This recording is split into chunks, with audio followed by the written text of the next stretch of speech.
smartphone via Microsoft Teams or by telephone.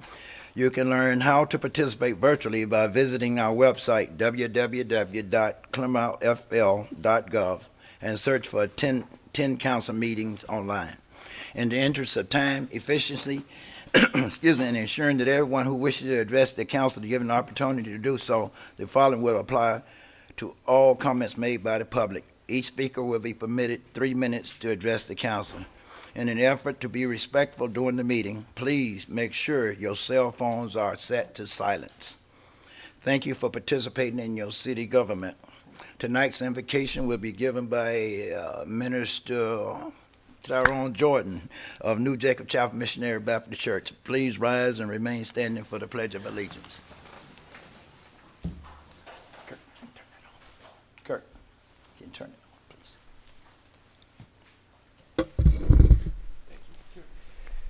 Can we bow our heads? Oh, Heavenly Father, Lord, we just give you thanks. We just give you glory. Lord, we thank you for all the blessings that you have given to us.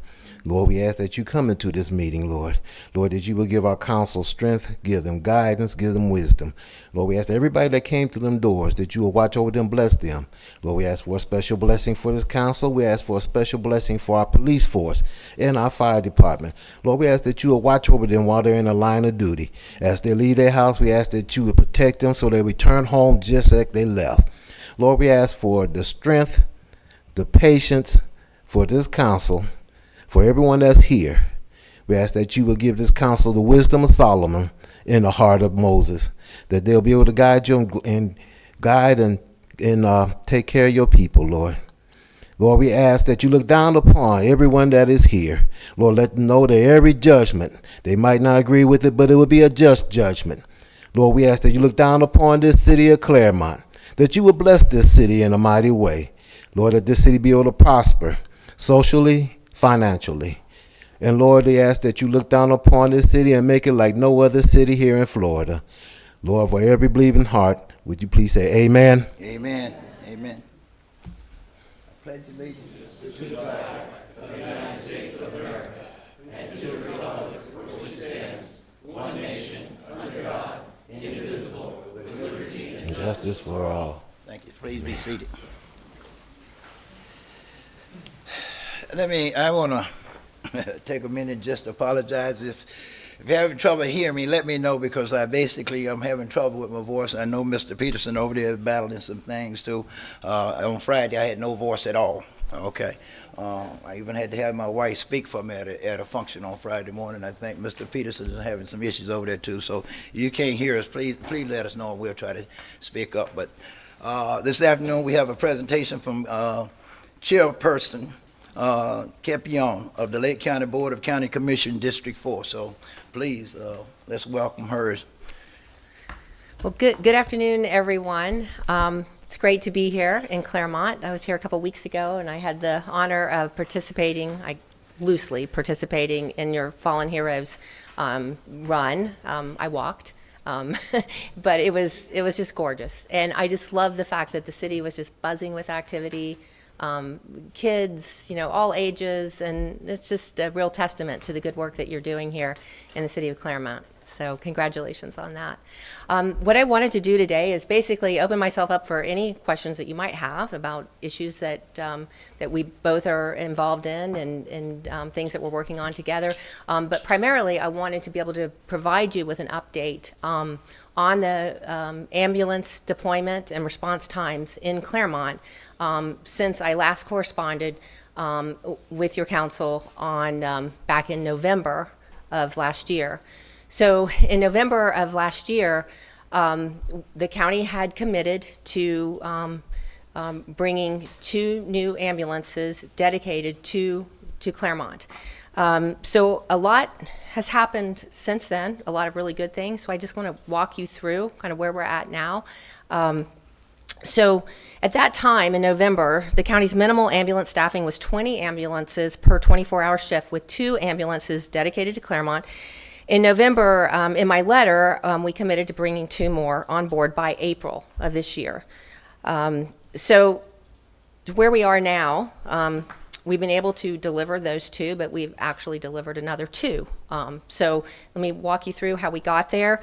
In December, we added the first additional ambulance. Now it's located at we call it the Mineola Hub. That one's dedicated to Clermont. So at that point, our minimal staffing went up to 21 ambulances per 24-hour shift, with 3 of the ambulances dedicated to Clermont. In order to enhance our peak hour coverage, we also added 3 13-hour peak load ambulances that were not technically part of the required minimum ambulance staffing. We used those with personnel that were available for overtime purposes. But we had at that point 21 ambulances on a 24-hour shift, and a total of 24 that were available for 11 hours a day. Then in January, on January 7th, we were able to convert another one of those peak load ambulances to a 24-hour full-time. We made the 2 remaining peak load ambulances part of our minimal ambulance staffing. So that brought us to 22 ambulances, 24-hour shifts, plus 2 additional ambulances at 13 hours during those peak hours, for a total of 24 during those peak times. And then in February, we converted another one to a 24-hour full-time ambulance, bringing us to 23 that are staffed at 24 hours plus 1 peak load. And then yesterday, we brought on the last one. So now we're at 24 24-hour full-time ambulances. And as promised, we've delivered the 2, but we have another 2 as well right here in the Clermont area. So as you can imagine, it is impacting the response times positively, and that's a really good thing, because ultimately that's what I think all of us want to see, right? We want to make sure that when somebody calls and they need help, that we're going to get a paramedic to them as quickly as we can, whether they come on a fire truck or they come on an ambulance. But we know that Chief Ozell, his target was fire response. I believe he was looking at 4 to 6 minutes on fire response with a paramedic on that truck, and then 8 to 10 minutes on the transport. I can tell you a couple, well, we're tracking by the week, and we actually had data that shows that we're in some instances getting our transport there even sooner than the fire truck. So we're getting closer and closer to those targeted times. Without going into all the details on the response times, I did bring a team with me today to answer all the hard questions, because they collected all the data, they evaluated the data, they broke everything down to 90 percentile as well as averages, and then they took it a step further and they actually vetted every single call since we started to add the additional ambulances. And by vetting, what that means is they would actually look at cameras on the ambulance, and they could tell whether the dispatch, when it showed that we had someone on scene, did we actually have somebody there sooner, so that we could actually have another set of numbers that we're looking at. What's a real time that somebody was actually on the scene? So for the people of Clermont, that means in most instances, those vetted numbers were lower than just using strictly dispatch. So I think it gives everyone a level of comfort that we're making tremendous progress, and we're actually getting very close to hitting all of those targets. So that's the good news. We think we can do better, and so we're hoping that you all will consider those existing agreements that are out there for housing at least 2 ambulances inside the city limits. It would help tremendously. I mean, it would be great if you would house 4. We wanted to at least present a concept. If you would at least look at the possibility of your public safety training complex as a possibility for an ambulance that could address calls on the west side of 27, because right now everything's pushed over on the east side. So that could be helpful if there's room, if there's a way to do that. Those old agreements, I call them old, I mean, they never were terminated. They do say that that Clermont will provide a location. In return, we provide the dispatch services. So there was a consideration there when those were put into place.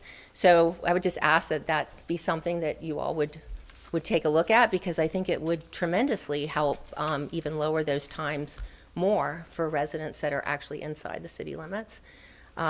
So that's really the update on the ambulances. We can drill down on response times if you actually want to get into that, John Simpson is here from EMS. He's got all that information pretty much memorized. I mean, I have a sheet that has all of it with very little tiny writing, so I brought my glasses in case I had to try to read off of that. But I'm open to questions and would love to hear your thoughts. Well, I think one of the, I'm sorry, my voice is kind of shot, but one of the things we were talking about for housing ambulances is that if the ambulance is in one of our firehouses, do we control the ambulance or does county control the ambulance? As far as, like the fire department is like, it's like a military organization. There's ranking and commands have to be given. It's almost like having somebody else from another country come in here and not obeying the orders that our military give them. So is that going to be an issue? Well, I think that from a chain of command standpoint, Exactly. I mean, they're going to answer to the EMS system and their superiors, but it doesn't mean that they're not required to comply with all of the rules and regulations of that brick and mortar station. So as I understand it in talking to our folks is that they're very committed to making sure that any rules that apply would be adhered to. I think some issues came up during COVID, as I understand it. That was, as we all know, that was somewhat of a unique time and a unique situation. But without having them come up and answer you, we've had some discussions about what happened in the past versus what, the policy would be going forward. And I think it would be clear that any rules and regulations of that station would be followed, but that as far as answering calls and answering to superiors, your EMS would have to still stay within their chain of command. I have a question for you. So when you were talking about all the ambulances, were you saying 4 in total were dedicated just for Clermont and then the rest is for all of Lake County? Well, 4 dedicated for Clermont, and we have an additional 2 that we brought on that are right here in the area. Now, Okay. they're not inside your city limits because we don't have a place to put them. What we've been doing in order to deploy them faster is we've been able to reach agreements with Advent and UF Health, and they're allowing us to use their standalone facilities during the daytime hours. And then another one is stationed over at the sheriff's substation. So we're able to actually get those inside the city, but that's not ideal, but it does get them closer during those daytime hours, those peak hours. But where they're sleeping, they're sleeping outside of the city. Okay, thank you.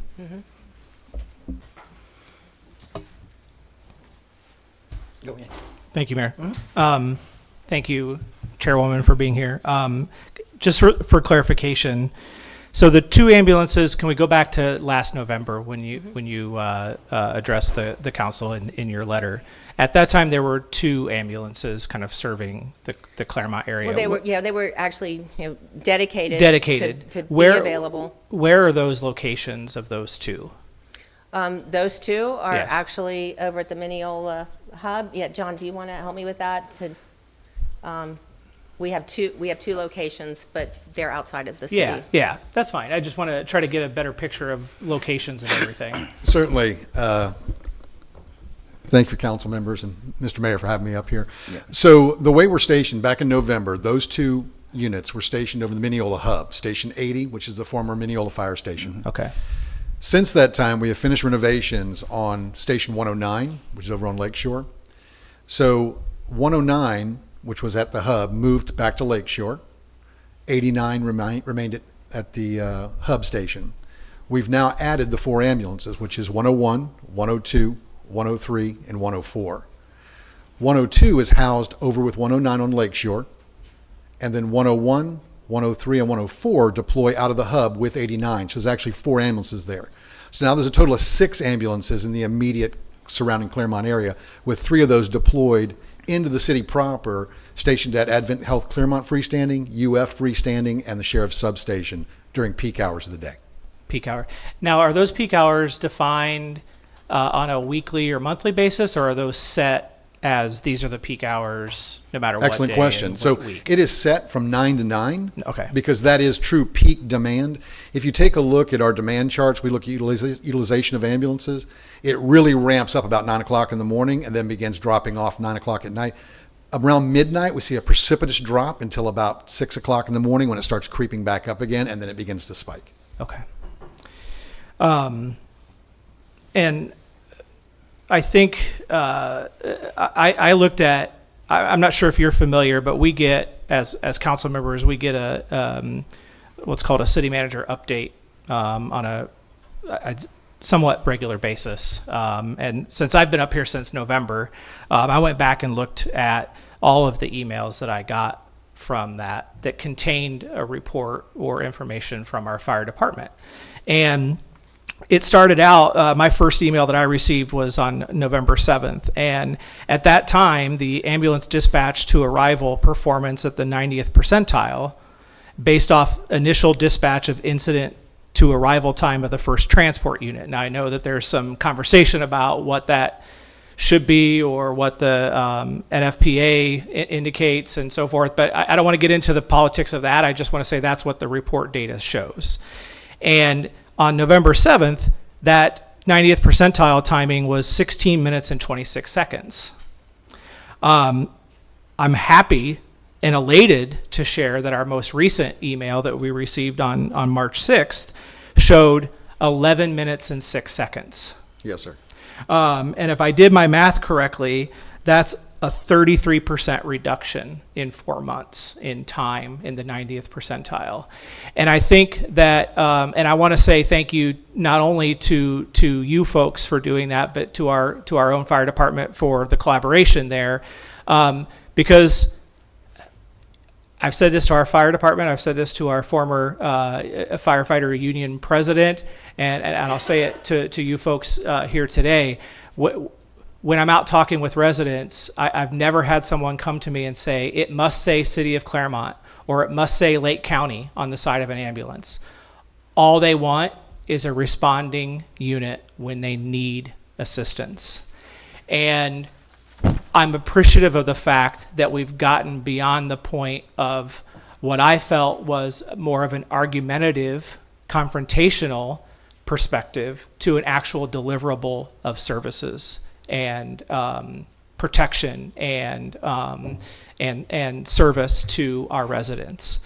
And so I'm appreciative of that. And I think that it shows that when we are willing to collaborate and put the interest of our residents and our community first, and not some sort of tribalism with who's doing it and who's in charge. You know, I appreciate Mr. Councilmember Peterson's question, but I do think we do have an example of what we call our Station 4 on Ray Good Game, where we have some collaboration already occurring where Lake County and City of Clermont are working together. I think we can work those things out, and I'm appreciative of that. I was unaware that these peak hour units are now in 24-hour service. That was not communicated to me, at least as a council member, from anyone except for today. That is brand new news to me. And so I'm incredibly happy to hear that. And I want to ask the question I've been asked by residents is, how do we know this is going to be maintained moving forward? And I don't mean to try to say that in a political way or anything, but I think it is a legitimate question of how do we know we're going to have these ambulances at our ready and moving forward, making sure that we're addressing this when we kind of have still in our immediate, most recent past the confrontations that took place. A couple things. Yeah. First of all, I'll tell you that you can expect that to remain and only improve, especially if we're able to work out something to get these ambulances sleeping in the city. But as far as going forward, I mean, ambulance system is run on a combination, as we all know, of the MSTU as well as billing. 70% of it is billing. We have an obligation, you know, to have response times that are are excellent. I mean, that's our goal. We ran into issues just like people all over cities, counties, all over Florida during COVID, literally with recruiting. There was this huge exodus of paramedics. There was a shortage. So everyone was vying, trying to get whoever was still out there that would actually sign up to work. So we've had to start a whole new process of recruiting and educating, and that's really where we find ourselves now, is that we've been able to recruit. We've been very successful at that. The shifts that we're using are working really well. The certifications, going single certification, working extremely well. So we feel that this is the trend, and it will only improve in Lake County, and you certainly have my word, my commitment, and I feel like I can speak on behalf of the organization that if anything, we're only going to get improved response times. And with for clarification of the staffing, I know prior to making these more permanent, if that's the right lingo to use here, that they were peak hour and it was overtime, I think is what you referenced. That was just as you were making our transition. Are these all now fully 24 4-hour? And is it assigned staffing to these, or is it still overtime serviced? So we've implemented a number of programs to recruit folks in. We have an in-house 6-month paramedic class. We have a paramedic academy that we established that allowed us to meet our timeline much sooner than we originally expected.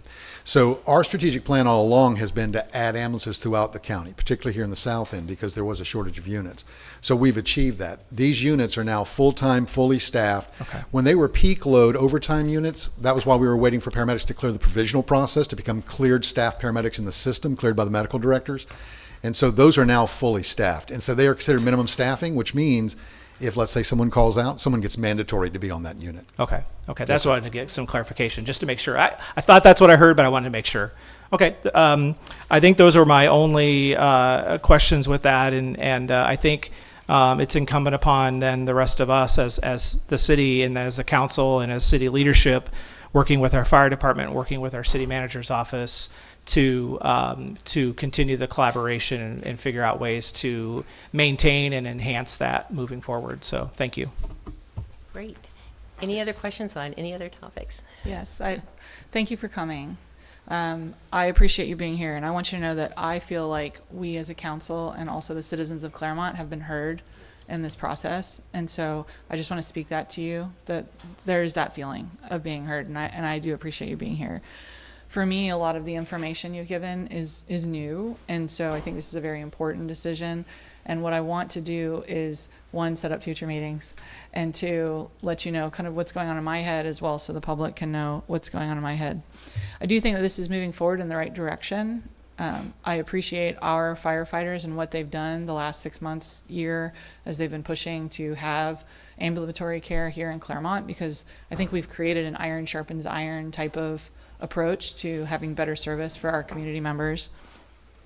So the thoughts that I have that I would want to address in future discussions on this are, one, the both cost and, well, there's a lot of efficiency comes to mind. And so I see efficiency from a cost perspective, from a service perspective, from a management perspective, if you have dual fire and ambulance.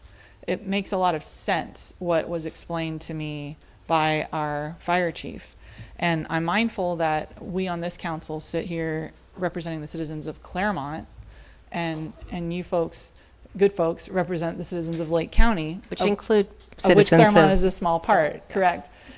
But my fear would be, the ultimate question that I would ask is, why is it better for Clermont to have multiple agencies involved in the city limits? Because there comes a point of efficiency versus inefficiency, and there comes a point of management, and then you get into turf wars. And we see this, it's just human nature. And Clermont being the largest city in the county, I'm mindful that we're uniquely situated as the largest city in the county, and we may have more opportunities or resources than other cities in the county. So I'm aware of that, and I don't want to ignore that in the conversation. I want to be mindful of it. Because the fear that I would have in moving forward with a dual role ambulatory system would be that we lose, as citizens of Clermont, something that we have that is very precious. Our fire department is really beloved in our city. They're good men and women, and they do really good work, and they have a really high standard.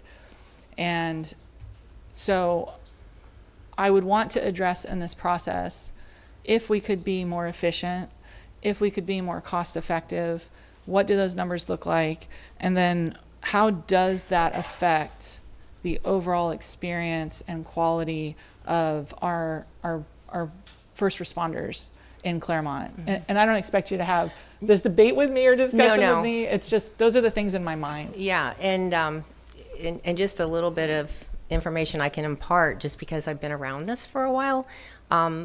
Early on, when I was first elected to the commission, one of the big drivers was our firefighters wanted to have the dual certified system. They wanted to also transport.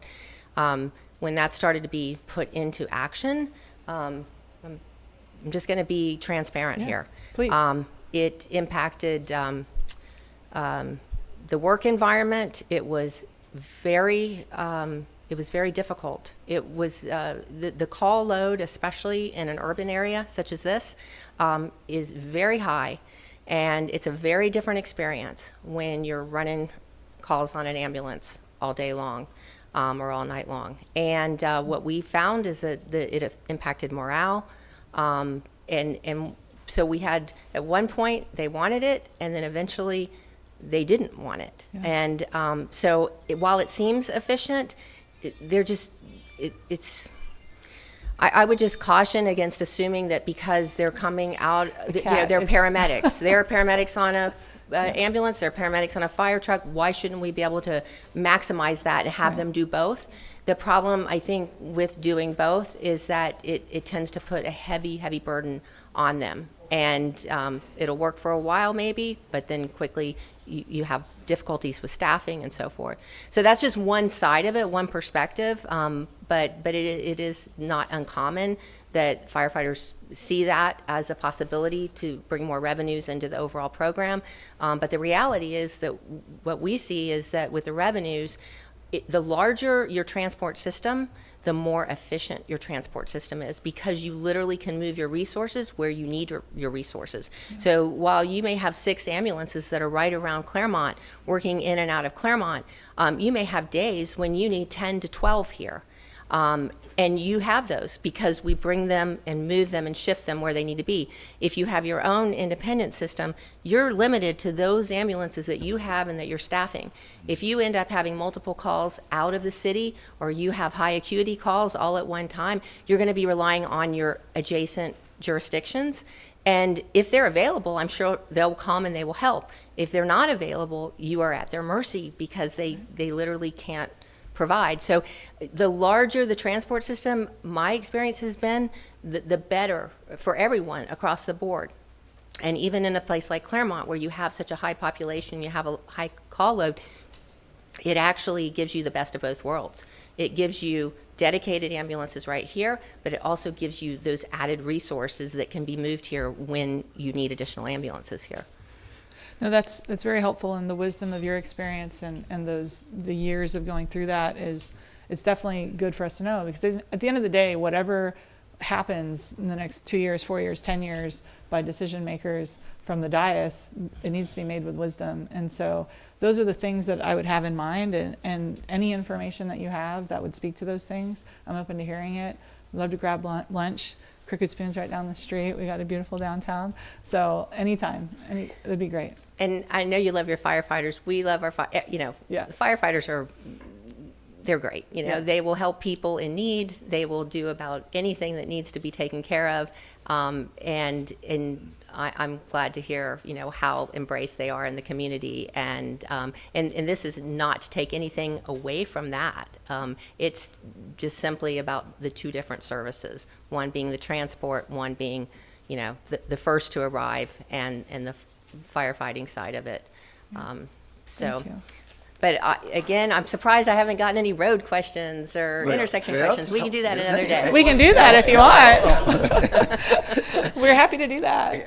All right. Well, I'll come back. Okay, yeah. Or I'll send Commissioner Parks. No, well, I do have. We I like do you have- being here. That's good. Before you, but this, one of the other reasons I bring you down, like to bring county commissioners down and everything to give the public, because we do have a large population around here that's live in unincorporated, as we like to call them, Clermont, which you're responsible for. So I like to let them have a chance to come down, since they can't always make the meetings and everything. If anyone out there in the audience have any question for the commissioner, please come to the podium and state your name and address and ask away. But I do have another topic I would like to talk to you about.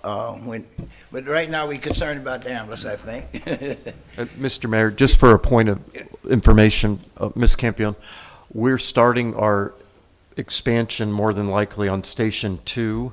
It should be coming before the council this month for a final vote. And if that's passed, then we'll be vacating Station 2 and being mobile. And then one of the additional stations, or fire trucks, is going to go to Station 1. So 1 and 2 will absolutely not be able to be used for a season. So I just want to make sure, and I think our agreement is with the 1 and 2.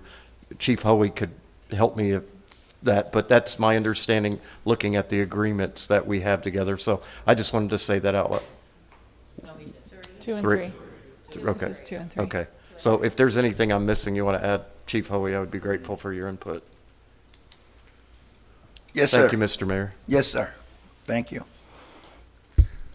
Vincent Emick, Regency Hills. Quick question. Actually, I have 3 questions altogether. Number one, I'd like to thank the county commissioners for getting that loan so we could simply get Hartwood Marsh expanded. My question is, last time I was there, they said sometime March through May. So I'd like a pinpoint exactly what month we could expect it from like surrounding communities. Number 2, Hancock. Since we already gave them the impact fees to Lennar, when are they going to start? I mean, they're saying they're already in working, but the section they're supposed to complete hasn't been touched. All right, they're parking their vehicles there, but it hasn't been touched. The third question, I'm just a little confused, and it's dealing with the ambulances. So if Lake County, which I'm appreciative, supplies the 4 ambulances, does that mean Clermont can't have no services? What is that? Can you reframe the question? Okay, so if the county's giving us ambulances, excuse me, can we have ambulances as well? So Oh, I like, see. that's the question I'm asking. So in other words, if they're supplying ambulance service, does that halt our ambulance service? Because to me, the more the merrier. All right, thank you for letting me have this moment. Thank you. I can answer on Hartwood Marsh. I've been told summer, Jennifer. That's the target on summer. As far as the start, we're dealing with contracts and contractors and so forth. But we took out the $10 million loan in order to move that project ahead, with the county being paid back over time from FDOT. So we're anxious for it to be started as well. And we're certainly not doing anything to impede that. But Hancock, I'd have to look into. I don't know the answer to what's going on, and we're trying to find the answer to that. And then the third question about having ambulances that are, I guess, owned or operated by the city of Clermont. There are a couple issues there. One, we have a medical director. We have an MSTU that funds a countywide system. As long as those ambulances could actually take a call if needed outside the city limits, that becomes more doable. They would have to be certified under the medical director and so forth. But if they were only isolated to Clermont, then we wouldn't be able to use the MSTU funds for something that was other than a county-wide integrated program. So that would be the rub there. And But, I can yeah. add the developer, Lennar. I had a communication sometime during the comprehensive plan, and I'm going to get it wrong, but I think he said to me that that Hancock would be finished in the fall of this year. So I don't remember if it so was that's summer or what you fall, all so I'm are saying hearing too. fall. Okay. So that's the Hancock extension up to Hartwood Marsh. Okay. So 6 months. Okay. Anybody else? Chief, did you have some? Yes, sir. The question was about Fire Station 1 and 2 or 2 and 3 in the So interlocal the agreement. agreements were with 2 and 3. I believe the last ambulance we had in Clermont was out of Station 1. Have we addressed at all from a legal perspective if we have an agreement with 2 and 2 is under construction, are there any concerns that we should be talking about before we pull those guys out of the station? Are there any current legal concerns? Sure. Or will there be? We're going to have discussions about it. Okay. So that's on the radar. Yeah, but as far as, the construction of Station 2, a unit will be moving to Station 1, for the foreseeable future for probably at least a year. So there'll be no room at Station 1, no room at Station 2. There's currently no room at Station 3 because that station is full. There's no room in the bays. So you have Station 4, but that's split between 2 engines. When you say no room, do you mean for the ambulance company Ambulance company, yes, that currently has an agreement to be in these locations? correct. Okay. Are we making any accommodations for the ambulance company at the ARC while we're relocating our firefighters to the ARC? No, Okay. that'll be be able to fit 4 personnel. Would this council support a request to the city manager and our attorney to help with drafting contracts around how we can create a temporary space for the Lake County ambulance during the construction of Fire Station 2 so that we're not forcing ambulances outside of the city limits or on the perimeter of the city limits while we sort through this? How long would it take to get something like that in front of us? Yeah, what do we think? Next meeting or the April meeting? Does the April meeting maybe give you time? How much? I know, that's what I wanted to come back before. When are we moving the guys out? Probably May is what the guesstimation is. So let's say the first meeting in April. Are we okay with that direction to have some sort Yes. of plan? Chief, just a quick question. Yes, sir. One of the things that was addressed Some sort of plan. by the commissioner was that if we had our own ambulances, then let's say we got overloaded by 6, we wouldn't be able to go outside for mutual aid. Is that true or false? And what's your position on? No, you would Our own have, you would be able to, ambulances if versus- you have automatic aid and mutual aid agreements, you'd be able to go outside of your boundaries and have people come inside your boundaries. So what is your position on us having our own ambulances versus using Lake County for ambulance service?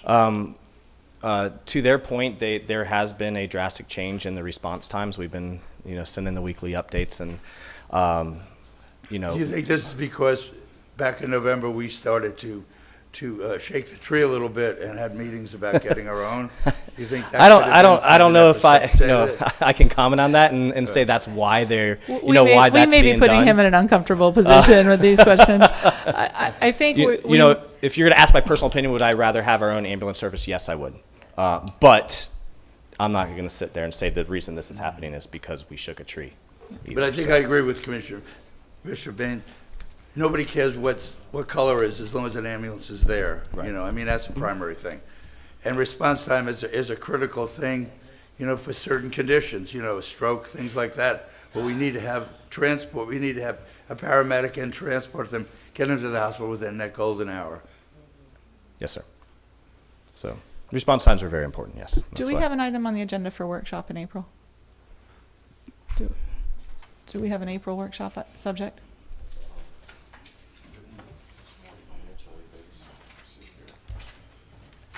This might be good for the April workshop, and we could have, a chance to learn more about what's happening in the county and how our firefighters want to handle it. And we've got the station coming up.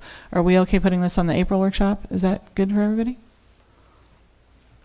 I would prefer to have it on the April workshop before bringing it for action to the council. Yeah. I'm not willing to take action without getting additional information and having additional conversations, particularly given that we've set a budget already for Station 2. We could have had a Station 2 that would have accommodated ambulance. So I think we need to be careful about how much we keep adding to that. Our Station 2 does accommodate an ambulance. The question is whose name is on it, right? Currently, no, we don't have room for an ambulance. The- at don't have Station room for ambulance The at one that's Station being built. It could, yes. Yeah. Mhm. Yeah. So we have room. It's just the question of whose name is on it. You saying we have room at Station 2 for ambulance? Not currently right now, no. No. In the one that's Not the under one that's construction that we've designed, we have room for an ambulance, correct? Yes, we'll have 3 bays in that, so we do have other, units and trailers that go to that station, so it could be a tight fit, but. But we have anticipated the need to provide ambulatory care, and there would be room for an ambulance. If we were to take transport ourselves, we could stick an ambulance at our sites. I mean, okay, but, Commissioner, I appreciate you coming down and addressing the issue with the ambulance and everything. I appreciate you being down here, but it was a pleasure to see you down here a couple of weeks ago in the, participating in the Fallen Hero 5K, and I know our police department appreciated it as well to see you come down. One of my goals has always been, since I get elected, is to try to cooperate and work more with the county, because I feel like we are in this thing together. I know you're responsible for the county and we're responsible for the city, but like I say, I provide service for a large portion of your people around here as well that live in the county. Even though, because they utilize a lot of our services and everything. That's why it's so important for me to see that we work together. And I appreciate the fact that you all went back and took the time and heard the complaints and was able to work this thing out and get the ambulance down here. I guess my problem is I was around here when we had our own ambulance services, and I saw the problem we was having. Same thing that they was complaining about with you all. We was having the same problem having it with our own service. And that was one of the reasons we got rid of it. We didn't have enough room to house them, so we had to get rid of them. I think we still have room housing. So my thing is, why are we trying to reinvent the wheel? It's always been my point. Let's work with you all and see, can't we make it better instead of trying to go back and reinvent the wheel. Say we had it before, we got rid of it for these reasons and everything, and it cost and all these involved. And I'll be honest, I was one of those that was against getting rid of it in the beginning, but over the time it worked out pretty well. And I know we've had some hard times since COVID and everything trying to man ambulances and like everything else. So I think it sounds as though you all got it all worked out, so we appreciate that. But my other question and the other reason I'm concerned is the last 2 quarters we've been coming up to Leesburg, and we've been working on the as the joint commission and managers and mayors meeting. We've been talking about transfer property rights. My council members here doesn't have the pleasure of hearing all that, so I was hoping you can explain to them what that's all about and everything, because I'm starting to get a lot more questions about what are they talking about with transfer of property rights. So if you can explain to them what's going on. So this really is an issue for Commissioner Parks. This is his baby. He is the TDR, Transfer of Development Rights guru. He brought this forward in conjunction with joint planning areas and the possibility of creating locations where rights, like high densities on one property that's maybe not an appropriate location for high density, is shifted over to other properties that are more appropriate. And you actually create, and Mr. Mathis can probably help me out here, but you almost create like a bank where, let's say, a developer has a right to 14 units to the acre, but they only have 6 units to the acre on the land use map. That they could go to the bank or to another property owner that has some of these to sell. So you would take it off of one piece of land, make that a lower density, maybe for conservation purposes, maybe for estate residential type uses, and then you would shift that over to more urbanized areas. Is that kind of a... You did a great job. There's a few different ways you can do TDRs, and one of them is you have a sending zone and a receiving zone, where you have zones where you actually say we're gonna receive the land here and we're gonna send it over to this land to get the higher density on land B, but in perpetuity, land A would be under conservation easement, so they're basically selling all their rights. You could do it under a sending zone, receiving zone. You can do it under a private kind of a banking system like you described. So there's a lot of different options, and I think Commissioner Parks is trying to figure out which one is the best, and I offered to work with him on that. I've been involved in TDR processes, ones that have worked and ones that have not. So I think he and I are going to get together sometime in the near future and start coming up with some discussions on this. Okay, yeah. Hopefully I answered enough to explain TDRs. I mean, I think the idea is at the end of the day, you're able to conserve areas that probably aren't appropriate for development, maybe wildlife corridors, environmentally sensitive property, or property that, you know, is more rural in nature, and you're shifting those densities over to more urbanized areas. And then you give the benefit to that landowner for agreeing not to ever develop their property. Essentially, they're getting paid to send those development rights somewhere else. It's complicated, and you know, we've gotten mixed reviews, and some thoughts are that you'd have to do it in isolated areas. Other thoughts are that you have to do it countywide. My goal is not to let the joint planning agreement process with other. We have a great relationship with Clermont and the joint planning process. Some of the other cities, we don't have those in place, and so we really want to make sure we keep those moving along and we don't get too bogged down on the TDR thing that we can't get those others across the finish line. So there's been some talk about kind of keeping those separate, but I know this is really near and dear to Commissioner Parks. Yes, and actually, as I said, I'm starting to hear more rumble out there about it everywhere Good I or go. bad? Well, people's trying to figure out which way to go with it, I guess, because at one point it seems good, and then the other side it seems bad. And even myself, I'm trying. Oh, is this a good thing? Or it's a bad thing? And of course, I can't sit in here because of Sunshine Law and talk to my council members about it. So that's why I had the opportunity. Of course, Mr. Matthews, he can probably sit down one-on-one and explain it to them. So, Well, you know, we're in the midst of updating our comprehensive plan, so we have to do that. Everybody has to do that periodically. What we found in doing our vacant land inventory, we actually had to evaluate basically every piece of vacant land in Lake County, whether it was in the city or in the county. And what we found is that we actually have a surplus.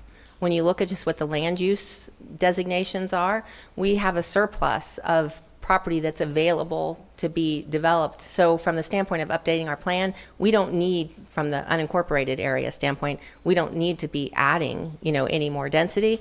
But without looking at every single city, when we looked at all the cities to see how much is actually out there. So some of that data might be helpful to you all to look at, you know, that analysis that was done of Clermont proper. How much do you have that's available, and how does that line up to your comp plan densities? But I guess it brought me comfort knowing that we weren't going to be amending the plan and having to tell people in Lake County, in order to accommodate all the people moving to Florida, we've got to add more density. We don't, and we've got enough to meet what the University of Florida is projecting, and even with the extreme growth and influx of residents to Lake County, we should have enough to accommodate it per that comprehensive plan analysis. okay. All right, thank you. well- Mr. Wall, when I was saying I'm not sure whether it's good or bad, I saw you shaking your head down there. I, of course, have no personal opinions. I think it's interesting. I mean, the Florida Association of Counties really likes it. The Florida Association of Counties says that, you know, they think that you can save 20. Analysis, we actually have the numbers, so they looked at what you all had on your map, and analysis, we actually have the numbers, so they looked at what you all had on your map and how much is vacant and what you actually need in order to meet the population projections. So I So just that could need be to, helpful. I just need to ask my city manager to get with you all and get that data and everything instead of going out and doing the study yourselves. So okay? I got confirmation that we're in the process of buying the last two properties that we needed for the Heartwood Marsh expansion. Then we just have to have DOT sign off on that, and then we go out to bid. So we're looking at summer looks realistic. And then on Hancock, they're saying that developer has started and that they're looking to the fall to be completed. Completed. Okay, August. Last for word Hancock. I got on that was I heard they had got started, and hopefully by fall they'll be complete. However, my one request to the county is the fact that when we building roads, can we start looking at 4-lane roads instead of these 2-lane roads? Okay, So- I think it's a waste of our money. They design it for the 4, knowing that we can't afford it right now, but we can afford the 2. And then, you know, you grow into it. But it literally just comes down to, you know, whether you're going to go ahead and get the road in place with 2 lanes versus not be able to build it at all because the 4-lane is just way too expensive. Well, I understand that, but like the problem we having now is the fact that we building 2-lane roads, and you say we grow into them, but as soon as we open, within 30 days, we already I hear you. overgrown them. I Okay. totally Perfect example agree. is Schofield Road. Okay, oh, we only built 2 lanes down there, and I mean, wow, we can use 4 lanes. But Actually, we can probably yeah, use 6. the Orange Lake, I think, is slated to do they're looking at, gosh, okay, so we got a couple years before it's completely done, but the Okay. Wellness Way Boulevard is getting close to punching through to Orange. That should take some pressure off Well, of Schofield. Is the When state, that would be? You're saying that's getting close to the Orange County line? Do you know when that will be? Jennifer, do you know the exact Probably date? in a year. But yeah, we'll have to get back to you on the Okay. exact dates, what they're projecting, but we're making some real progress there. do we know Yeah. if the state or Orange County are participating in the construction of that road, or those roads? On their side versus on Sure. our I side? Which mean, road? what's their, well, we talked about Schofield and Wellness Way, both of which basically take people who reside in Lake County to work and play in Orange County. So my question is, what role do the state, as a kind of, tourism's our number one industry, right? So some of these people are doing it for tourism purposes, and then some are doing it because it's 2 cities or 2 counties that are adjacent to each other. I mean, I'm questioning because I don't know if Orange County is matching our construction on the other side. Are they lower? Or, is the state helping at all to help streamline that? So these are definitely in our MPO plan, and so we do receive FDOT state money as part of our, their capital contribution. So it's a combination of Lake County dollars, impact fee dollars, and state dollars on our side. Because it I'd is a have to- rural area, so you don't have a lot of impact fees and taxes to pay for those highways, basically. I mean, it seems like it would be good for the state and potentially even federal. You're coming off of US 27 and going over. I don't know. It's just, Let me share this with you. If I'm mistaken, correct me if I'm wrong, Mr. Van Wagner, but for its Wellness Way connection into Independence Way, Orange County began their work on that last September, October or so. but Some are they years, the widening original. it? What's that? Is it as wide as you're saying? No, the it's still criticism- going to be, my understanding is still 2 lanes that they're doing, but they're going to connect in. Right now, we're finishing Wellness Way, which you was just mentioning, what we hope to be done by the end of the year, my understanding. Orange County should do their connection by next summer, by the end of the fall next year. As I've always been saying for the last year or so, we've been building a road to nowhere. Because if you take Wellness Way right now, you get there, you're going to have to turn around and come back because you can't get through. But we got Orange County to move their development up a couple of years, because I think originally it was talking 5 years, and I think we talked with them a couple of times, and they finally came back last year and said they were going to start the work last September. If I'm not mistaken, they broke ground last September. Am I right, Mr. Van Wagner? That's my understanding Yeah. too, Mr. Mayor. Okay. Now, Schofield Road, the S curve and all that in there, I understand the county is kind of working on that as well. Okay. And I guess, but my point is that these aren't county roads that They're are regional. going, they're Yeah, regional, regional, and I hope, and if you need our help with anything, I'm happy to be part of it, to put pressure on the larger organizations who are benefiting from Lake County and Orange County building these roads and what I hope would be maintained as rural areas. I mean, they're highways through the middle of a rural area. I mean, who do they serve, right? And so I think if we look at who they really serve, they're not just serving Lake County residents or Orange County. They're serving people who are visiting, and that's why it seems like a state, and they're coming off 27, which puts us into federal. And hey, if you need our help, this guy writes really nice letters, and we can, I'd be happy to support that, because I don't think that you should have a feeling that Lake County residents or Clermont residents are solely responsible for building roads for people to come to Disney. I mean, I'm just going to be candid about it. I mean, they come from all over the world to Disney. Well, what I'll do is I'll see if we can get you a breakdown so you can just look at where the dollars are coming from on our side, and if we can get any information on the other side, we will. But I can at least show you where the different funding sources are on these particular east-west connectors.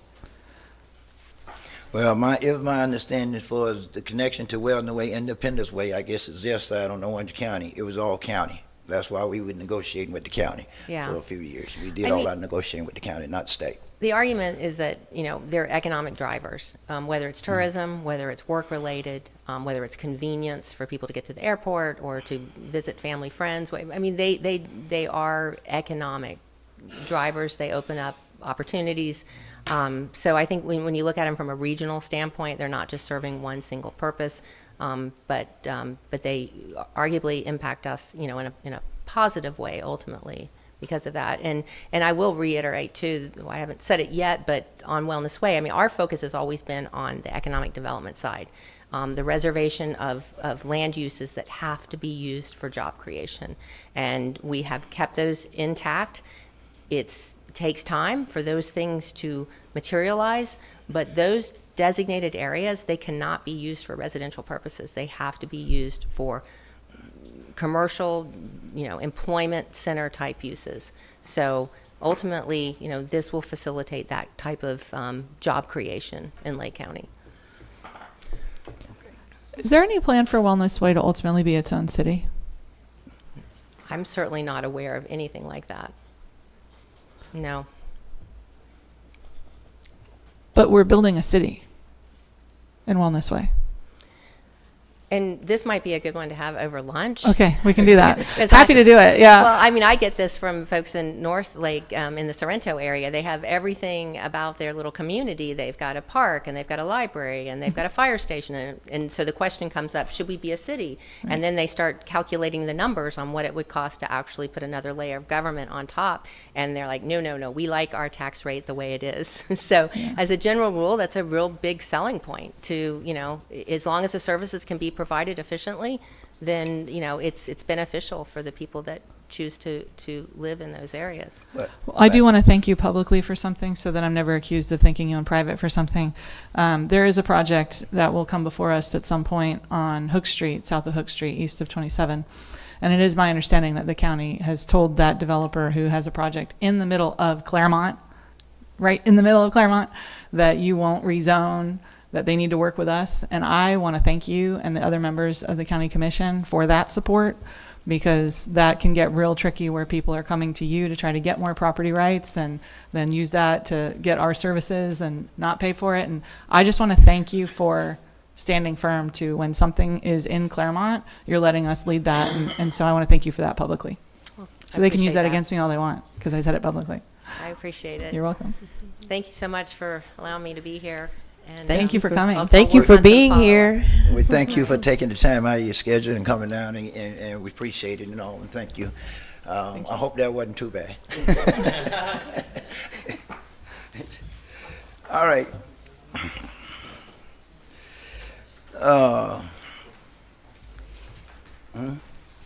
We have two proclamations this afternoon. The first one is a proclamation for Procurement Month.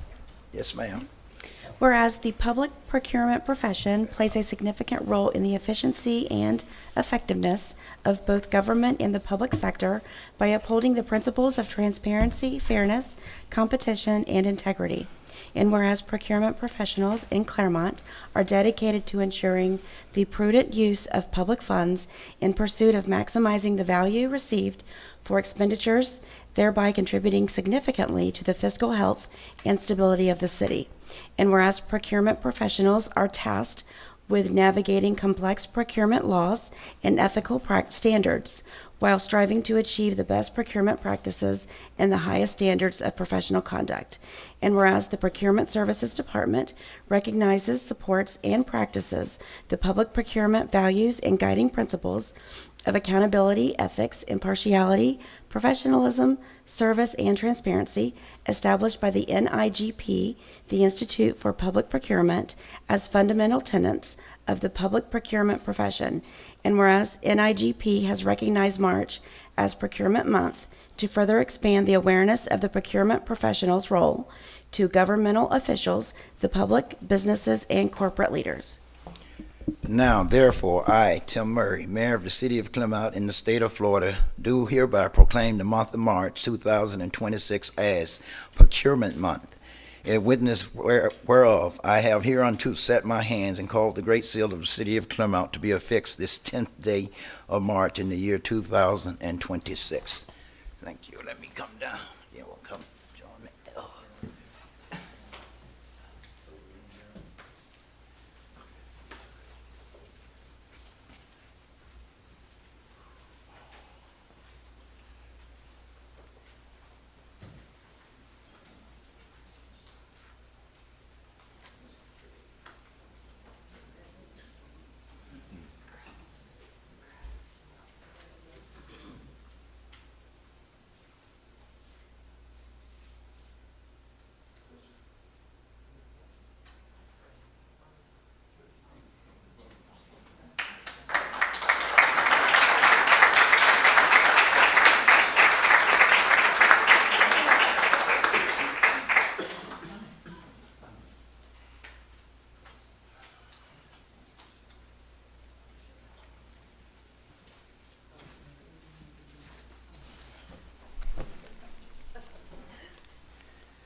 Okay, the next proclamation is in recognition of International Women's Day.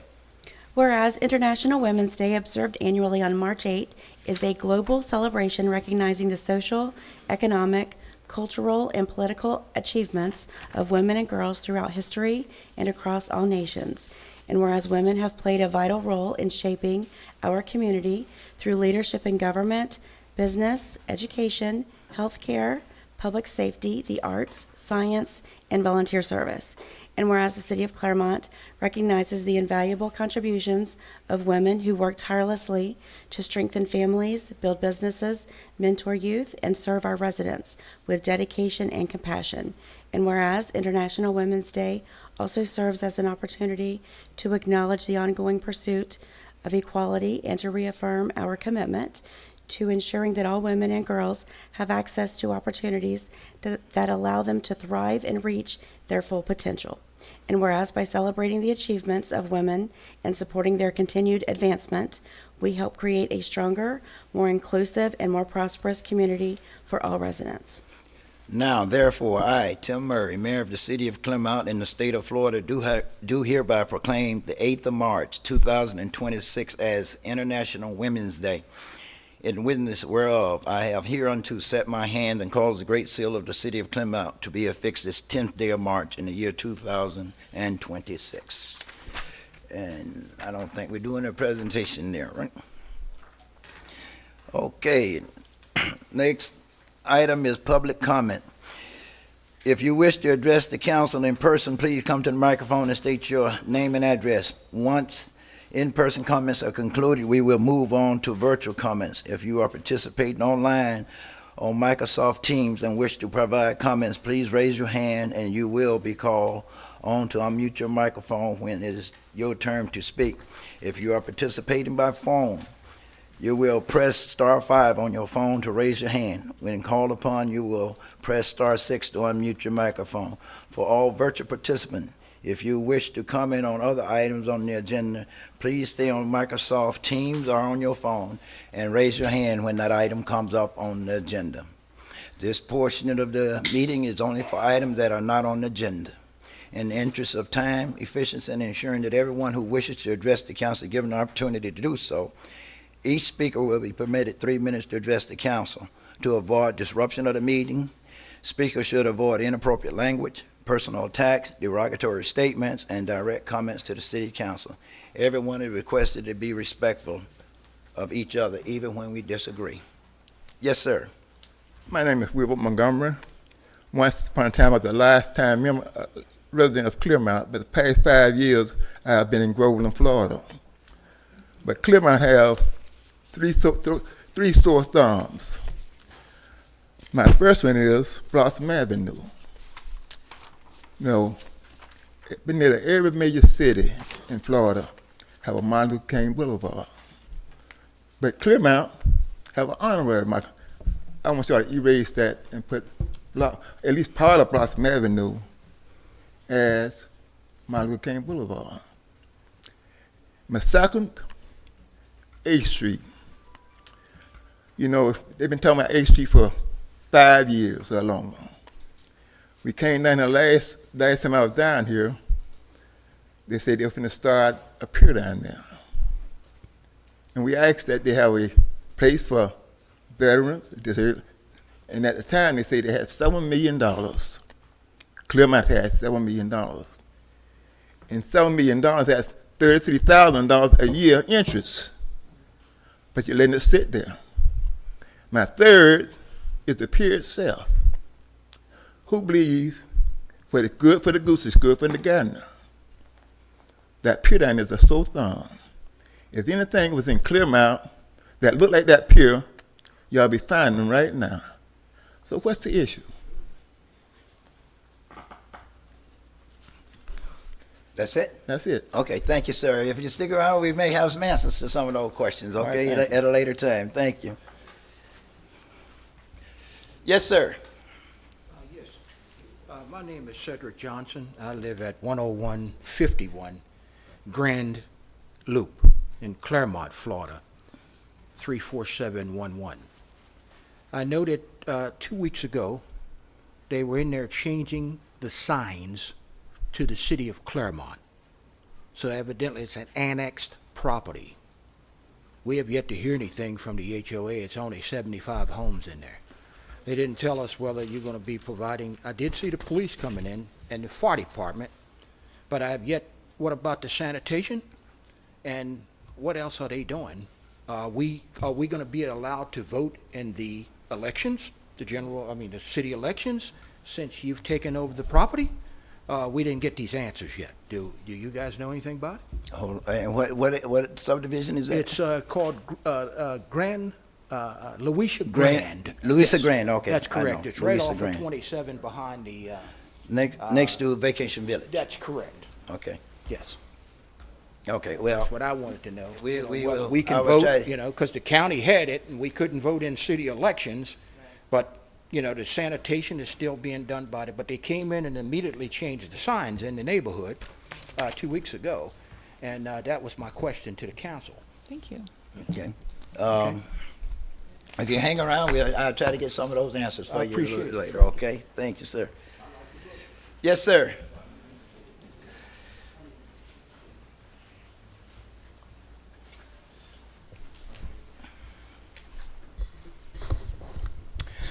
Farmer Banks Helfrich. I live on the Clay Road District, South Lake County. Farm tip of the day. It is March, and it is time to put the spring crops into the ground. Beans, peas, perennials such as eggplants, and peppers, squashes, cucumbers, and also watermelon, to name a few. Is it time to cut our leaves? Cut them. Cut them, Yes, okay. cut them. Thanks. Mayor, council, distinguished guests, the ways and means of bringing goods and services to customers via corporations, businesses, and entrepreneurs is considered to be capitalism. Capitalism is the spark for which many of us in this United States, the American dream.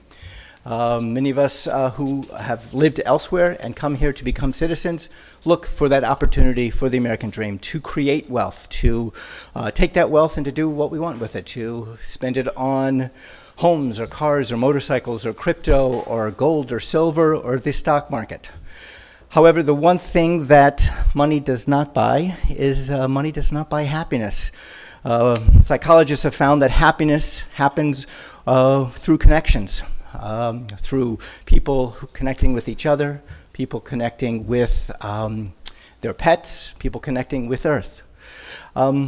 So, how do we create happiness? It begins by service, and you all know, by being on the dais, that what you do is servicing this community. You find it in those men and women of the cloth who serve their flock. You see it in the military, those who serve our Constitution and our country. However, before service comes showing up. That's actually being there, being in front of people, showing up at Groveland City Council, speaking in front of people. Also, right here in Clermont as well. Showing up creates connections. These connections build relationships. Relationships form into communities. Communities are where you find trust, building trust in each other, our institutions, education, government. This trust is where happiness is formed.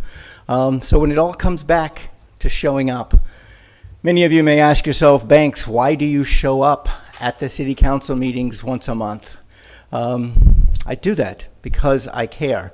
I show up here. I show up ladling for the Citrus Tower Thanksgiving for those who cannot eat or need food. I show up at Love Groveland and cart out food and ask those clients how they're doing. I show up for here, and it's not because it's about me. I do it because this community matters. I am Farmer Banks Helfrich, advocate for South Lake County, candidate for State House District 25. May you all be blessed. Thank you for allowing me to speak. Thank you, sir. Yes, ma'am. I need the camera on, please.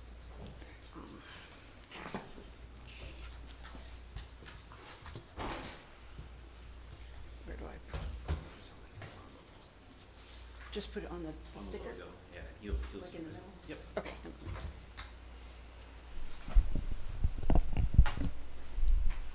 Thank you.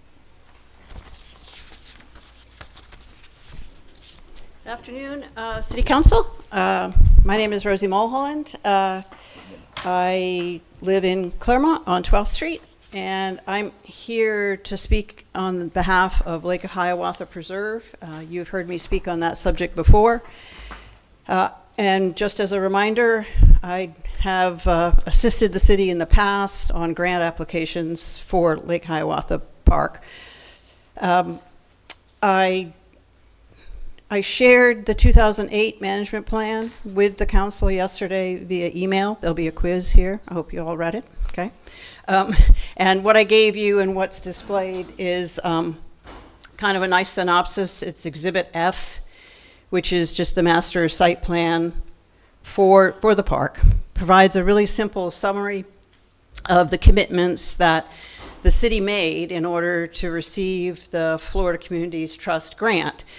And so each of those boxes is kind of a commitment that the city made in that grant application. And because Florida Communities Trust money is also Florida Forever money, commitments are in existence in perpetuity. And perpetuity is a very long time. The city has had, in my personal opinion, very little follow-up on many of these commitments.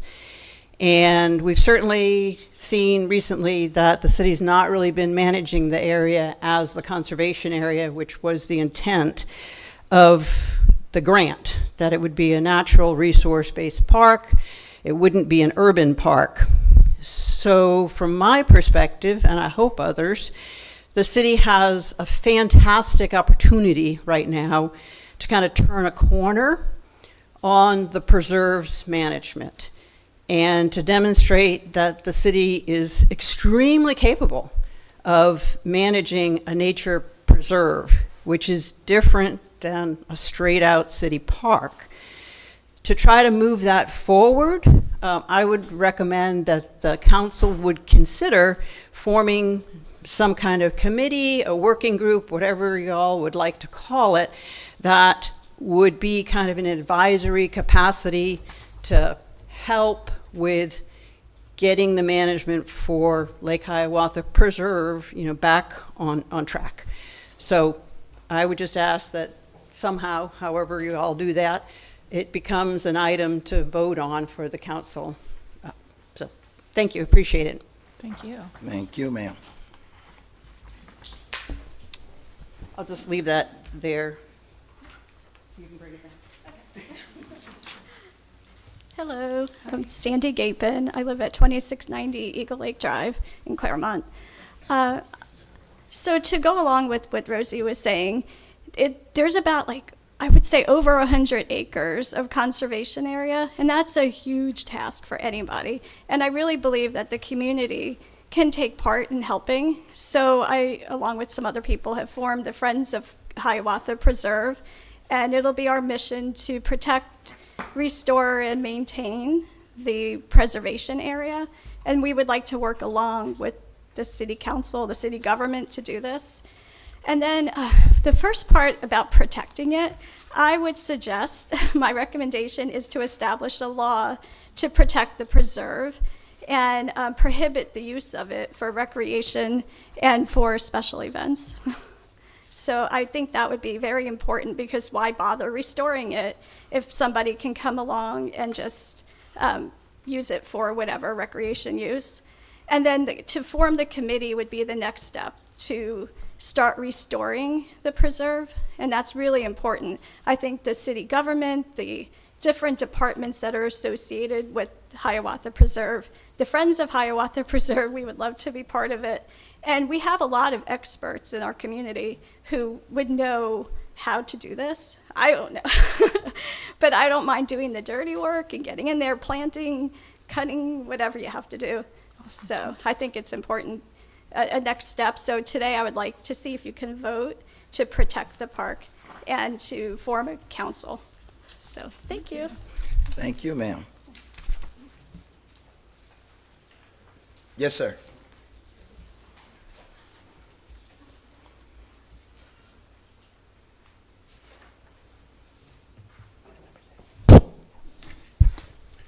Good afternoon. My name is Kurt Shue, Mr. Mayor, City Council members, distinguished panel members. I had a couple of questions after my last presentation to you 2 weeks ago. And coming from the intelligence community, I still work in DC, you don't move 2 carrier battle groups into the Middle East or the Indian Ocean without thinking someone's going to do something. And since we spoke last, we've started other combat operations in the Middle East, Operation Fury. This is Captain Cody Court. He joined the Florida National Guard in 2009, and he died this last week. He was part of 7 killed in combat operations in the Persian Gulf and Iran. He traveled the world. He was in Saudi Arabia, Gitmo, Poland. He was in Korea, Kuwait, when he was killed by a drone. I keep bringing this up because I haven't heard a whole lot on Meet Us in the Middle. I know we're having a meeting tomorrow about it. It's been almost 5 months now since we haven't moved forward. We've talked about the planning. 5 months is a long time. I talked about post-traumatic stress because the family members, they live in Polk County. He grew up here in Central Florida. And he gave everything he's going to be. His family will never see him again. He came home this last week into Dover. Imagine if your son or daughter, your husband, your uncle, your father, and you're never going to see him again. He gave all. It's a tough thing, those of us who have been to combat or served in war, lost a firefighter or police officer in public service, when those people that were there are now gone. I know in my brain I've got etched all these names, people that I served with in combat and that are not here anymore. And so as we continue combat operations, striking targets, which was one of my skill sets when I was at U.S. Central Command, SOCOM, and SOCCENT, I did Joint Special Operations. That's why I have a restricted address. And so I would like us at least reflect on as we go forward and talk about Meet Us in the Middle. We have a planning meeting tomorrow. I thank you all for your service. God bless. Thank you, sir.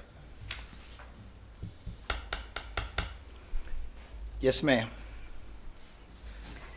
Good afternoon, Valerie Shewitt, 931 West Montrose Street. My husband and I did a little experiment this weekend. We decided to bike from our house here in downtown Clermont to check out the new Sprouts down 27. And so this is my friendly little audit here to share with you some takeaways that I think could be useful just in light of the conversations around expanding the Greenway network. We learned some things. So takeaway number 1, our trails are great, but they are very limited. So for that trek, we couldn't be on trails for a majority of the time. Obviously, Clermont and the county, they have some great trail segments, but they're limited in where they go, and they mostly function, I think, for recreation and exercise purposes for people. And so the real opportunity win is obviously going to be in expanding connections to routes that people can actually use for daily life and the things that they need to get to. Takeaway number 2 is that a bike route doesn't have to be the shortest way to get somewhere for people to use it. So for us to drive there, it'd be about a 15-minute drive. To bike there, it took about 30 minutes. Probably with a better path, it could be more like 25 minutes. But I realized for me, with the experience, a deciding factor is not going to be primarily time. I would gladly take a little longer to get somewhere if it was going to be enjoyable and functional, because the other benefits are it's exercise and there's sunshine and Clermont is beautiful and we're saving on gas money. Takeaway number 3, technically possible can't be the goal. So most of our options were either to be in the road with traffic, on bike lanes there in the street, or on narrow single-width sidewalks. And so that's very different from having a low-stress bike route or greenway option. There were bike lanes on 27, and there were bike lanes on Hammock Ridge Road, but we did not ride in those lanes. We stuck to the sidewalk. There's a reason you don't see people ever in those bike lanes. Technically, they're a bike lane, but absolutely not realistic or safe for most people in their minds. Takeaway number 4 is that shade matters a lot, but we do not have a lot of it at all. And so when we hit the shaded areas, the ride became instantly more comfortable and even fun. So I think making sure that our greenways and in the conversations, we're really prioritizing having ample shade if we're going to make this investment. That's just going to be key to usability for people and people wanting to take these routes, whether it be by bike, golf cart, or walking. So it became apparent to us that this is not a ride right now we're going to make a habit of. But it did actually make me optimistic because the potential is obvious for Clermont. You know, we already have the great bones of a trail town, and now we just need to take the opportunity to connect these pieces and make them usable for everyday life. There is no one solution to traffic. I want to acknowledge that. I think that's going to be an ecosystem of solutions. But this, I think, is certainly a very actionable and doable thing that is more within the control of the city. And I can certainly see myself enjoying this more.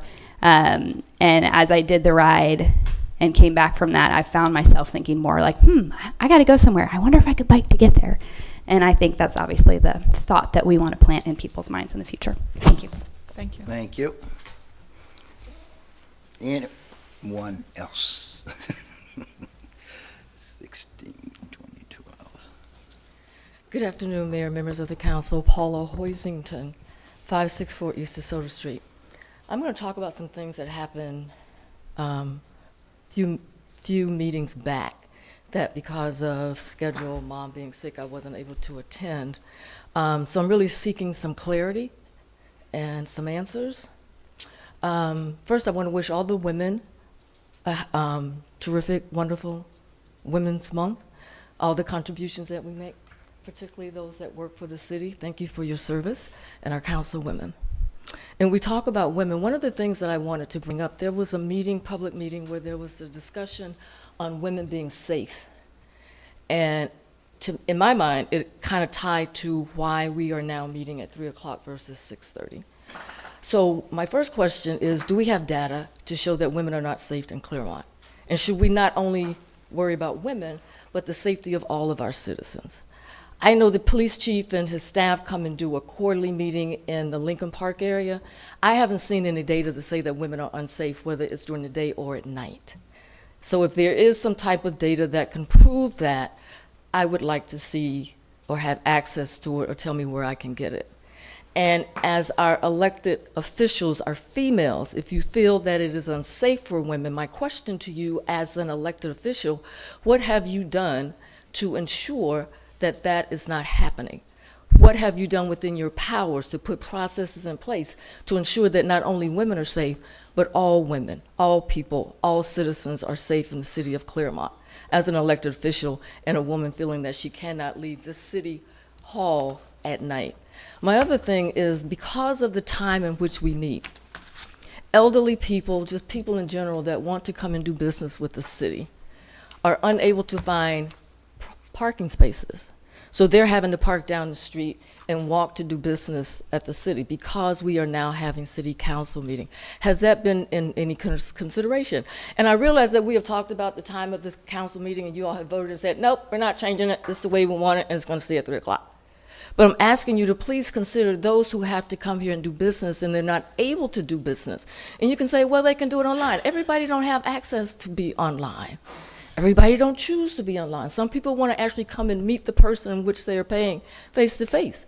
But if I'm coming down here and I got to circle and circle and circle and look for a parking space, you're giving a disadvantage to me. And when I come here and I see cones and parking spaces that look like they are reserved, why don't we all have a reserved parking space? Why is it necessary to have a reserved parking space? What is the data to say that we need a reserved parking space? And I hope you'll give me a little bit more time there. So I'm asking that when we make those comments, are we doing what we can do in our positions to ensure that all citizens are safe, and particularly that group in which you are concerned about? And do we have the data? Can we get the data from the police department to show where there is a legitimate concern? And there may be. And if there is, what areas? Because I would like to know, should I go out at night? The women that are working at night that have no other choice, are they aware that there may be danger in the city for women? My other thing is when we take field trips, and we take city field trips, there was a trip made to, I think, Seaside, I think that's the proper thing. And there were staff there were people in attendance that were not staff. Councilwoman Strange, I don't know, I haven't seen the list, but I understand that there were people from your family. How do we do that? What's the process? Paula might want to go one day. How do I find out that there's a trip? How do I get to go? What are the recommendations? Who pays for it? How do we get that information? How do we decide who gets to participate and enjoy the things that our staff are going to see back to the city? And do they come back and do a public report of what they saw? So, can you wrap it up in 30? I can, sir. 30. I can, sir. So my question is, can I get the data on the safety of the city? And can I get a copy of the process on how it is determined who gets to participate on any city function? Do we send it out so that anyone can say, I would like to be put on the list? Thank you, sir. Thank you. Anyone else? This is a public forum. Anyone in the public wish?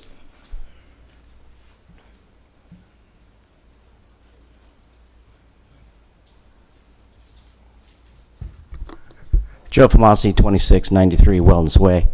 I've heard some of the speeches coming out of the council members here, and I'm really concerned about snide comments made about new residents moving here, complaining about traffic, and that, maybe they should think about it. They're the cause of it because they moved here. To, maybe not wanting to represent this whole city. I feel like there's a lot of divide coming out of here.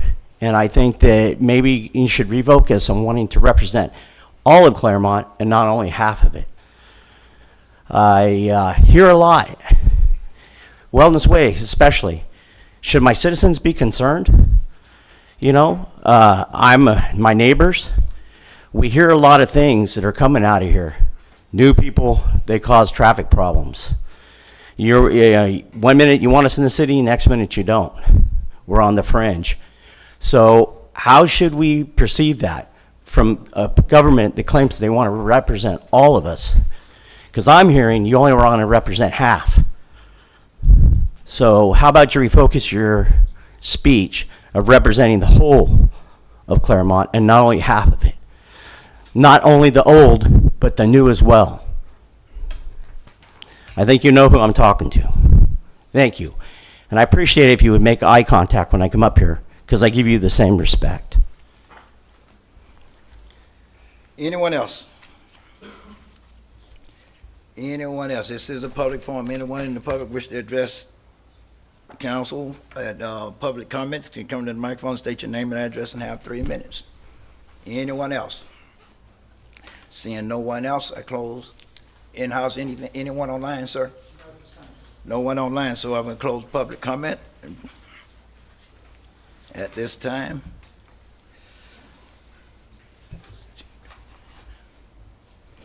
All right, before we move on, Mr. Van Wagner, is there any changes to the agenda? No changes, Mr. Mayor. Okay, the next portion of the meeting is for the consent agenda, which contain items that has been determined to be routine and non-controversial. If anyone in the audience wishes to address a particular item on the consent agenda, now is the opportunity for you to do so. Additionally, if staff or members of the city council wish to speak on a consent item, they have the same opportunity. The consent items this afternoon is items 1 through 3. Is there any item that anyone wish to have pulled? Item number 1. Item number 1. Okay, any other items? Seeing no other items, I will take a motion on for item 2 and 3. I move to approve items 2 and 3 of the consent agenda. I second. Okay, have a motion and a second to approve item 2 and 3 on the consent agenda. Any further discussion? No. Hearing none, all in favor, let it be known by saying aye. Aye. All opposed? Chair vote aye as well. Motion carries 5-0. Item number 1, meeting minutes. Yes. On the last page of the meeting minutes, page 21 in our packet, page 10 in the regular council meeting minutes, there's a reference to me raising concerns about 2 instances. The number should be 3, and I would like that to be edited for the record. So am I moving to edit the minutes? You would to move to change- approve subject to the change. Move to approve item number 1, subject to the change of the reference to 2 instances to be 3. Second. Have a motion and a second for approve item number 1 with the subject change, pronounce this change. Any further discussion? No. Hearing none, all in favor, let it be known by saying aye. Aye. All opposed? And chair vote aye as well. Motion carries 5-0. Unfinished business, ordinance number 2026-003. Mayor, I'll read the three of these titles together. Yes. The next three. Okay. We'll go, well, what about 3, 4, 5, and 6? 3, 4, and 5 will be heard together. Is that correct? No, 4, 5, and 6 will be read together. Okay. I'm sorry. We'll vote on them separately. 4, 5. Yes. Ordinance 2026-003, an ordinance of the City Council of the City of Clermont, Lake County, Florida, providing for the annexation of a certain parcel of land of contiguous to the present city boundaries, providing for an effective date, severability, recording, and publication. Ordinance 2026-004, an ordinance of the City of Clermont, Lake County, Florida, adopting the small-scale comprehensive plan amendment for the City of Clermont, Florida, pursuant to the Local Government Comprehensive Planning Act, Chapter 163, Part 2, Florida statutes, setting forth the authority for adoption of the small-scale comprehensive plan amendment, setting forth the purpose and intent of the small-scale comprehensive plan amendment, providing for the adoption of the small-scale comprehensive plan amendment, establishing the legal status of the small-scale comprehensive plan amendment, providing for conflict, severability, administrative correction of scrivener's error, publication, and effective date. Ordinance 2026-005, an ordinance under the Code of Ordinances of the City of Clermont, Lake County, Florida, amending the official zoning map of the City of Clermont, referred to in Chapter 122 of Ordinance Number 289C Code of Ordinances, rezoning the real properties described herein, as shown below, providing for conflict, severability, administrative correction of scrivener's error, recording, publication, and an effective date. Good afternoon, Mayor, City Council members, and guests. Nick Gonzalez, Development Services. This is Agenda Item 4, 5, and 6, Perimeter Park West, Phase 3. The applicant is requesting a voluntary annexation, a small-scale comprehensive plan amendment, and a rezoning on the subject parcel for the purpose of developing an industrial park. The property at approximately 12 acres is located a quarter-mile south of Ray Goodgame Parkway from the State Road 50 intersection. The property is located within the interlocal service boundary agreement and the joint planning area. The applicant is requesting city services for the property on which the city can fully serve. The property is contiguous with the city limits along the north and west property line. The property meets the requirements for consideration under Florida statute for annexation and is adjacent to the city limits. Staff recommends approval of ordinance number 2026-003. The proposed map amendment will change the future land use from Lake County's urban low to city's industrial. The proposed end use of the property will be an industrial park. Several policies in the city's comprehensive plan will support the proposed map amendment. In addition, the parcel adjacent to the west is industrial and is a compatible use. The change in the future land use to the city's industrial category does not propose a conflict between the existing uses and land uses within the area. The proposed future land use is consistent with the city's comprehensive plan and its goals, objectives, and policy. The Planning and Zoning Commission recommended approval 4-2. Staff recommends approval of ordinance number 2026-004. And lastly, we have the rezoning. The applicant is requesting a rezoning on the subject property from Lake County Agriculture to City of Clermont Planned Unit Development to allow M1 industrial uses. The PUD request provides flexibility in the site design while allowing specific conditions to be addressed in the development of the project. The applicant proposes to develop the property as a third phase of the Perimeter Park Industrial Park, consistent with the PUD concept plan. The uses of this phase will be similar to the previous phases, and the permitted M1 industrial uses shall be permitted with the exception of no automotive, truck, trailer, motorcycle, or boat repairs, sales, or leasing shall be conducted on site. The proposed PUD ordinance will be required to be consistent with the applicant's conceptual plan, along with the city's land development codes.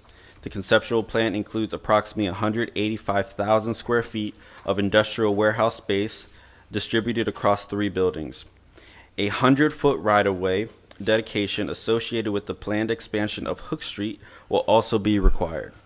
Due to physical site constraints of a relic depressional feature in the middle of the site, waivers will be required for cut and fill. The maximum fill is up to 36 feet over 11% of the site, and a maximum cut is up to 25 feet over 15% of the site. The city traffic engineer reviewed the traffic study exemption request, and due to the low traffic generation and the established left turn lanes on Hartle Road, concurs with the granting of a Tier 1 exemption. Staff has reviewed the applicant's proposal and finds the proposed zoning at this location is compatible with the uses in the area. The requested PUD with M1 industrial zoning is consistent with the city's comprehensive plan and land development regulations. The Planning and Zoning Commission recommended approval for 2 with the added condition that a comprehensive tree survey is required prior to site plan approval. Staff recommends approval of Ordinance 2026-005. And that concludes staff's presentation. Thank you. Okay, thank you. Is the applicant present?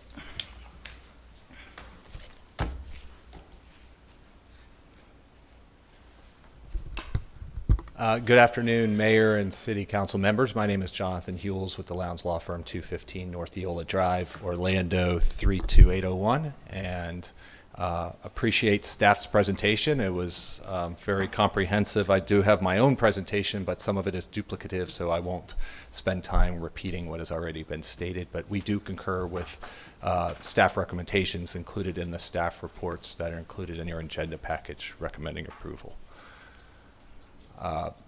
This was also presented as part of staff's presentation, but this property is located south of State Road 50 on the west side of Ray Good Game. It is currently in an unincorporated county, which is one of the requests, the first request for annexation that's before you. So of course that's the annexation, the small scale comp plan amendment, and the rezoning. These maps were already presented as part of staff's presentation, but just for orientation, the map on the left side of the page is the county's future land use map, and the map on the right side is the proposed city's map after, if City Council were to approve the requested future land use change, taking it from urban low to industrial. This, once again, these are rezoning maps, and this shows the current county map on the left side, followed by the proposed city map on the right side, which would take the current agricultural zoning, the placeholder zoning, to that PUD, which would have the M1 restricted type uses. As was mentioned, there was going to be some restrictions on the type of uses, and that vehicular or boat repair, sales, or rentals would not be a permitted use. A little bit more detail on the concept plan. It does propose 3 buildings to be developed, totaling approximately 165,000 square feet. The PUD would have restrictions in that the service bays and docking bays would be internal to the site, and that none would be directly visible from Ray Good Game or the public right-of-way. On the orientation, I should have noted, has north on the left side of your page, so it's tilted on its side.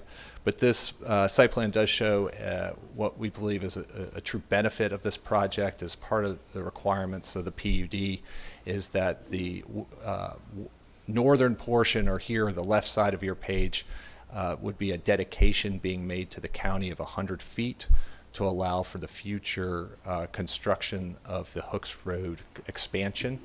This is the last piece of the puzzle to allow that project to move forward, and that would be dedicated at no cost to the county to allow that project to move forward in the future.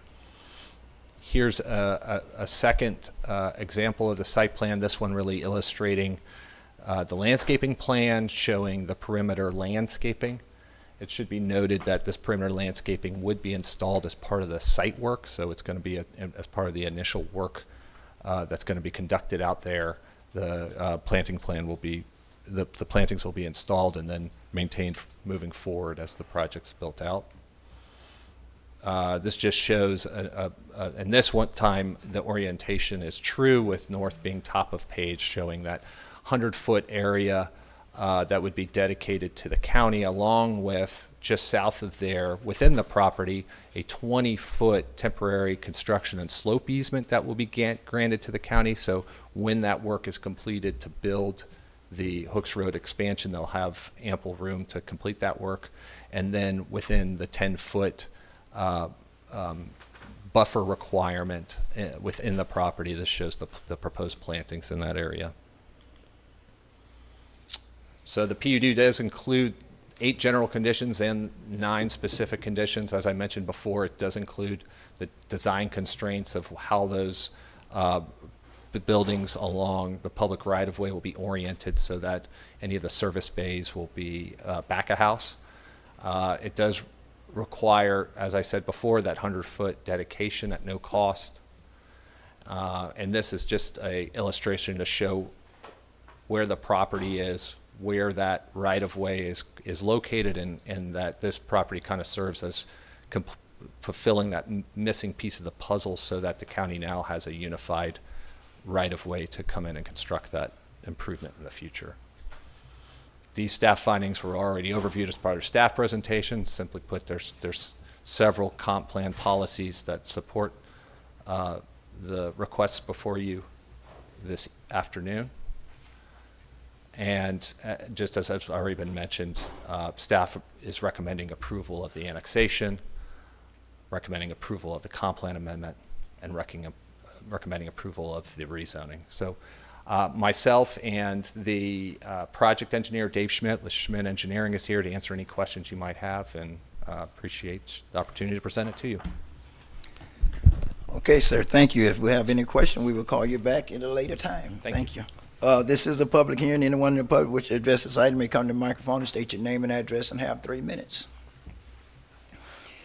Anyone in the chamber that would like to address this item may come to the microphone and state your name and address and have 3 minutes. Seeing no one, I close. No one online, so I close public comment and bring it back to council. What say council? I have some questions for the applicant. Yes, sir.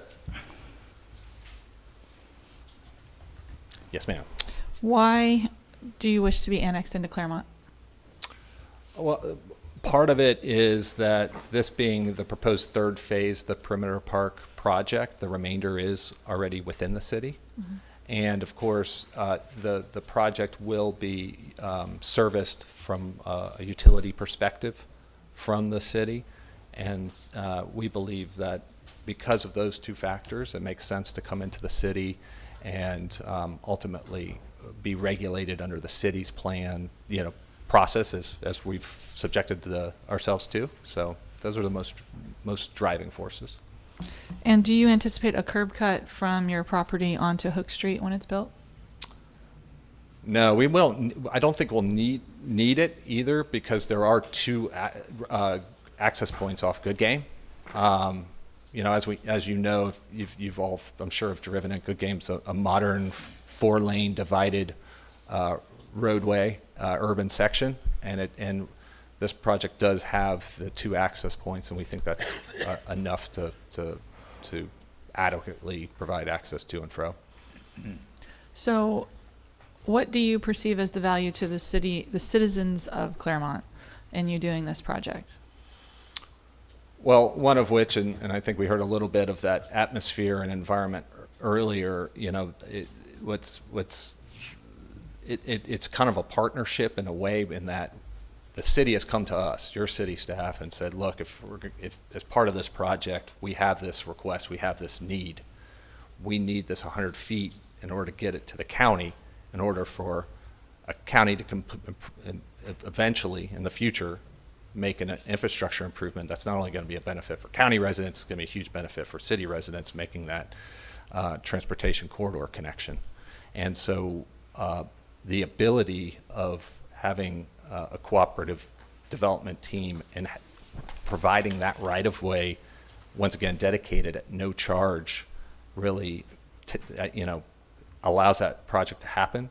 If this project were to go away and you either there was no proposal in the near future, or you had an uncooperative developer, then to get this future right-of-way improved, you might be forced to looking at other means, including potentially eminent domain, which is at a cost to the county, at a cost to the city, and that there's a delay potentially in having that project move forward with, right? The county's not going to look to accelerate or put it on their capital improvement plan until the right-of-way is likely all in place, and this solves that issue. So if we were to approve the comp plan amendment to give you industrial rights rather than agricultural rights, the value of the real estate in an eminent domain situation would actually be more. Well, the comp plan today is low-density residential up to 4 dwelling units an acre. So it's not, it has an agricultural zoning, but the comp plan is low-density residential, Okay. right? So if it was going to move forward with a residential project in the county, they would be seeking something different than agriculture. And that would be up to 4 dwelling units a unit. And I think if they got into those type of discussions, I'm sure that it would probably result in a battle of appraisers where the owner's appraiser is saying this can be built as a subdivision to this many units on a valuation standpoint. Luckily, we don't have to have those conversations because, like I said, Yeah. Part of your good staff's, position and accepted position is this right-of-way is coming in as part of this project at no cost. Well, I see this right away as potentially just another Highway 50, unless it provides a benefit to the citizens of Clermont to stay in Clermont. And when I look at this parcel, I see residential on east, west, north. In our comprehensive plan meetings, there was conversation from citizens who live in some of those neighborhoods on their desire to get to what would be a future downtown center at the Waterbrook, at the Shops of Waterbrook, which is online, hopefully coming to us soon as a new downtown center. And so to me, I see a potential value in having a true connection from those homes to not only the jobs that I would hope that this would create, but also to what would ultimately be a downtown center. And so my question would be, is there any temperature or taste by the developer to actually go ahead and install something while we wait on the county, maybe a 10-foot pathway so that we could do we have a golf cart ordinance, so we could do an golf cart overlay, bicycles, so people could get to your employment center from Hook Street, from both the neighborhoods to the east, across the street on the north, and then to the south, while we wait for the county to get around to building this street. And that would be, that's an interesting concept. Just a couple of questions. Yep. So it would be within the right-of-way that's being dedicated? It would have to be. Okay. And what would the scope would be from Well, we ultimately would need to, if we're going to connect these communities, we need to have a trail that goes from one community to the next. So I'm looking at the space between Ray Goodgame and Emiliana to connect to Emiliana so that the residents across the street and to the east can get all the way to Emiliana, which ultimately is where Waterbrook would be. And then also where, that would now allow people who live in the mobile home park across the street and Waterbrook, and then the apartments across the street and the neighborhood to the east, it would allow them to get to your parcel to work, and we don't have to put more cars on the road. I know we didn't get to talk before this. Yeah. Meeting, I'm sorry. I think it's a very interesting concept, and I do appreciate it. I think the issue we might have, and I can go over there and speak with the development team in just a minute, is one, we don't have an idea of the cost of that to be able to react to it at this meeting. And B, I would hate to have a condition added to this PUD where it's not the city that will be determine whether that's feasible or not, but ultimately it's the county, because it would be county right-of-way. And I just don't know if Mr. Lynch over at County Public Works and his cohorts would see a similar vision, and I'd hate to bind a condition where we don't control it, the city doesn't control it, and then we can't meet it because the county says, no, that's in conflict with what our vision is, and we are going to build this road, which will have sidewalks. Any road that's now built today, the sidewalks are a requirement. And then we're all of a sudden, this project's found not in compliance. Right.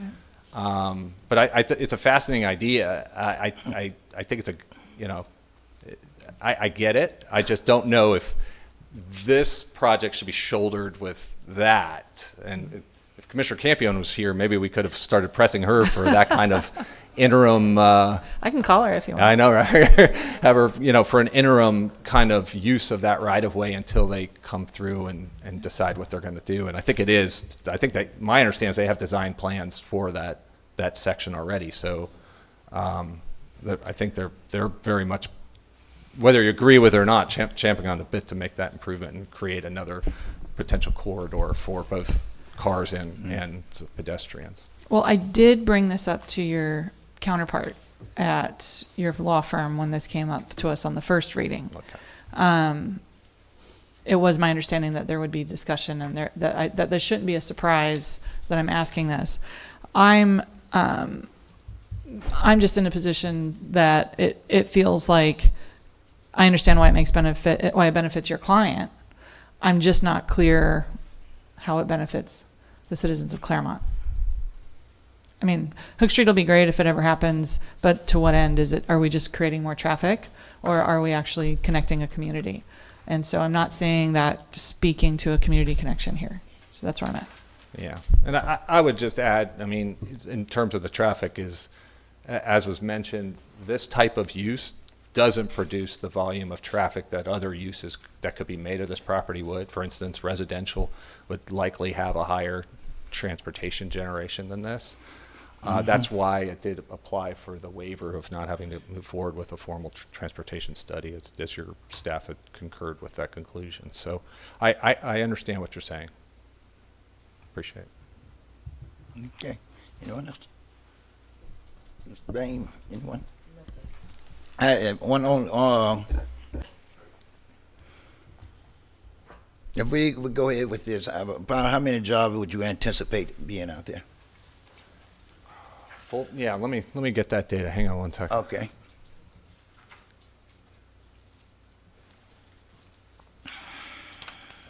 As he's gathering that data, we do want to keep in mind that the number of jobs are also going to result in a number of vehicles on the road. And so when we look at the impact of this project versus a residential project, it's currently zoned for 48 homes. So we have to look at the value of the jobs and the traffic that they would also generate. So in terms Yes, of job creators, it's going to be dependent on what the actual tenants that occupy the spaces are, but the estimate, you know, today is somewhere between 150 and 200 full-time jobs. For a project of this size. Do we have somewhat a medium range of income anticipate? Full-time jobs, and you know, there's the range is there, right? It's Yeah. going to be anyone from folks that are going to be loading and unloading trucks potentially to you have management and middle management and everything that go along. And if it's a business that uses as their headquarters, then you have their, you know, CEO, president, and CFO or accountant that could be there as well. Okay, you had 100, anticipated 115 jobs anticipated. How many would be pretty much reserved for local residents? You know, we got to get past this stage first. But yeah, well, I'm it's just, an you know, I'm interesting- just trying to say. I know you're gonna bring in your upper management and everything. Yeah, no. I mean, obviously, I think there's a great opportunity. It's going to be. That's up to the actual tenants that are going to occupy it, but ultimately they're going to be looking to hire people from this community to work there, and hopefully, you know, they're competing with they have 3 other phases of this park there that they have to compete against, so they're going to have their work cut out for them too. Well, I'm just thinking, hey, if we get at least 75 jobs for the local, that's potential 75 vehicles we get off the road somewhat and free up our traffic and everything. However, I do understand the fact that if we don't approve this and you go through the county, I know the density is a higher density and you can put a lot more out there than what you do is Clermont. That's why I was interested in hearing that answer to the question that Ms. Strange asked, well, what make you want to come in and do this in Clermont when you get less for the zoning go? You know, I think it's just the natural extension of what's already occurred on the immediately next door in that industrial park. And that's the vision for this developer. Well, I like it. I have no problem with it and everything. And I appreciate the fact that you're giving away the 100 feet for Hook Street as well. Give back there and all. I think it's other industry out there already. And I think that's one of the things we need to be looking at here in Clermont is trying to find ways to bring a little bit more industry here. And so we can keep a few jobs here and help reduce our traffic. So that's all I have. No one else, I'll entertain a motion. Let's do this right. Motion, the first motion should be on ordinance number 2026-003. Okay, make a motion to approve ordinance number 2026-003. Okay, I have a motion. A second. Sorry about that. I have a motion and a second for approval of ordinance number 2026-003. Any further discussion? No, sir. Hearing none, roll call. Councilmember Strange. Nay. Councilmember Bain. Aye. Councilmember Myers. Aye. Councilmember Peterson. Aye. And the chair vote aye as well. Motion carries 4-1. Ordinance number 2026-004. I'd like to make a motion to approve ordinance number 2026-004. A second. I have a motion and a second for approval of ordinance number 2026-004. Any further discussion? No. Hearing none, I'm sorry. Councilmember Strange. Nay. Councilmember Bain. Aye. Councilmember Myers. Aye. Councilmember Peterson. Aye. And chair vote aye as well. Motion carries 4-1.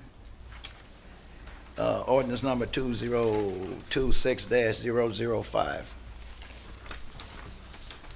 I'd like to make a motion to accept ordinance number 2026-005. A second. I have a motion and a second for approval of ordinance number 2026-005. Any further discussion? Hearing none, Councilmember Strange. Nay. Councilmember Bain. Aye. Councilmember Myers. Aye. Councilmember Peterson. Aye. And the chair vote aye as well. Motion carried 4-1. Good luck, sir.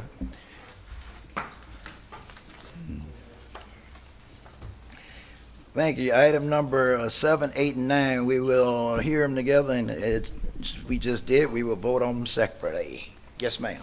Ordinance number 2026-008, an ordinance under the Code of Ordinances of the City of Clermont, Lake County, Florida, providing for the annexation of a certain parcel of land contiguous to the present city boundaries, providing for conflict, severability, administrative correction of scrivener's error, recording, publication, and an effective date.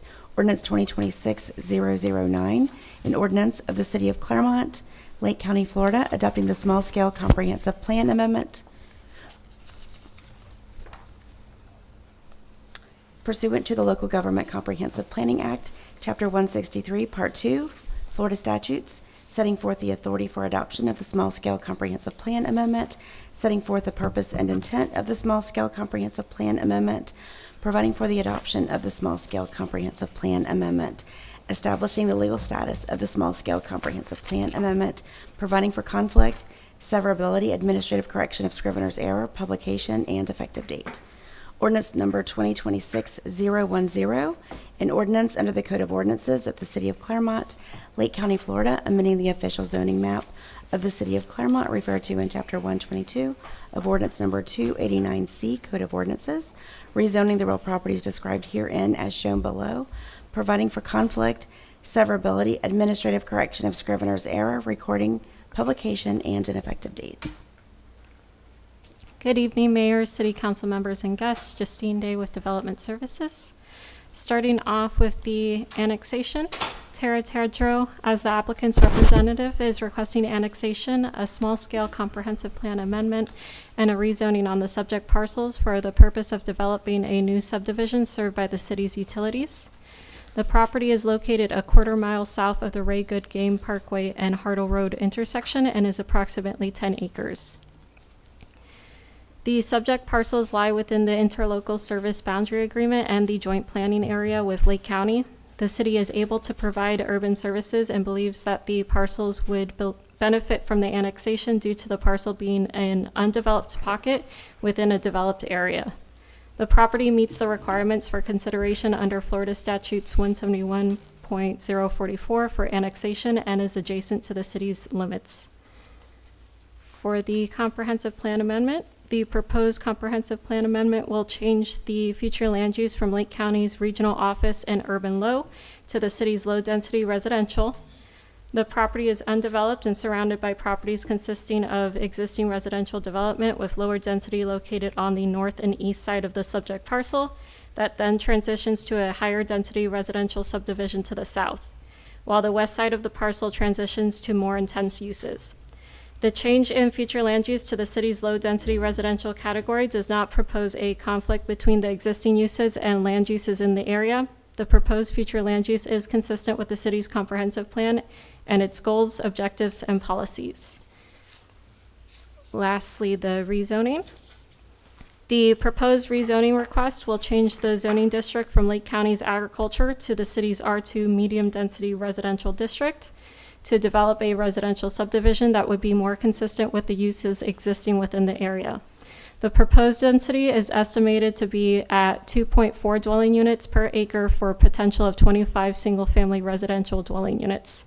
No variances to the city code are being requested as the applicant is willing to comply with the city codes in order to develop the property. The R2 zoning does not propose a conflict to the existing uses and land uses in the area. The proposed use is compatible with the adjoining properties as required by the comprehensive plan. A concept plan has been provided in order to show the potential of the site in terms of layout and proposed transition to surrounding uses existing within this area. Staff recommends approval of the annexation ordinance number 2026-008. The Planning and Zoning Commission recommended approval 4-2 for the comprehensive plan amendment. Staff recommends approval of ordinance number 2026-009.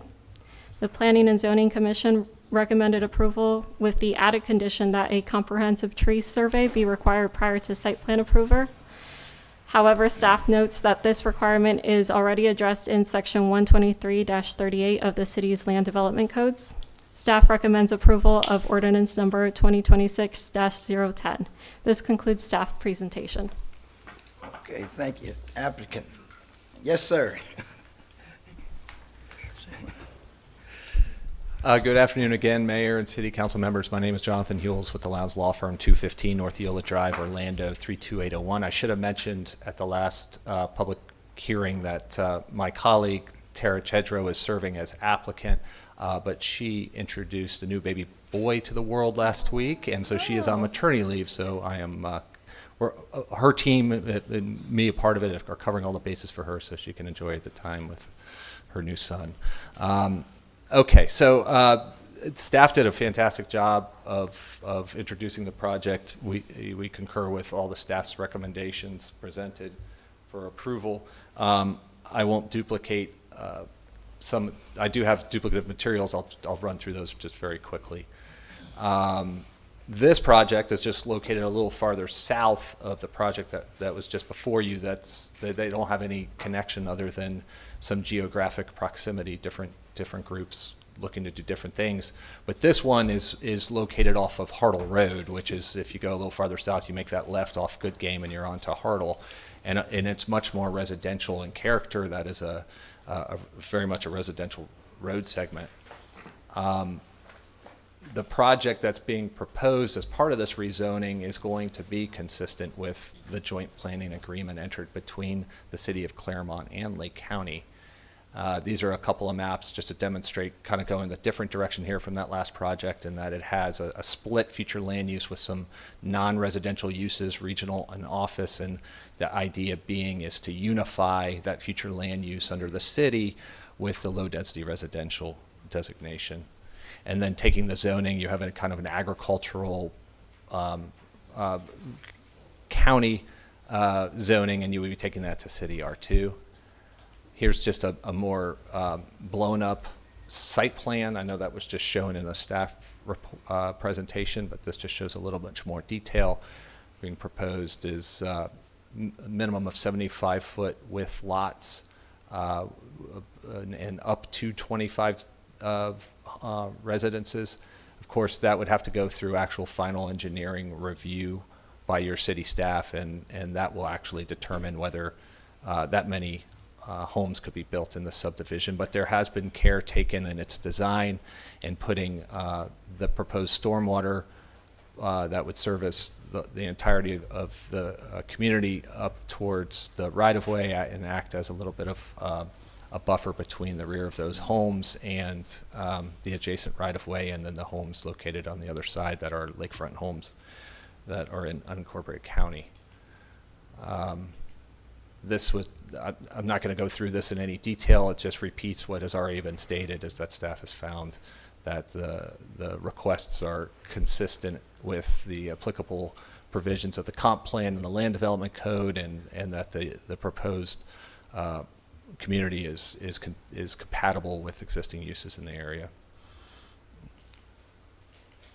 With that, I'm happy to answer any questions. We also have the project engineer for this project, Jeff Summit, in attendance, and happy to answer any questions you have, and would just ask to address any comments if there are any from the public after public comment period. Thank you. Okay, sir, as before, if we have any question, we will bring you back up later, but this is a public forum. Anyone in the public wish to address this item may come to the microphone and state your name and address and have 3 minutes.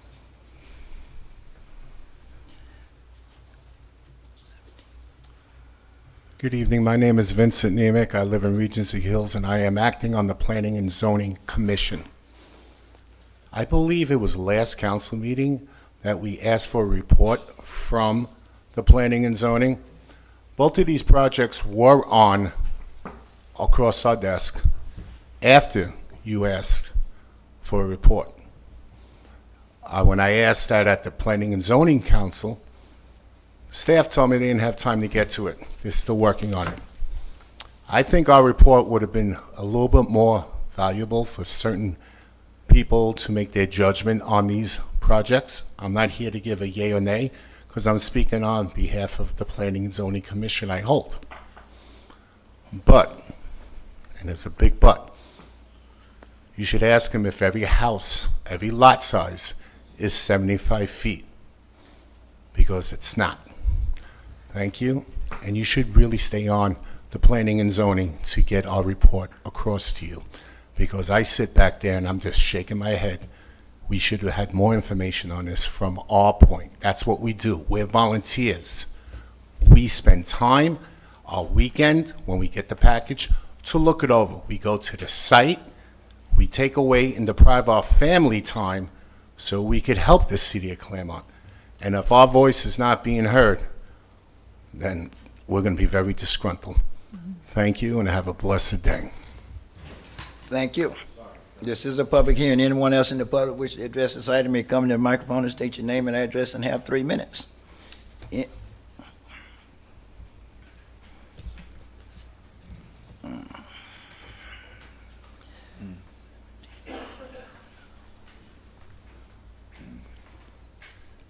Once again, my name is Wilbert Montgomery. I live at 1106 Imperial Eagle Street, Groveland, Florida. But I love the town of Clermont. Now I see there's many industries coming in Clermont, many jobs coming to Clermont. But the thing I would like to ask these guys, you know, the young kids in Clermont, once they get here, what are we going to do to keep them here? We have kids coming out of school during the summer that have no jobs. Is there any of these warehouses that come in Clermont going to have OJT on the job training? You know, they could be set up as ABC students. They must have at least a Sierras. And these jobs that coming into Clermont should have the will and the desire to support the future resident of Clermont. Because as y'all know, the city of Clermont average rent is over $2,000. And if the guys coming up can't afford it, they're going to be steady leaving. So you got to think about the future of Clermont as well as the adults of Clermont. So we got to go forward with the guys that wish to come to Clermont to look out for the future of Clermont. Not only that, but you know, we have a lot of kids that underprivileged. All these jobs coming in Clermont, they should have some kind of farm that can get these kids in the athletic, baseball, football, whatever, and feed back to the city.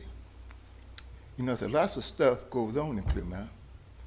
I don't know how many ballparks they have, but everybody can't pay the farm. If the people that wish to come to Clermont can have some kind of agreement to make the underprivileged kids red, yellow, black, or white. You know, shove out a little bit. Help the kids that have no place to go. Thank you. Thank you. This is a public hearing. Anyone in the public wish to address this item may come to your microphone and state your name and address and have 3 minutes. Anyone else? Anyone else wish to address this item? There no one else in chamber? Mr. Wayne, we have anybody online? No one online, so we're gonna close public comment and bring it back to council. What say council? I'll start, Mr. Mayor, if that's okay. Okay, that's fine. First thing, I want to make sure we address Mr. Nemec's comments about the report. We actually did get a summary in our supplemental packet of that meeting and the meeting from last week. So we do have summary notes from the past 2 P&Z Commission meetings. This one, for this item and the one we just voted on, was, I believe, prepared by staff. It wasn't prepared by the commission. And the one from Tuesday was prepared by the chairperson, Chair Colby. So we do actually have in our supplemental packet. So hopefully that'll start and that's okay. I just want to make sure you know that we did, yeah. And my question with regard to, I guess it is more about the rezone item. First, just a clarification question, I guess, first on the SSCPA. No variants are being requested, is that correct? That is correct. Okay. And then with regard to the rezone, the current county zoning would allow for a residential development of up to 40 dwelling units.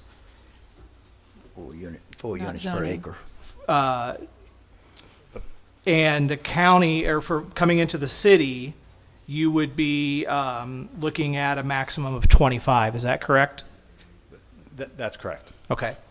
And I heard you make a statement about minimum 75 lots.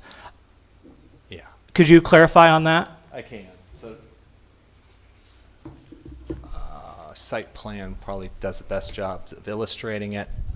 So, every lot has to have 75-foot width. So, if the lot is in the shape of a rectangle, that would be along the street frontage. That 75-foot width would occur.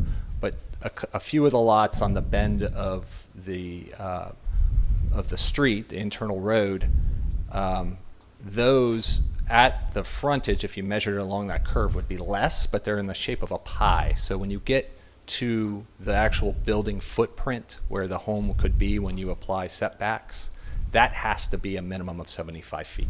So I guess it's in the eye of the beholder of whether that's a 75-foot width lot, but each have to have a minimum of 9,000 square feet. And in fact, one of the lots that I guess has less than that 75-foot width at the street frontage is actually one of the larger lots, the largest lot in the subdivision. It's up there. I can't read it right now. I think it's like number 7. It looks like maybe up in that corner. I feel like does it look better in A or B?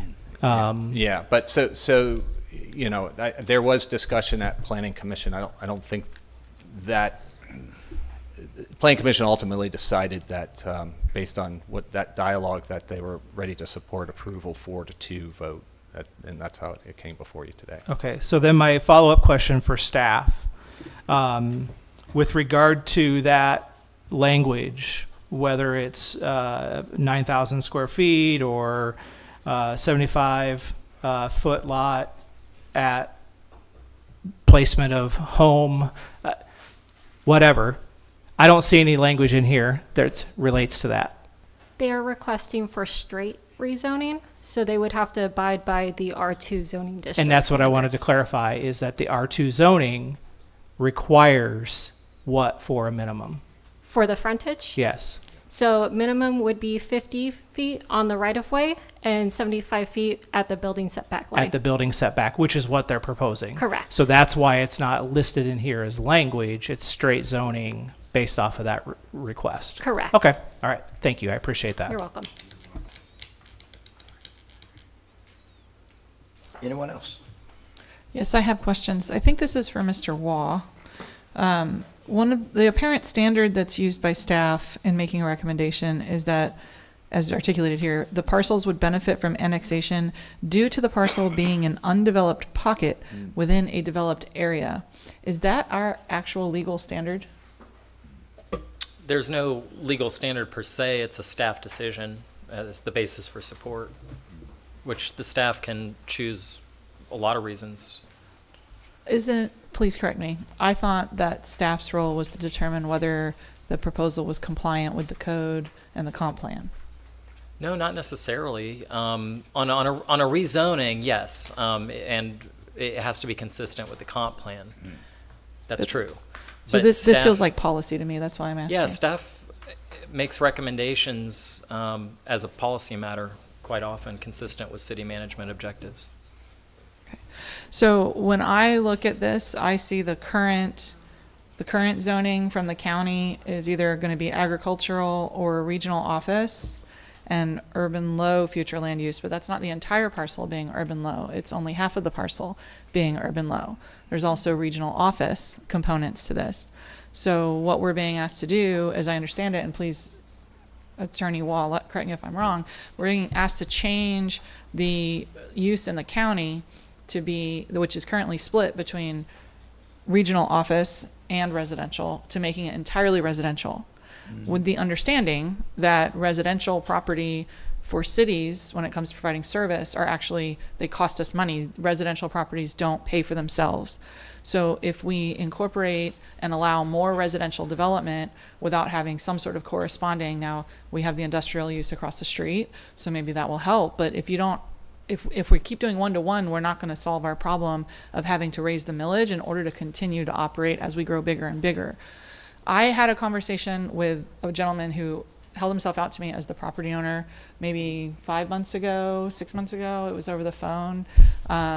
Maybe it was a year ago. I don't really remember. It was one conversation. And I did articulate to the property owner that these were my concerns, that residential does not pay for itself. So we are being asked to annex, take into the city from the county, and provide utility services to a residential parcel.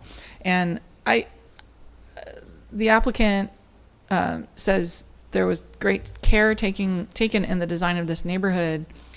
But unless I'm missing something, I don't see any connection to parks or trails or connections to basic needs like jobs or groceries or schools. There's no missing middle housing. We've talked about that as our comp plan came up, that this community needs places for college students and retirees. And I feel like from my role as, my fiscal responsibility to the city, that this is actually making the financial concerns that we might have worse. And I also feel like the owner had notice that, at least from my perspective, for earning my vote here today, that this basic plan is not something I could support. So I won't be supporting this plan for those reasons. So I just want you all to know that. Okay. Anyone else?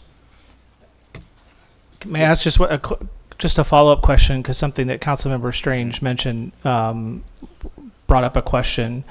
I'm not sure, Mr. City Manager, if this is you or someone else on staff, with regard to providing utility to this parcel, whether it's water, stormwater, or a combination thereof, is that has that been already guaranteed by the city? No. Regardless of whether or not this is annexed and rezoned and the small scale comprehensive plan is approved? Trying to follow along to most of that. Are the utilities guaranteed to the site? Is that what I understand? Yes. So my question, I guess where I'm going is if we were to deny these items and we didn't annex them in, we didn't do a small scale comprehensive plan amendment, and we didn't change the rezone or rezone it, we didn't change the zoning, and they went to the county and did whatever they wanted to do with the county, whether it's a split zone or if they asked the county to change it all to one zone or another, are we already obligated to provide utilities, water, sewer, stormwater to this parcel? I don't believe obligated, but our utilities are in this area going down Ray Good Game Parkway.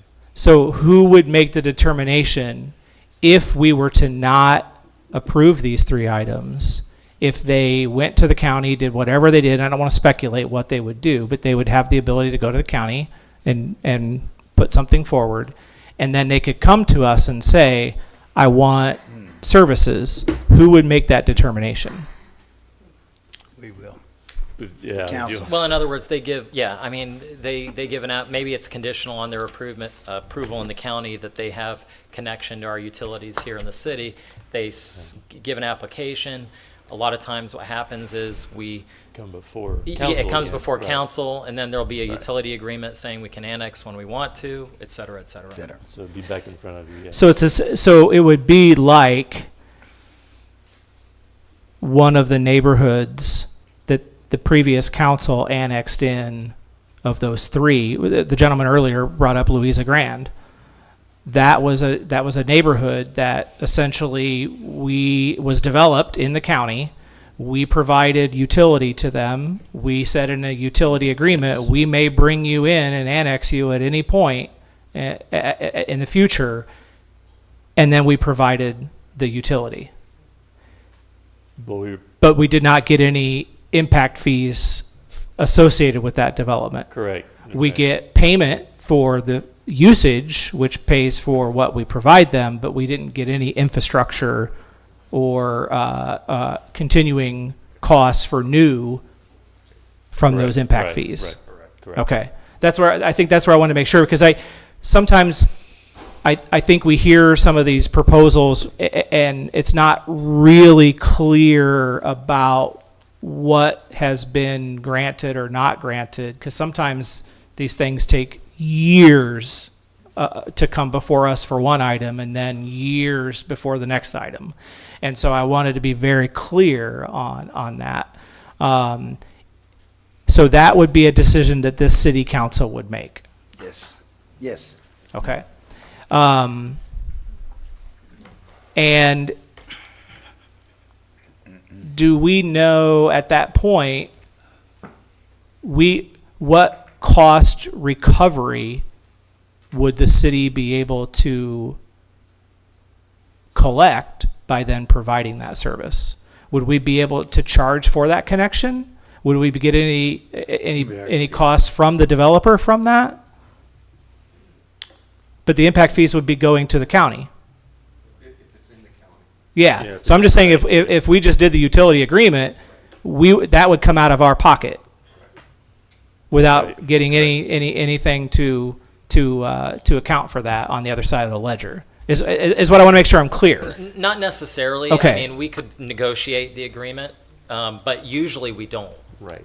That's my understanding. I don't think it has been before that. But again, it would require a future council at some point and at least 3 members of that council to implement whatever that utility agreement stated. And I just want to add for you. Yeah. For the staff side, the county's going to ask us if there's capacity. Right. So that's our role, is to let them know, but you guys decide if that usage is allowed or not. Okay.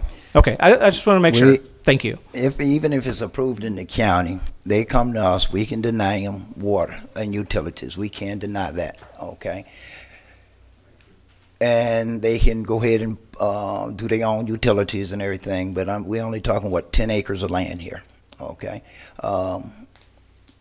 And if they approve it in the county, they not do their own, you're looking at 40 homes compared to 25 homes, okay? Right now, it's zone most of it agricultural, so guess what? We're not collecting anything off of it anyway. You basically pay no fees on agricultural land, okay? So it's sitting there, basically going nowhere. Again, I think it's a great thing, and my main concern, as I asked staff in my review yesterday, was the lot. How big was the lots? Okay, and when they told me they were at least 75 feet, I have no problem with it, because I'm really concerned about them somewhat in compatibility with the homes across the street, which I think they have like 100-foot lots over there across the street. So I'm so concerned. I don't want to have these little tiny homes in small areas built out there right across the street from all these other homes out there for compatibility. But when you guaranteeing me that most of them going to be at the 75 feet, I'm okay. That problem I have. And besides, as far as I'm concerned, hey, we build them out there. Some of them can walk to work at the industrial park, okay? It's in walking distance industrial park. So I have no real problem with it. I think it behooves us to go ahead and annex it in, because we control the density by bringing it in the city, and at the same time, when it's there, we do collect impact fees, okay? Yeah, if they come into the county and we decide to give service to them under the county zoning, if I'm not mistaken, Mr. Ward, we can still charge them a little bit extra for utilities, because the outside that zone, and that's basically all we get, okay, whatever we charge for utilities. So,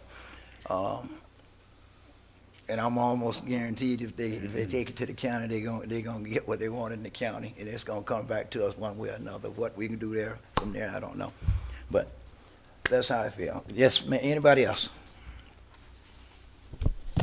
No, I mean, I understand what Councilman Strange was saying about we would make a lot more if it was commercial than if it's residential. But the other side of the coin is that if we deny, then they can go to county and just bypass us.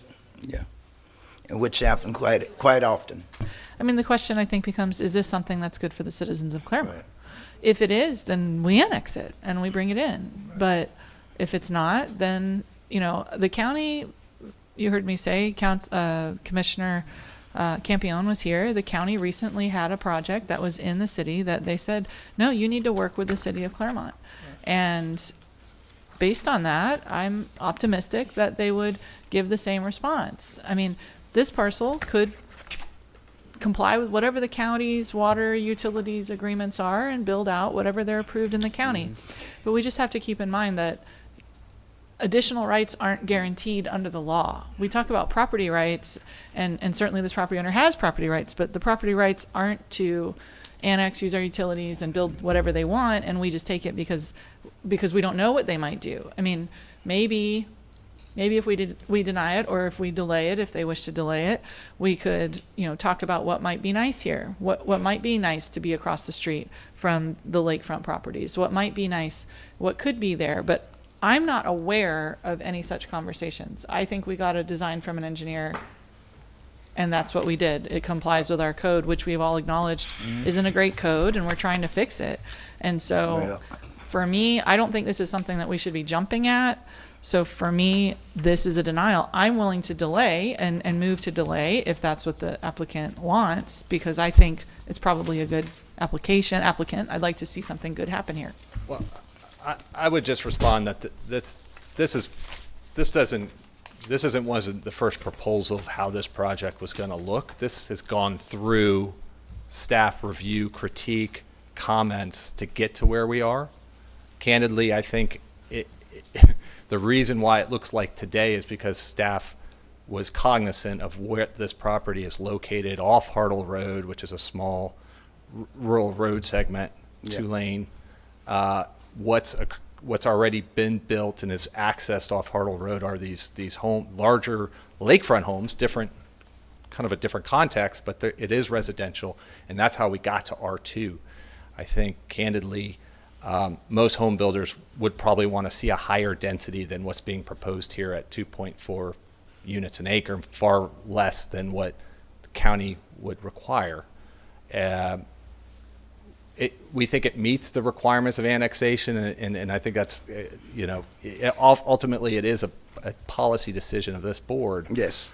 But we felt that having the city having control what it looks like and locking it in with R2 with no waivers was what garnered staff's support, and we would ask for your support of it too. And I think the fact that, these are public noticed meetings, and you don't even have to drive downtown. You guys have made it easy by having Zoom, and there hasn't been one neighbor in the vicinity that's come to either the Planning Commission, the first reading, or the second reading to express an opposite position. Speaks towards, I think, what we think is a quality project. And let me remind you, I get mad every day when I go along. What's the name of the road? I can't remember now. Hammock Ridge Road now, because it's a project sitting out there now that ended up getting our utilities. When they came to us, we denied them. The county sent them to us. We denied it because they didn't want to play by our ordinance and our rules and everything. But they went to the county, and guess what? They did it. And I think we all catching it for that subdivision right now. So it's not guaranteed, even if you go back to the county, that they're going to work with us and give them that. So I think that's one of the mistakes we did make over there, because it's even worse now than it was when they brought it. The subdivision is worse now, as far as I'm concerned, than it was when it first came to us. And we was denying them water, and even when they went to the county, now we're doing it. We just annexed it into the city. It's the rental units that's out there on Hammock Ridge Road. So I'm looking at only 10 acres of land here, and like I say, my main concern is the size of the lots. I didn't want to see a lot of homes just crammed in there. And if you're really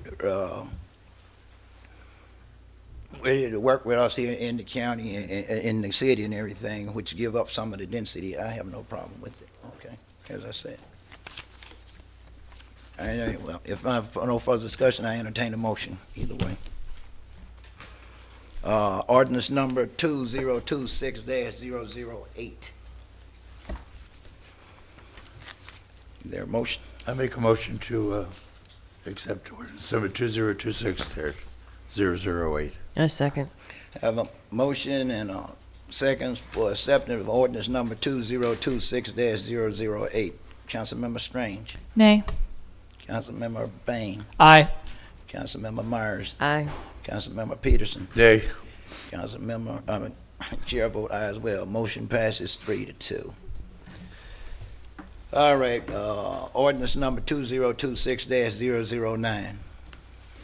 Make a motion to pass ordinance number 2026-009. A second.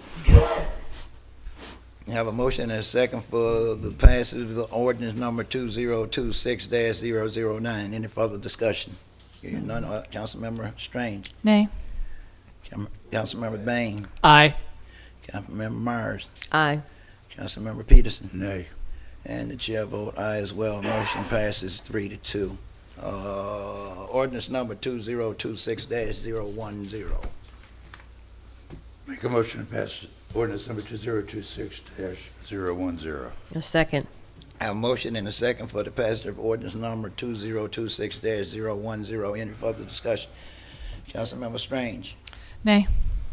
Councilmember Bain. Aye. Councilmember Myers. Aye. Councilmember Peterson. Nay. Nay. And, okay, I heard you. And the chair will aye as well. Motion passes 3-2. Good luck, sir. Okay. Item number 10 is for final consideration ordinance number 2026-012. Mayor, just a moment. Sorry, we have a little, okay, are we back on? The computer first, then I'll switch over.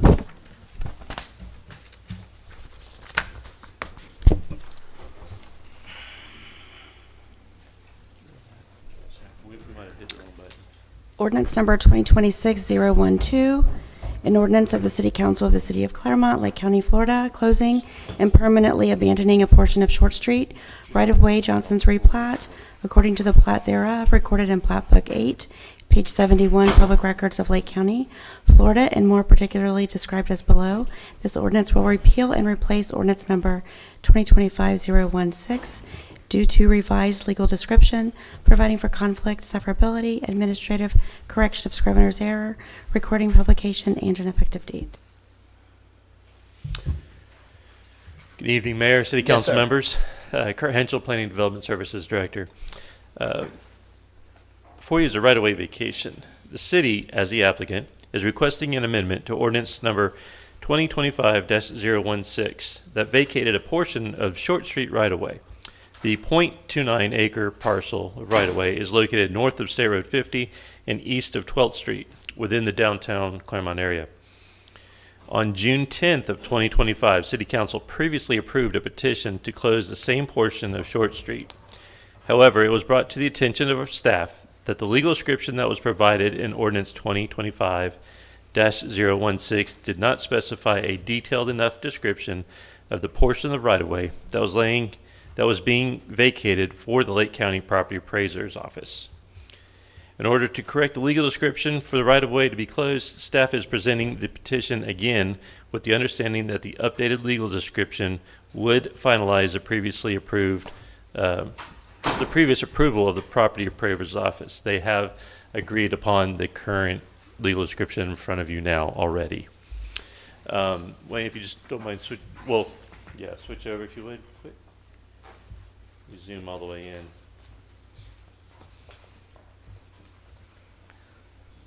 This is just the same picture, just pointing out that the red dotted line is the portion of the right-of-way being vacated.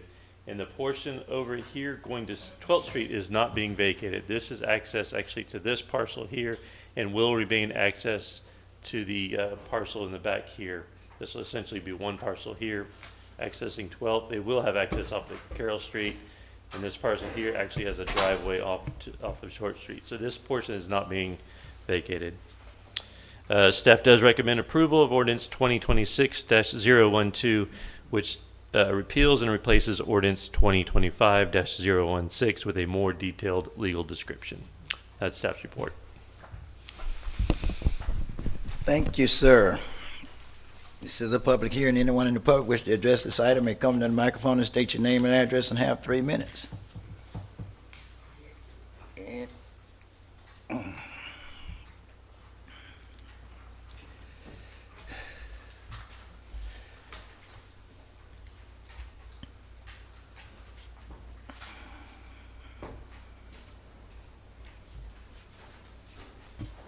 Wilbur Montgomery, address 1106 Imperial Eagle Street.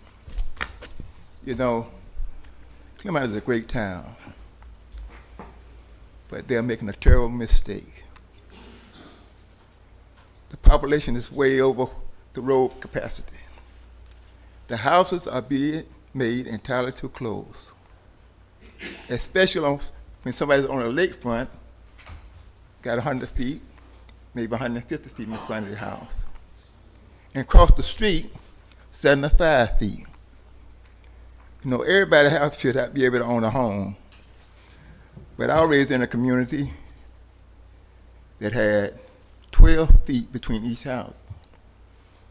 And I don't agree with the material that's being made to build a house now. Everybody wondering why a house go up so fast. Pressed wood. You know what pressed wood is? Concrete and chips left over that came over. A cheap way to manufacture something. And that ain't nothing but a fire hazard itself. You know, like I said, everybody, and that's another thing happened during that period of time. Somebody in the insurance company benefited from it. If you like glue, what's gonna happen? Just like kerosene. If they don't put the proper material in a house, because how pretty a house look, how many rooms it got in it, it's dangerous. You know, the government should be shaming itself for letting this happen. I've seen many houses go up because of the material was made out of them. The apartments that is being built around here, pressed wood and glue.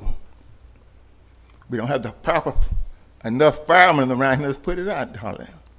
You know, it's a terrible thing that our government can let things go on like that there. Not one federal building have pressed wood in it. There's original plywood. You know, I worked in construction for 25 years, and I hated to see press wood on anybody's house. They holler, why my house went up so fast?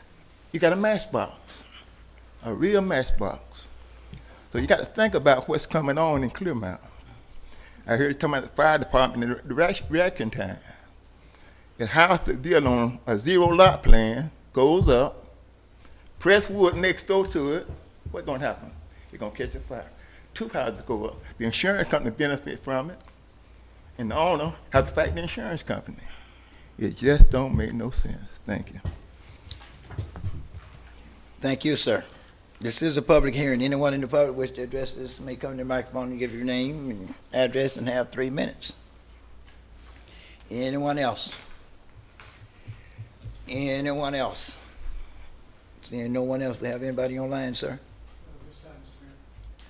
Okay, with no one online, we're going to close public comment and bring it back to council. What say council? If there's no discussion, since it's been acted on before, I would move to approve 2026-012. A second. Wow. Fighting a second, eh? Okay.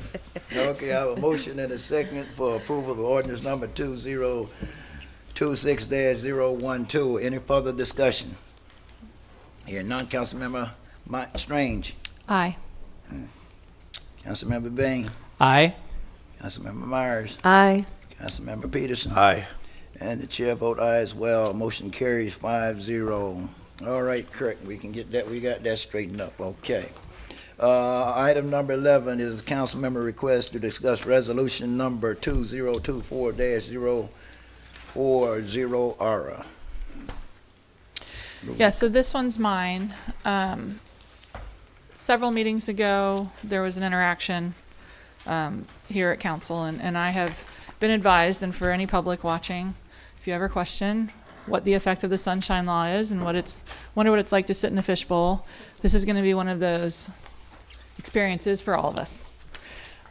We have a resolution that talks about how we should conduct ourselves, and I believe most, if not all of us, ran for this position because we thought we should have a certain decorum on council, and I believe we generally all would agree with these standards that are listed in the resolution. There was no discussion to change them on the night that affected me a certain way. I'll say as a woman, I'm going to do it. I'm going to go there. People call me councilwoman. I am a woman. I'm the mother of 4 children. I'm a small business owner. And I do believe, here we sit, Women's History or International Women's Day, whatever we're celebrating for women. And I had an interesting situation happen. I hire a lot of women. I run the world's largest college softball event, which serves women. And I hire a lot of women. And a lot of women work at the gates at my event. And I had an issue come up last week where one of the women who worked for me was treated in a way that I found to be unacceptable. It was by a man, 2 men actually. Well, I guess technically 3. 2 of the 3 worked for the city. I'm not complaining. I've already talked to the city manager. I will say that our department head staff and our staff did an amazing job handling the situation. But what I realized in the process was I had to look in a mirror, because as bothered as I was at how my 2 staff members, one is 72, she's my mother, the other is a young lady, as bothered as I was at how they were treated, I reflected, and I couldn't stop reflecting on the meeting that we had several meetings ago. We were talking about meeting times. And I think what bothers me the most, because I believe every one of us is up here because we can take the heat, that's why we're in the kitchen. I'm okay with that. That doesn't bother me. But at that meeting, I was aware going in, just from sitting up here and listening to people, that I was the swing vote on an issue that I think is very important to the public. And I truly believed that I could get to what I believe the public wanted and I spoke what my concerns were.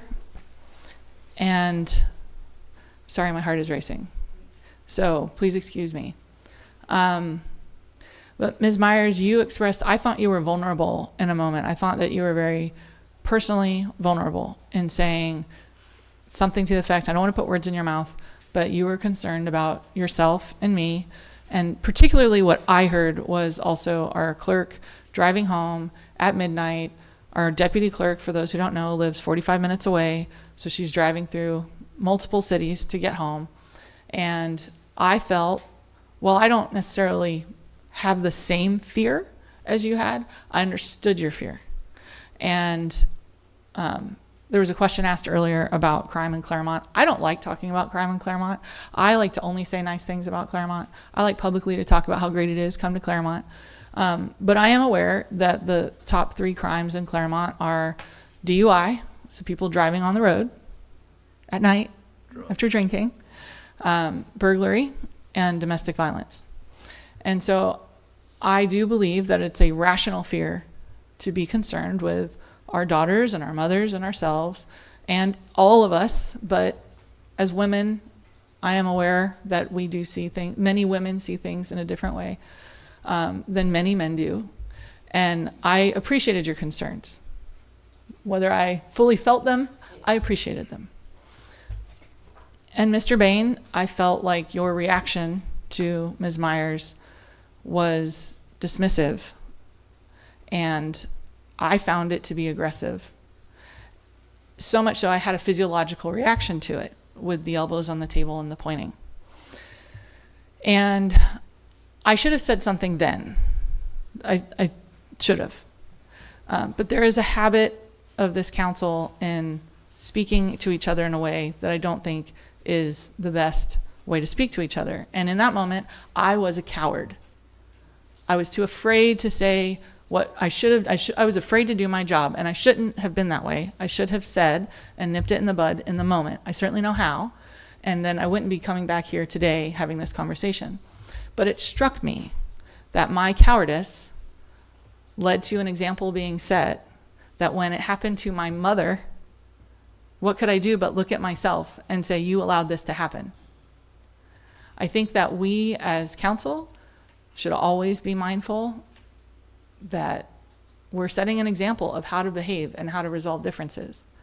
And so I felt like after what I experienced sitting up here, but also in the public realm, and it happened that it was my mother. There's another young lady involved. She's almost 6 feet tall. I mean, she's, these girls, they handle stuff at the gate. My gate is good, but we get it every day from mostly men.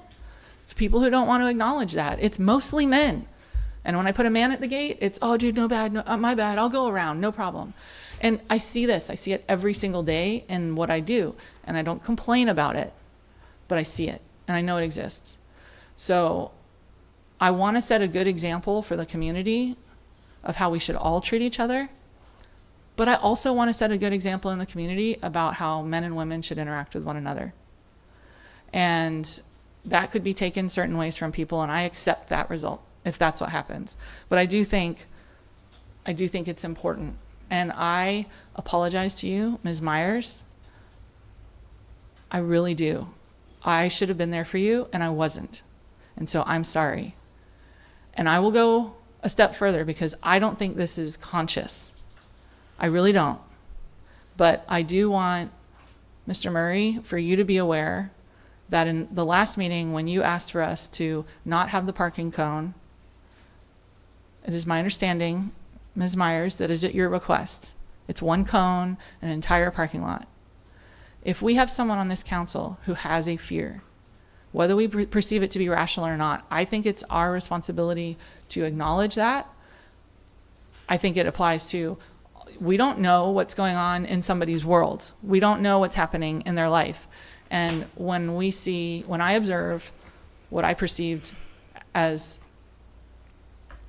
I don't want to use the word I'm thinking, but I felt like it was an aggressive approach to Ms. Myers, and then subsequently a request to remove a device that gives a sense of safety. It feels to me like an attack on her safety. And I won't be silent about it. I just am asking that we be mindful of our resolution. I'm giving notice to the council and the public that I will speak out next time. I will call for censure next time. Censure is just a slap on the wrist. It doesn't mean anything, but it does communicate that this is not acceptable behavior. And I welcome the same for me. I think we need to conduct ourselves in a more professional manner. So that's why I put this item on the agenda. Okay, thank you. All right, this is a public, before I bring it back to council, this is a public hearing. Anyone in the public wish to address this item, make it, well, come to the council, come to this, have 3 Otis minutes. Taylor, 3686 Caladesi. I think it goes 2 ways. We come here to the podium to speak and express our desires or wants and needs. And I think we feel as citizens, a lot of times we feel it doesn't matter. So that's why I think you see, like here, hardly nobody shows up. We moved the time up because we feel that we can get more people involved by bringing them online. Nobody's online. It's gotten to the point that I think people that want to run for government, they feel that it's worthless. I personally would run again. My wife is totally against it. So my home is more important than this here.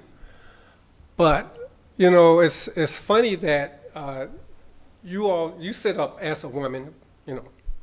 Men and women are always going to have those differences.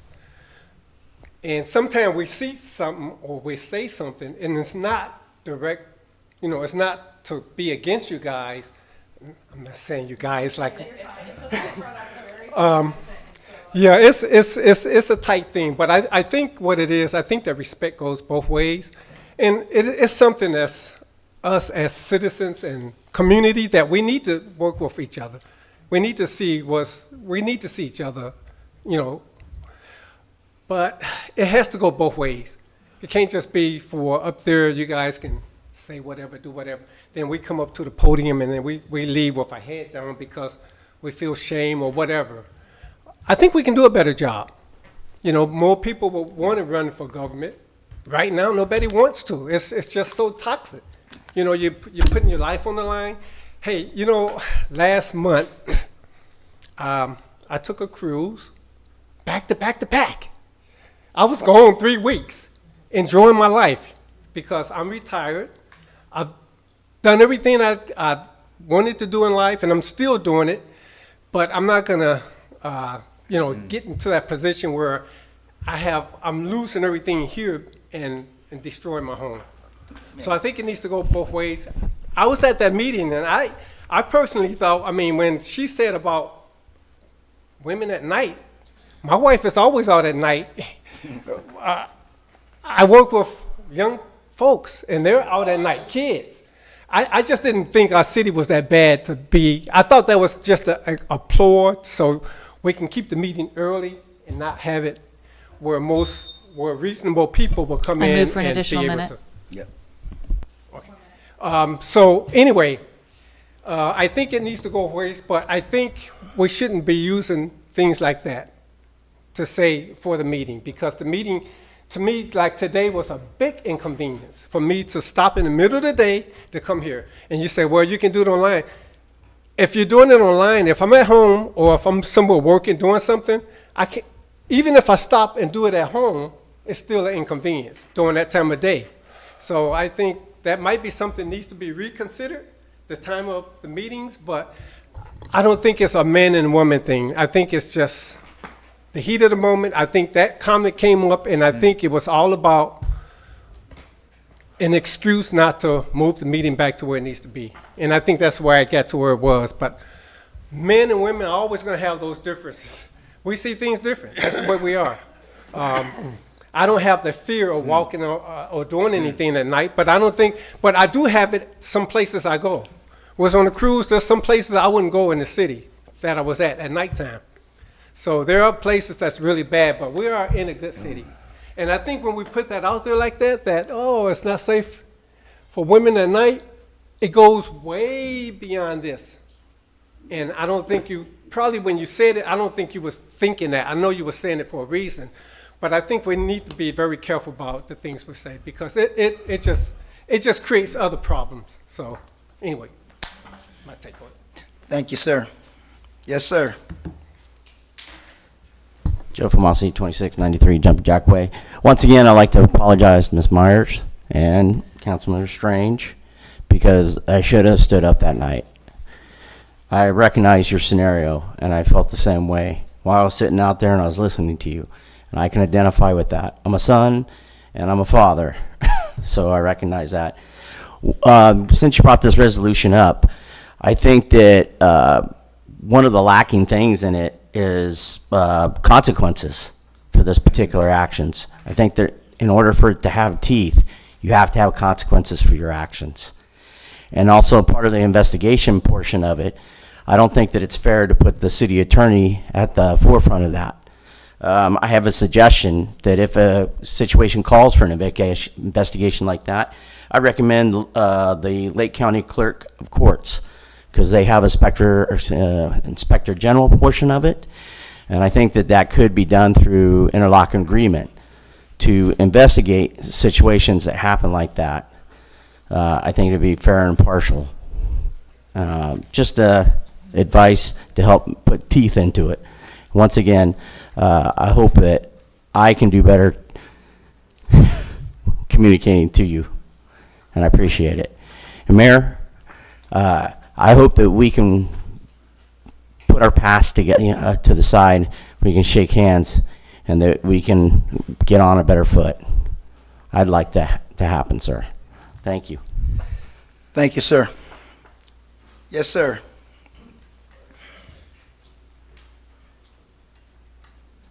You know, coming up, I guess I wanted the meanest person around. I didn't have no barrier. But I went in the military, got drafted at an early age, carried the same attitude there. But my father told me before I left, he said, you're going to meet many peoples in this world. You're going to meet personality, nationality, but treat a person the way you love to be treated. And you always be peace.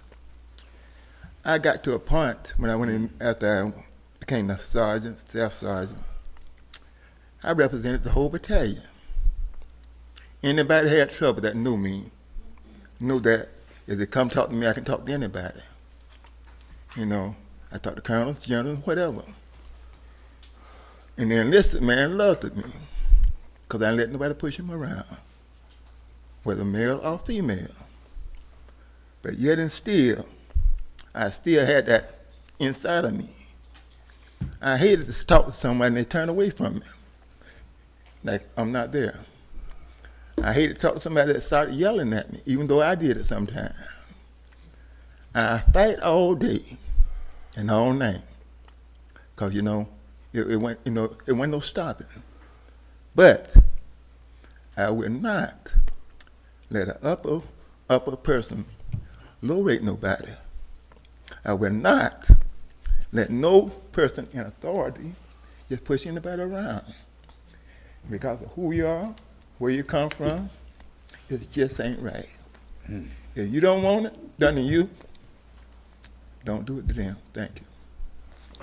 Thank you. This is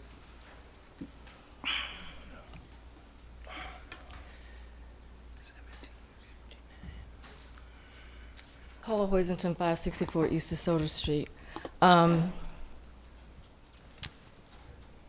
I think it's commendable that you did stand up.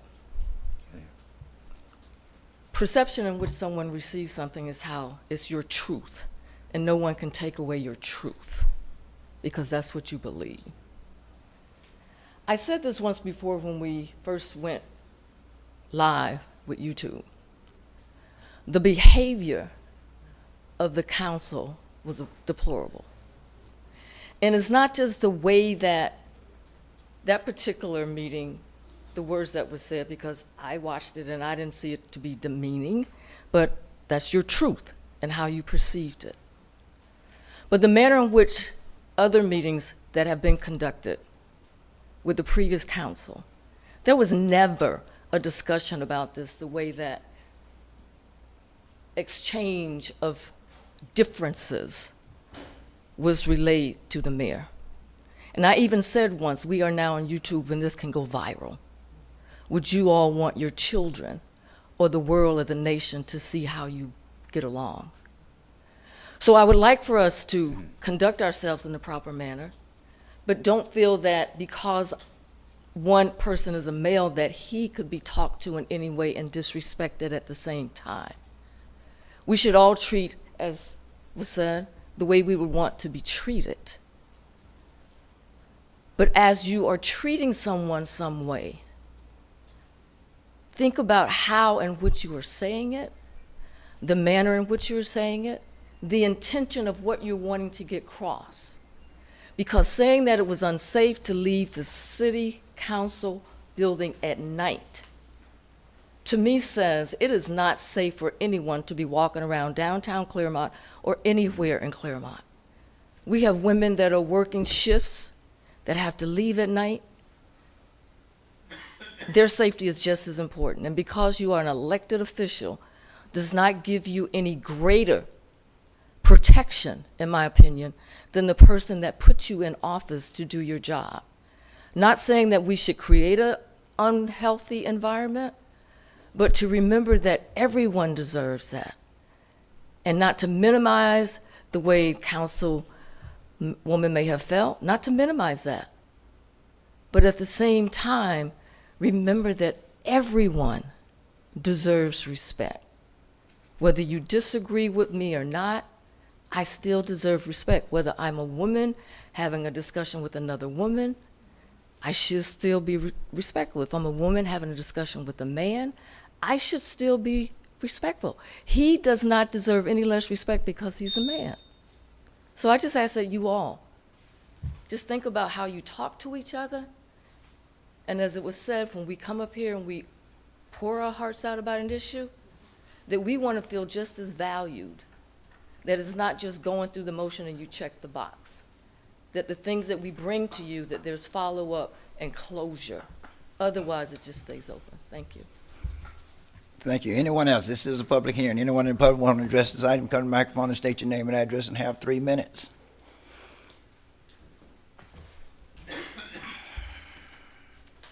Valerie Schuett, 931 West Montrose Street. This is off the cuff. I debated coming up here or not.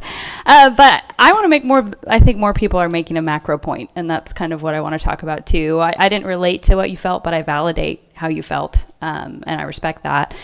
But just zooming out to the bigger conversation, which we're kind of talking about here with the rules of conduct and just in what others have said, you know, I think one of the greatest ways that we can show respect to one another, both on the dais and to one another, is to take what's in front of you and judge it based off of the merit of the issue and the idea, not on who's for it or against it or the vibes around those things. But and I will say, I mean, I've seen that there can be a lot of that across the board sometimes.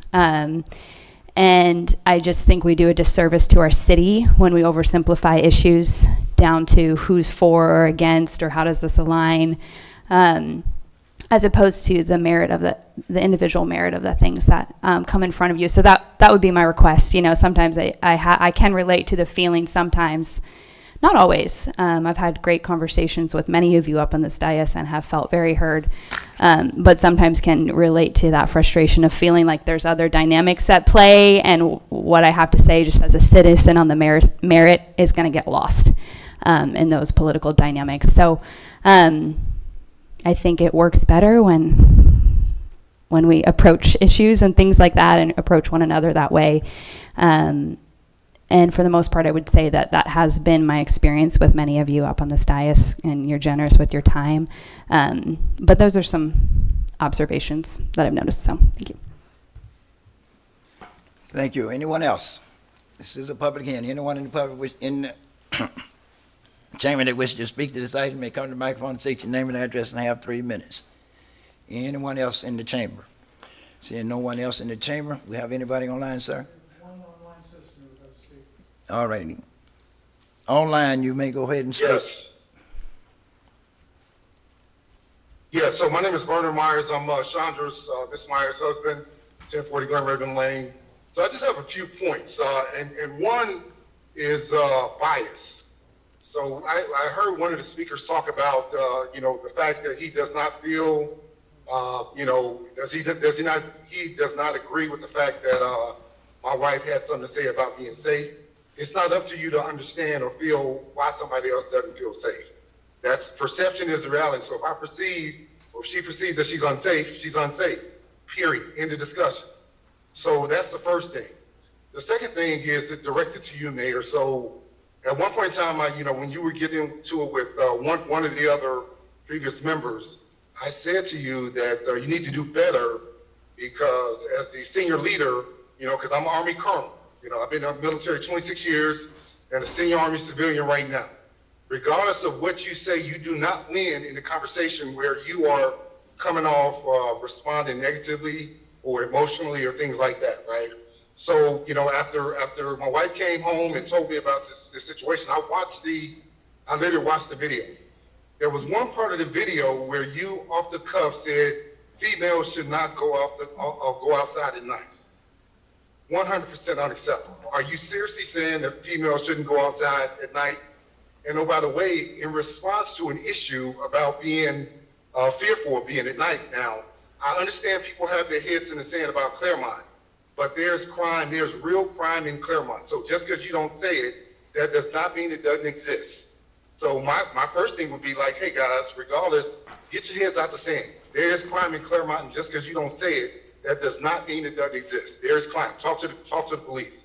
And I think Allison mentioned 3 things about the fact that, the number one crimes. There's crime, right? So regardless if you don't agree with it, there is crime, and it is in Clermont, so understand that that's the case.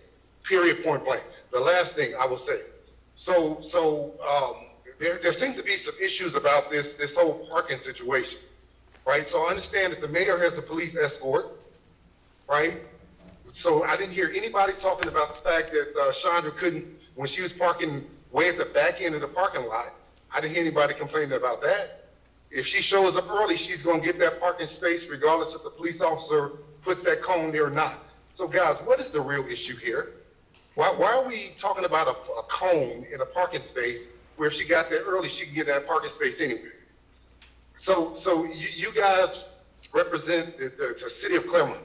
Why are we dealing with these issues, these weed issues, when we got forests worth of real bigger issues that we need to be focused on? We got to stay out the weeds. A cone, seriously? A cone. Come on, guys. We got to do better. That's all I have. Thank you. Anyone else, sir? Seeing no one else, we close public comment, bring it back to council. State council, I have to. Well, mostly I just wanted to bring it up. I wanted to talk about the issues as it specifically related to the night in question. It felt to me like an even greater failure because I could easily have gotten to yes on a 6:30 meeting, which Ms. Myers wouldn't have liked, but I would have gotten there because we would have solved problems that were causing our meetings to go so long. And I felt like instead of working together, we let the public down in a way that had the hair on the back of my neck standing up. And so I don't think that's good, the capital G good.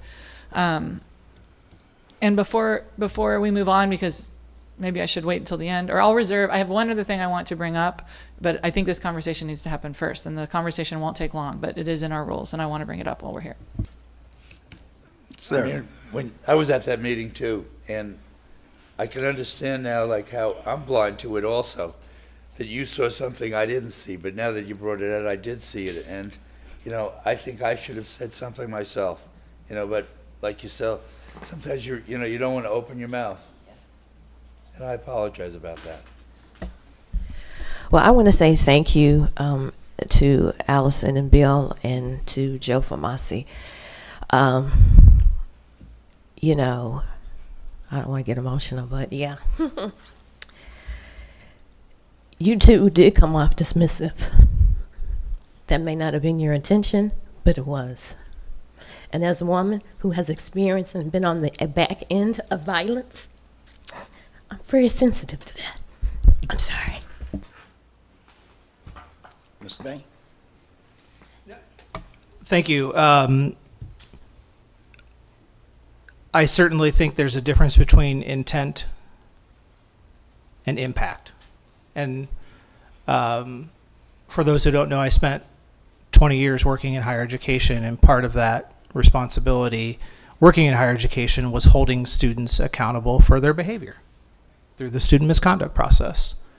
And the latter half of that career primarily focused on what would kind of be referred to as major incidents, particularly items of violence and sexual assault, those level of cases that came before the dean of students office. And students would often say, I didn't mean for that.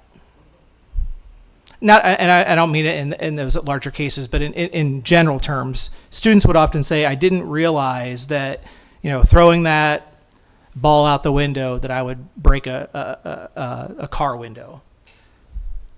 That wasn't their intent. Their intent wasn't to cause harm, but it still caused harm. And so we had to have a conversation about intent versus impact. And I've watched the video multiple times, and I did in that moment take offense to the statements that were made. Councilmember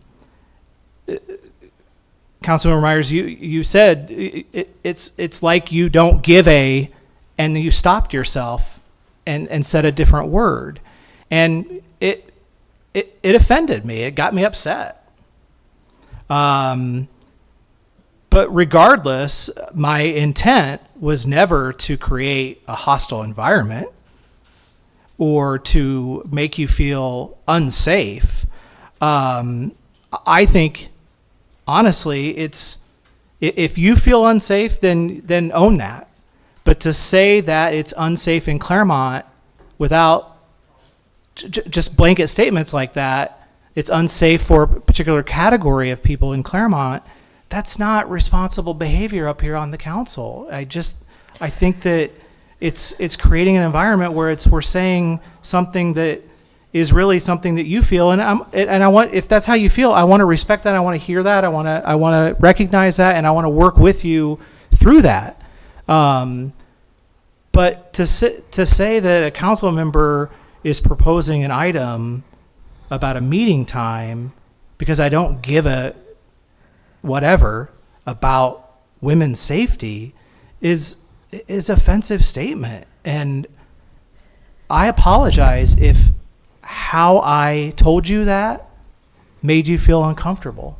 That was not the intent. My intent was to let you know that I didn't think that was an appropriate statement, and that had no bearing on my conversation from my perspective as to why we were addressing this, why we were talking about the meeting time. But again, it goes back to intent and impact. I understand it had a different impact than the intent.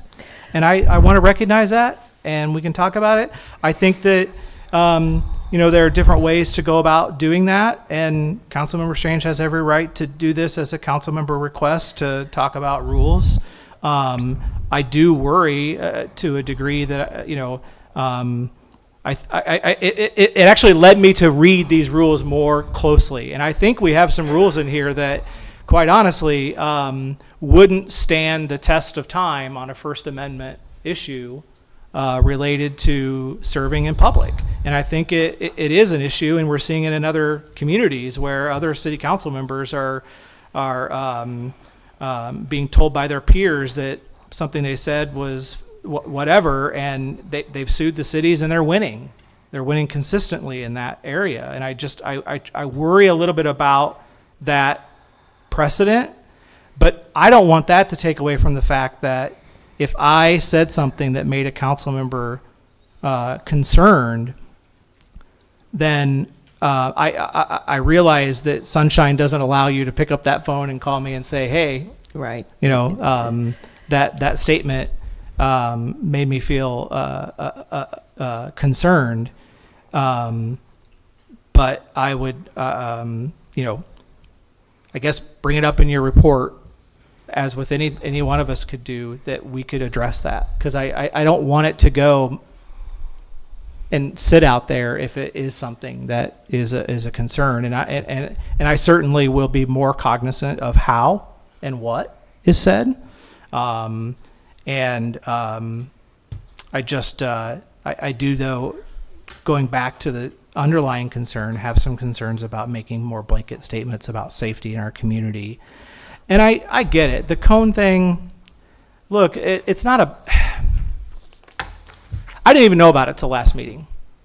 I didn't know we were reserving 2 parking spots for council members. To me, it's a perk. It's a bonus that we're giving council members, and I don't think that's right. Just like if I were to ask staff to give me a discount on my rate, or to make sure that I have a button that gets me into the other HOAs, to the gated communities. I don't think we should give perks. If there was a item, if something happened, if there was a direct threat that created a situation that a council member, all of us, any of us, I would hope that, to the degree that police or city staff could let us know if it didn't directly affect us, so that we can call that out and make sure that we stand united in safety and security of one another and our staff and our citizens. But I think it sends a really cautionary message to reserve spots for council meetings, for council members, particularly when we're hearing more and more concerns about residents not being able to do business in City Hall. And that's a concern for me. If it's a matter of needing an escort into the building and an officer is here, and then, okay, I guess, that's what we can do if that's what that council member needs to have done in coordination with the city manager. But I just don't want to create this environment where it's perceived out there that council members are getting kinds of perks simply because they're a council member and not in relation to anything else. So with that, I apologize if my effect did something more than the intent behind letting you know how I felt. So Thank you. I appreciate your apology, but I do take concern when you said that I based it on, what was it that you had said about making a position because of how I felt. The issue is it is at nighttime. They have data to show that crime goes up at night. My concern was for our deputy clerk driving 45 minutes in the dark by herself. I don't have a long drive home, but she does. And the other concern is when you are at night, you can hit a pothole. Our streets aren't all perfect. Guess what happens? You can get a flat tire. Somebody can come hit you because they don't see you. And I actually have a friend who lost a family member that way, on the side of the road. So these things do happen. And I'm not saying that Clermont is, some major city where it has all kinds of crime happening, but crime does happen. We do have that in the city, and to act as if we don't, that's not really wise. And for a woman, is which the viewpoint I was coming from, when you do drive at night, at dark, by yourself, late in the hours, that is a safety concern for me and for the other women on here. That's not for you. I see that because you don't see it that way, but that's how I see that. Because being on the road at 1 o'clock in the morning, you are more likely to encounter drunk drivers. Or if you have an emergency, there are people who are out there who have intent to do harm to you, versus if you're at 5 p.m. or 7 p.m. And there is data that shows that crime does go up after 9 p.m. in this city and other cities. That's the fact. And my other concern and I know that was my main concern when I spoke on that, was the safety. But again, the dismissiveness, and I appreciate you saying that you did not, that was not your intent. I appreciate that. But one of the things I wanted to talk about before she even put this on was for us to have a workshop to learn how to talk to one another, because a lot of times some of us as members, we take swipes at each other. We take digs constantly. You know, I mean, it isn't as bad as it was before you came on, Mr. Bain, but it had been very toxic, you know, and I don't think that's appropriate. And sometimes we don't see ourselves. Sometimes we don't realize how we're coming off to other people or whatnot. But I see a lot of times that we talk down to one another instead of with each other. And I think we need help on how to communicate effectively with one another, because my concern here is the five of us have 5 different personalities coming from 5 different walks of life. We have been elected to solve the issues here in this city. And some of these issues need to be solved in a creative solution type manner. But how can we present that if we're always on guard because this person is going to take an insult at me or this person's going to take an insult at me? You can't. It doesn't foster creativity. It fosters, I'm just not going to say anything, or I'm going to say what I need to say, and that's the end of that. You know what I'm saying? It doesn't come to being collaborative. And so I suggest, and hopefully you all be in agreement, for us to have a workshop next month, part of our workshop on how we talk with one another. I do know of a lady that does this for a living, where she helps businesses, people to work together to learn how to talk with one another, because we don't do that very well here. We just don't. And I haven't spent any of my training budget this year, so you can use mine to hire her. I'm okay with that. Thank you. Well, let me say, first of all, let me say I commend your husband for supporting you and standing up for you and everything. And I went back and watched that meeting again a couple of times. And yes, I took offense, because I'm always take offense to anybody that's going to sit here and tell me, you all, your exact word is, you all don't care about our safety. I'm sorry. As I said that night, I not only care about women's safety, I care about everybody's safety, okay? And for you to say, we don't care, I took very much offense to that, because I'm a person sitting here, and one of the reasons I'm probably sitting on this council, because I work with our police department, because there was so much drugs and crime in the neighborhood that I, as a civilian, got out there and worked with them to make sure the neighborhood and the place was safe, okay? I had my life threatened several times out there working with the police department. Chief Gracie could tell you himself, when he first came on, that's how I got started in the city, and how they finally convinced me to come down here and join the code enforcement board, because I was out there working with the police department, okay, because of safety. So for me to hear you say, I don't care about people's safety, when I've been out there doing this, actually in the street, fighting for the safety of the neighborhoods, and have my life threatened.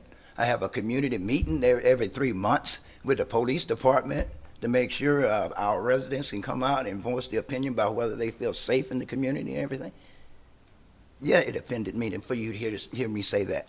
And I'm sorry if you think I went at you. I don't think when I looked at it, I voiced that. And of course, I went home that night and I really thought about it. And I think I shared this with Mr. Van Wagner, is the fact that I've been praying about it and praying about that meeting, whether I was going to address that issue or not at council meeting. I even asked Mr. Police Chief for some statistics to back up what you were saying, okay, about people not being safe or women not being safe. And is there any data out there for you to make that blanket statement and with no data or anything? It concerned me, yes. And I went and I tried to find the data. And my understanding, his research said it was zero incidents. So what basis are you basing this on? He said what zero. grounds are you basing this on? Zero Now, incidents with women, but the data showed that can I after 9 finish? p.m. I'm sorry, I didn't want to. I'm sorry. You know, okay. Well, I know there's crime going on in the street. Like I say, I work with my police department every quarter. We sit down, we go over statistics, all the different crimes in the neighborhood and throughout the city and everything. I get the reports just like you do. But to say women aren't safe in the city and everything at night, I think, first of all, and then you make the statement about it's different for women than it is men out there. To me, that's a sexist statement, okay? That's sexist. And I'm gonna tell you now, and that really jumped out at me because, as your husband said, he's in the military. I spent 23 years in the Air Force, and guess what? If I had made that kind of statement or said something anywhere like that, I would have been in sexual abuse training in a heartbeat in the Air Force because they didn't tolerate them kind of statement. When you talk about the people in general, not about sex or anything else. You didn't distinguish from men or women, okay? So I looked at it as being a kind of a sexist statement for you to sit there and say women, not just women, okay? Is everybody got to be safe. And then another thing is, I grew up with 7 sisters. And guess what? Used to have to be their bodyguards all the time. I used to get mad at my dad because he used to make me walk out there and go to dances and things, which I didn't care for, but I had to go out there to be their bodyguard. See? So I do care about women. I have a wife, like I told you that night. I have a wife, so I'm very concerned. And when she's out there at night, you know what I'm doing? I'm sitting there by my phone or whatever and listening to make sure she get home. If she's not there by a certain time, yeah, I get concerned, okay? But I feel like we're in a very safe city, and I shouldn't have to really worry about it, but hey, I do know things happen out there, I have a daughter out there that's driving back and forth from at 1, 2 o'clock in the mornings. You think I'm not worried about it? Yeah, I'm worried about it. But at the same time, I can't go out there and be with her all the time. And just to make her safe, I can't have a police escort with her all the time. So I have to trust that, hey, and pray that, hey, nothing happened. And then the other thing, as I had said to Mr. Van Wagner, you as a council member are responsible for the safety of everyone here. We are responsible for the safety of everybody, not just women, but every member of the city. And for you to sit and make that broad statement about women not being safe with no data, and then the question came to me was, as a council member, you're responsible for everybody's safety. What steps have you taken to make sure everybody is safe in the city? See? If you feel it's safe, show me some action you're taking to make sure everybody's safe. That's your responsibility as a council member. See? And those things bother me. As I say, I discussed it with the city manager and everything, how I felt about it, and I'm waiting to hear some data. Okay. So yeah, I'm always take offense when you tell me, you directly look at me and say, you all didn't care. Don't tell me I don't care, because I care.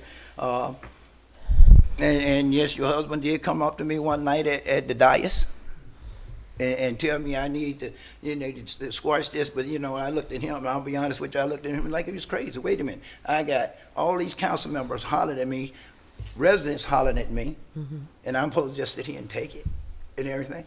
At one point to get back, and I do have people come up to me night after night after night through the day. One of the biggest compliments I get, I don't know, they look at me and say, I don't know how you take all the garbage that goes on. Mr. Famasi just came up here and thought about he hope we can put. I don't have anything against Mr. Famasi, but every council meeting he come up here and take a gig at me. See, and I try to be nothing but a friend to Mr. Famasi, but I'm the bad guy. I've even met with him to try to solve some of his issues at his personal home. See, but you don't know, every night, how many times I get jumped on up here and everything, and I sit back and I just take it, and people commend me for the fact that I don't go off a lot of time. But it's just certain things that's going to bother. Now, as far as the cone go, I made that observation, and I've been watching it for a while. And I don't have no problem. If she want to reserve parking, that's fine. Those areas over there is usually, I look at it, let's reserve it for our customers. Okay, we're here to serve people, and we got a business going on here in the middle of the day. People come in trying to pay their bill, and all I want to do is make sure they be able to pay their bill. Hey, go out there and put a reserve corner on this side if you need it, okay? But I'm just looking at an area out there we can reserve for the customer, so when we having council meeting, they come up, they can get out, they can come up, park, and go and do their business, okay? And I chose those areas. I looked at it not because Miss Myers was parking there, because basically I've always used them and looked at that because 90 times out of 10, when I'm sitting out there watching what's going on, most people come in to do the bills or do business in the city. They park in those spaces. As I said to you the other week, you asked me if I was just staring out into space one night when I was just sitting out there watching the parking lot. No, there's a reason I'm sitting there watching things go on. I don't just come out nowhere. I usually be done paid attention and watch these things before it happen. I'm sorry, it's just the timing may have been bad, but whatever. And I'll be honest with you, I told my wife that night when I got a car, I'm gonna probably make somebody mad because I was gonna bring it up because that evening I watched 2-3 customers couldn't park. Okay? The cones blocked off, they came in, they couldn't go, they walked, and they rolled around the parking lot, and they left, because I'm sitting there in my car watching them. So I said, well, it's time to say something. That's why I brought it up. I'm sorry the timing was bad the other night, but at that point, I felt like it needed to be said. Ms. Myers, I'm sorry if you felt like I was jumping on you. It wasn't jumping on you. I was trying to get some clarification. I felt like you was accusing me of something that I didn't do. I'm sitting here listening to you, and I'm trying to figure out how you come to that conclusion about the city isn't safe. Okay, because I know I'm out there. And the other part of it is, and I wanted to talk to my chief and say, hey, how did you feel about the police department? How did the police department feel? We got a council member sitting up here saying our city isn't safe for women and everything. See, it's a whole lot of things running through my head that night. You're taking that out of context. Well, because there's context to everything. Well, you may, you're right. Okay, I give you that. If you say I'm taking it out of context, I take it. But again, when you look towards me and you look towards Mr. Bain and you say you all don't care about women's safety, I'm sorry. If I may kind of bring this back to the anyway, point of the item on the agenda, to kind of wrap it up, what I'm looking for is something in the way of agreement. Mr. Bain makes a valid point about how some of these items on the resolution are perhaps not enforceable in law, but to the point that the gentleman from Wellness Way made, we don't have any authority amongst ourselves to do a censure is just a slap on the wrist. It's just saying, don't talk to me like that or don't do that thing. To get removed, it's an FDLE thing, as I understand it. The governor has to get involved. I mean, we're not talking about, I'm not proposing, and I don't think the rules have anything in them to say, oh, now you can't come to a meeting or you can't. There is no teeth. This is about decorum and professionalism. And I bring it up because I think we've gone too far down a path of the way we communicate with one another. And I think what I observed, Mr. Mayor, in your conversation with Ms. Myers is, and even Mr. Bain, to your point, for what it's worth, when I heard Ms. Myers say, you all, I actually perceived her speaking to the public. I didn't see it as any two people or any one person on this dais. I perceived her saying, anybody who's asking me to stay here until midnight, 1 o'clock, doesn't care about my safety. Yes. Now, I would have flipped that and said, anybody who asks me to stay here until midnight, 1 o'clock, doesn't care about me making good decisions, because I don't think good decisions are made after 9 o'clock. I just don't think that that's wise. But I think the issue, if I have identified, at least I've identified an issue, is what I'd like us to work on and what I'm asking for agreement, because this isn't a legal issue. This is how we conduct ourselves.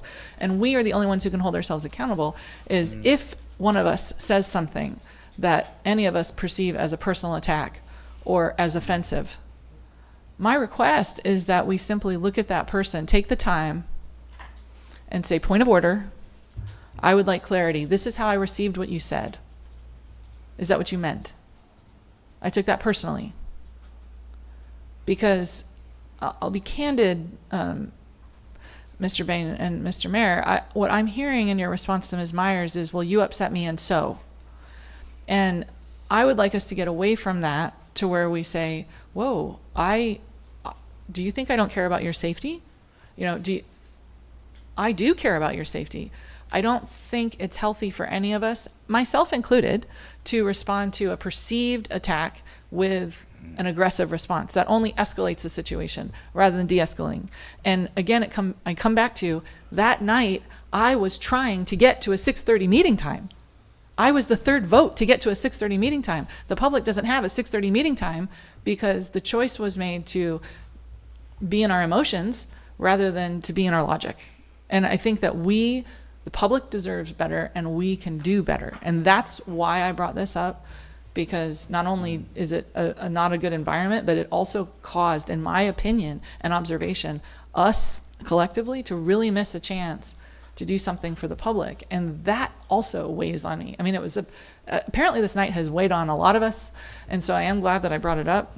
Well, as I was saying earlier, if it hadn't came up now, I was still contemplating, and I had talked to Mr. Van Wagen about it, because it was still one of the things I wanted to address and everything, because, it bothered me big, for some of the reason I see it. What it make it like a police department look like? Is it unsafe? And I know I work with women around here. Like when I was in that post office, we go in at 10, 12, 1, 2 o'clock in the morning. And I know some of them used to drive from Old Coy or Popka and everything else.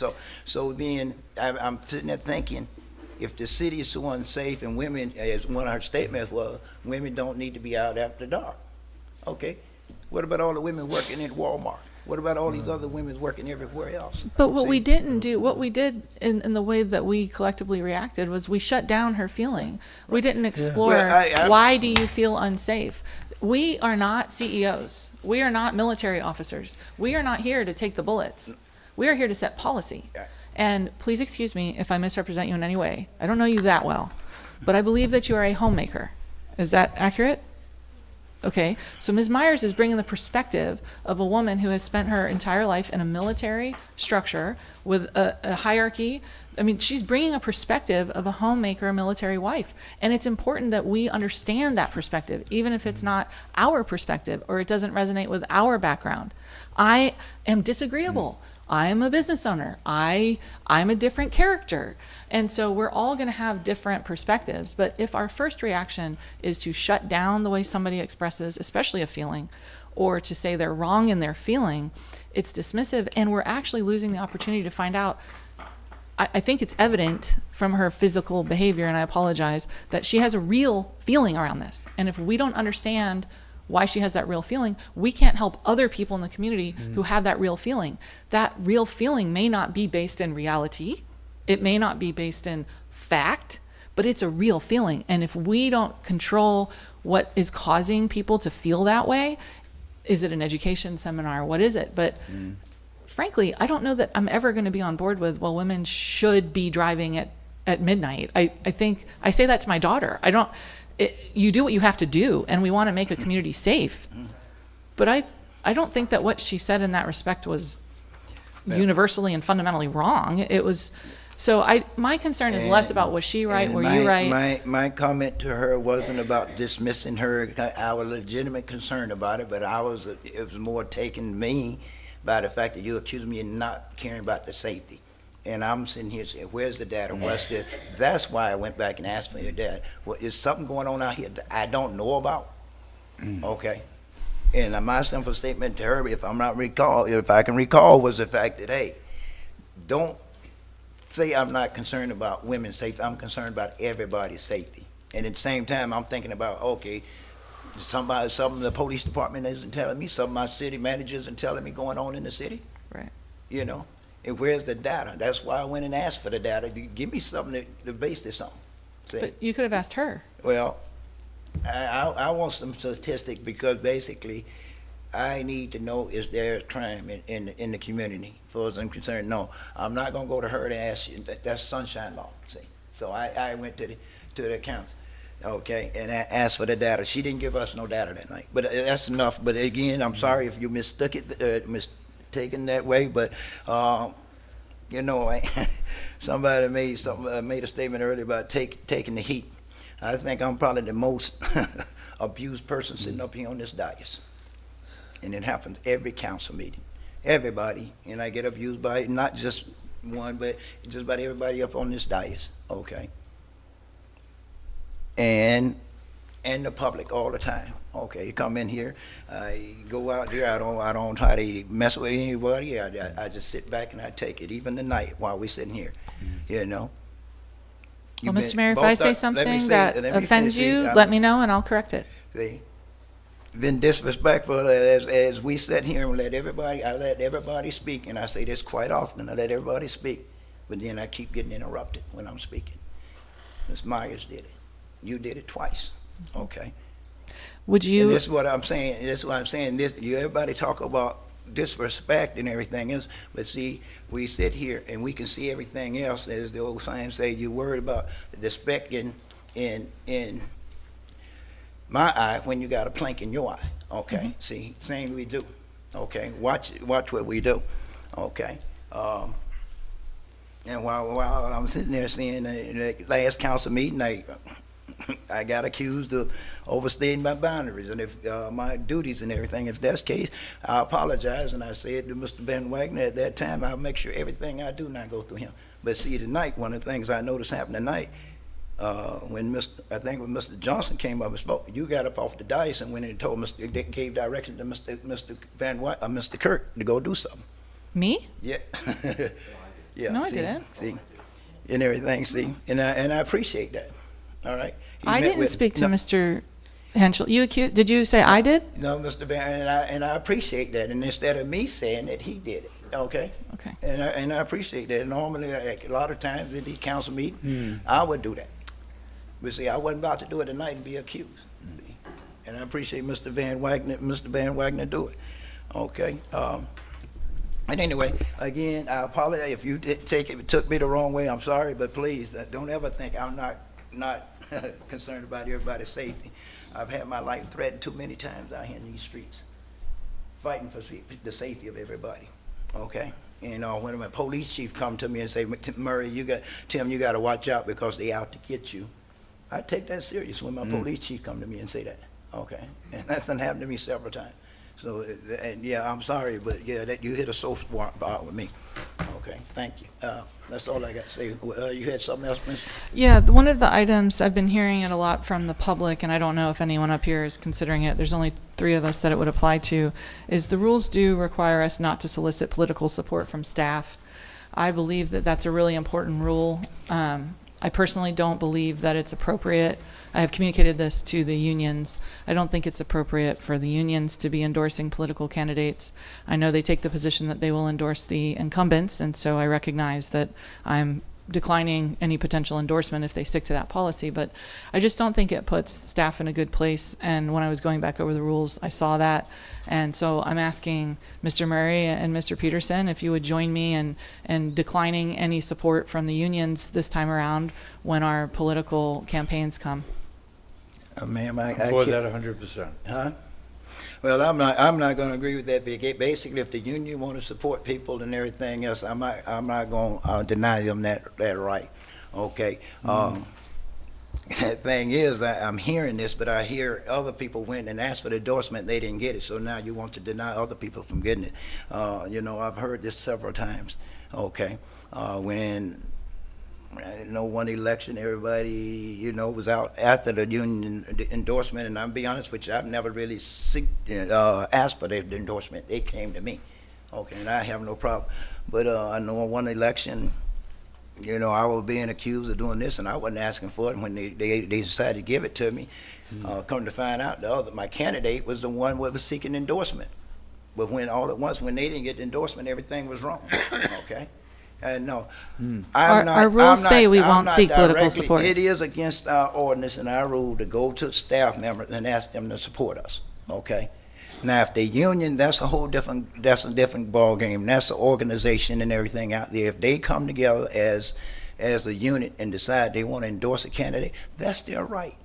Well, they can do whatever they want. The rule is that we won't solicit it. Oh, I don't never solicit it. You've never solicited it. Now, if they've come to me like last year, they came to me and say, we would like to have a conversation with you. Okay, fine. I'll sit down and have the conversation.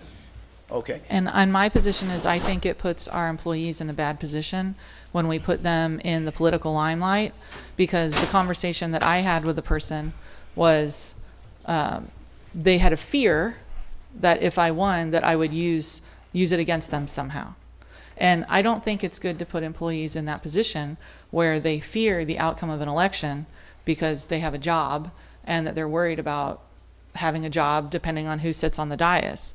And I think that applies to the firefighters and the police as well. I have already communicated that I will not accept an endorsement. I certainly won't promote one because I don't think it's in the right interests of the employees. And when I saw that in the rules, I felt like, it's February, it was time to bring that up. Well, Ms. Strange, I've been operating under that principle. I've never actually went to the police. I've never went to the fire department and asked them for endorsement. And I even have candidates come to me and ask me for endorsement, and I usually tell them I don't believe in endorsing candidates a lot of time. Now, I would give it to your campaign and everything, but actually trying to endorse them a lot of time, I have a problem with that. Because I feel like as the mayor, that's doing a lot. Okay. And I know there's one out there right now I've did some things with, but I've told him so. No, okay, I'll help you with a fundraiser and everything. But endorsement, no, I'm not. I don't think you'll find me endorsing no candidates. Okay, and I won't do that, and that's why I won't go and ask other folks for endorsement. If they come to me and they want to do that, that's fine. Okay, but I'm not gonna sit here and say none of you all can get the firemen or police or whatever union endorsement. If they want to endorse you, it's fine. Well, that's where we need clarity, because I interpret our rules to say we can't go do that. And I started this by saying I wanted us to go over these, to have discuss them, so that, because I intend to enforce these rules. And so if there's a disagreement about the rules, the time to talk about it is before there's an enforcement issue. And I can anticipate this becoming an enforcement issue. Like I say, I agree with you. If you're going out there soliciting endorsement, that's a different story. But if they come to you, I have no problem with it. So I'm not going to sit here and say, no, I won't accept their endorsement if they decide to come to me. Actually, they came to me, and I think the police came to me last time and a couple of times, but we never sat down and had that conversation. And I've never really gotten it. The fire department, they came to me, and they basically sent somebody to me and said they want an endorsement. That's fine, if that's what they want to do. Okay, I did not solicit it and never will, but I will, if they come to me and want to have a conversation, I will have that conversation, okay? And it's not. Is that okay with everybody? I mean, it's me talking and Mr. Murray talking. There's 5 of us. Yeah, see, like I say. My understanding was that the unions only endorse the incumbents, which puts a disadvantage about anybody that's running against them. Point of fact, like when I came to them, they said, "Oh, we only endorse the incumbents," and I said, "Okay." Well, that's their right, Mr. Peterson, but let me tell you, they've endorsed from the first couple of times. Second time I ran, I got none of them endorsement, not from the fire department, not the police department. Okay. I don't think the police department had ever endorsed me, even though they would come to me and say, hey, we support you, but I don't never remember the endorsement, okay? And for the fire department, when the first time I ran, they came to me and they talked about endorsing me, but I don't think they never did it, okay? I don't think they endorsed anybody in my first run, okay? And all I'm saying is, if somebody want to endorse you, that's fine, but don't limit yourself, okay? Go for what you know, and that's fine. If you can get the endorsement of an organization, a group out there, and everything, that's fine. Okay. So are we up to having a workshop on how we talk to one another in April? Do we have a consensus so that staff will know? It's fine with me. Is that okay with you? That's fine. Any type of improvement to our ability to work together is welcomed. Good. Okay. Just for clarity, do you want to postpone the EMS discussion or have it at the same time? I don't know how long our discussion's going to go, so just need some clarity. Well, I think we can do both, can't we? Huh? Can we do both? EMS can probably take a while, but I don't know. I mean, you can try. I think if we have the facts up in front of the EMS meeting and we have the reports from staff in the county, we can kind of see where we're at, ask questions. I don't think it needs to be an all-day thing. And then usually a workshop like this should be hour for the communication. For communication, hour and a half, say maybe. hour for communication, probably. I think it kind of depends on, is it a conversation or is it a presentation, workshop, training? Right. That's a whole different conversation, I think, than just having someone talk to us about communication. So do we want to do an interactive And one? so that's what I'm wondering is if we're looking more for like a seminar or a training Right, right, session, I right. think maybe we need to probably consider that either as a separate workshop Okay. time than say the scheduled workshop time, and try to coordinate an actual training session with like an agenda and here's what we're going to talk about, if there's going to be some sort of assessments, expectations, things like that. Or is it just going to have somebody to come in and talk to us about this is how effective groups communicate, and is it more of a one-way presentation? Can I throw this? Can I throw this suggestion out there, Mr. Van Wagner, if you don't mind, if it's okay with the council? Contact the Florida League of Cities. They have speakers that does this kind of work all the time. The Florida League of Cities. I've attended several of these council and these workshops, doing my conferences and everything. If they can find one, I don't know how much money y'all willing to pay for this, but if we find one that we suitable for us and everything, let's get them scheduled. Spend the money, get them scheduled. Well, there's Come a in. lady here in Clermont that I would like us to use. She's a resident, and this is what her whole job is. I mean, you have a budget, we have a budget. I don't know how much she charges, though. Yeah. But He's got a limit that's far in excess of what I would imagine it would cost, that he can send emails out and get for budgets, so doesn't matter to me who does it. Like I say, I know they go to Florida League of City conferences all the time, and Florida Black Conference, which I got one coming up next month, and I guarantee you that 9 times out of 10 they'll have somebody teaching that. Usually we have one of them sections at just about every conference I go to, so I've attended them. I would like to use one of our residents, But though. if that's fine too, but.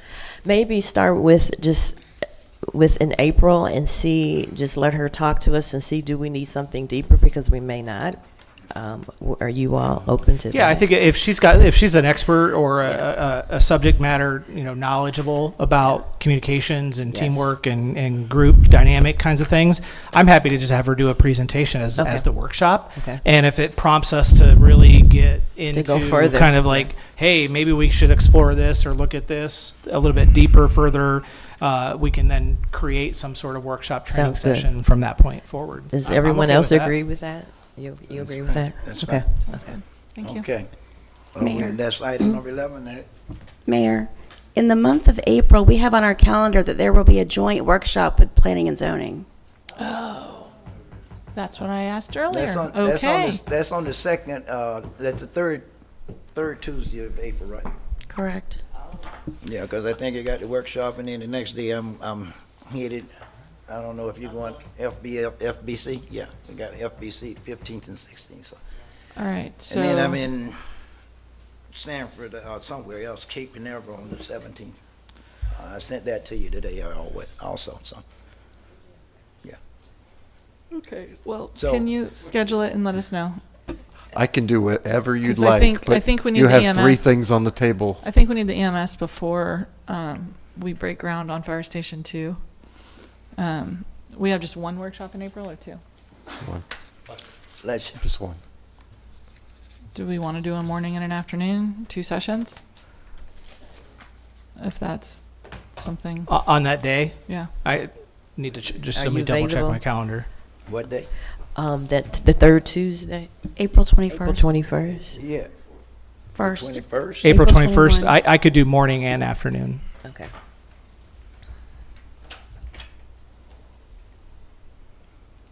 FBC is what, 15th and 16th? Yes. And then, Florida League of Mayors, I think, is the 17th and 18th. So like, yeah, Wednesday, Thursday, wait a minute. Something isn't right. 15th and 16th, yeah, the 23rd and 24th, I'm in the Florida League of Cities the next week. Yeah, the 21st is fine. So, am I hearing a morning and an Morning and afternoon? Or afternoon, do you want to yes. do them back to back? I prefer afternoon myself. 3 o'clock. Because I have other things like Kiwanis, usually meet at about 11:30. I'm a Kiwanis. So do you want to try to have it at 1 instead of in the morning, to go 1 to 5 if need be? I mean, I know it makes a long afternoon, but I'm I I'm don't open know. either way, so Okay. whatever works for the Does that majority work, of the Mr. Mayor, 1 o'clock for you, or no? What about the people from P and Z? Are they available at that time of day? P and Z, because I think some of those folks That's a good work. question. I don't know. So let's get with the members of P and Z, because I'm quite sure quite a few of them working, maybe at 1 o'clock in the day. Or So we could may do have to the- go at night. What, you've given me 3 things you want to discuss, so I'm wondering, Should we change the order then? Do you want to do because we EMS could in do the afternoon? communication piece at 1 o'clock. At 1 o'clock, yeah, and then Is do, what my thinking. Yeah. And then you could do an EMS discussion second. And And then then- third, you could have a P and Z discussion, Yes. so, because Yeah. that'll make it easier for Have a them. long afternoon. Very yeah, long. long. But that's up to you Let's guys. look more Yes. at 2 o'clock, because if I go to my Kiwanis, it starts 11:30. I don't usually finish that up to about 1. And so, and give me a little time to get back over here from the Okay, so you Kiwanis want to do meeting. 2 o'clock? 2 o'clock, yeah. With those 3 subjects, right? Okay, we'll make that adjustment.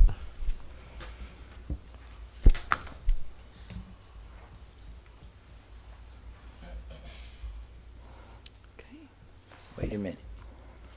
1 o'clock may work, because that's the third, wait. So is that the third Monday of April? 1, 2. No, I'm looking, because actually third Monday, so I won't have Kiwanis on the 21st. I won't have, it'll be Monday night on Kiwanis, so yeah, 1 o'clock will work. No, I'm just thinking. Is that okay. early enough for you all? Do you want to do 1, or do you want to do it earlier? I could do it earlier, but. 9 o'clock. Yeah, being the third week, I forget my Well, on the third week. we if do you want Kiwanis 9 at- o'clock, on it's up to Monday. you guys, whatever you'd like. Did you hear? He said 9 o'clock. Is 9 o'clock okay? No, 1 o'clock. 1 o'clock. I have another group I meet with at 9 o'clock on Tuesday morning, so like I say, Tuesday is usually a pretty busy day. We'll do 1 o'clock. Yeah, 1 o'clock. So we have a consensus. Mhm. Sounds good. All right. Where are we? Item number 12 for ordinance introduction. And before we do this, are we gonna open this up to the public? Nope. No, we don't have to. No. I just asked him, go ahead.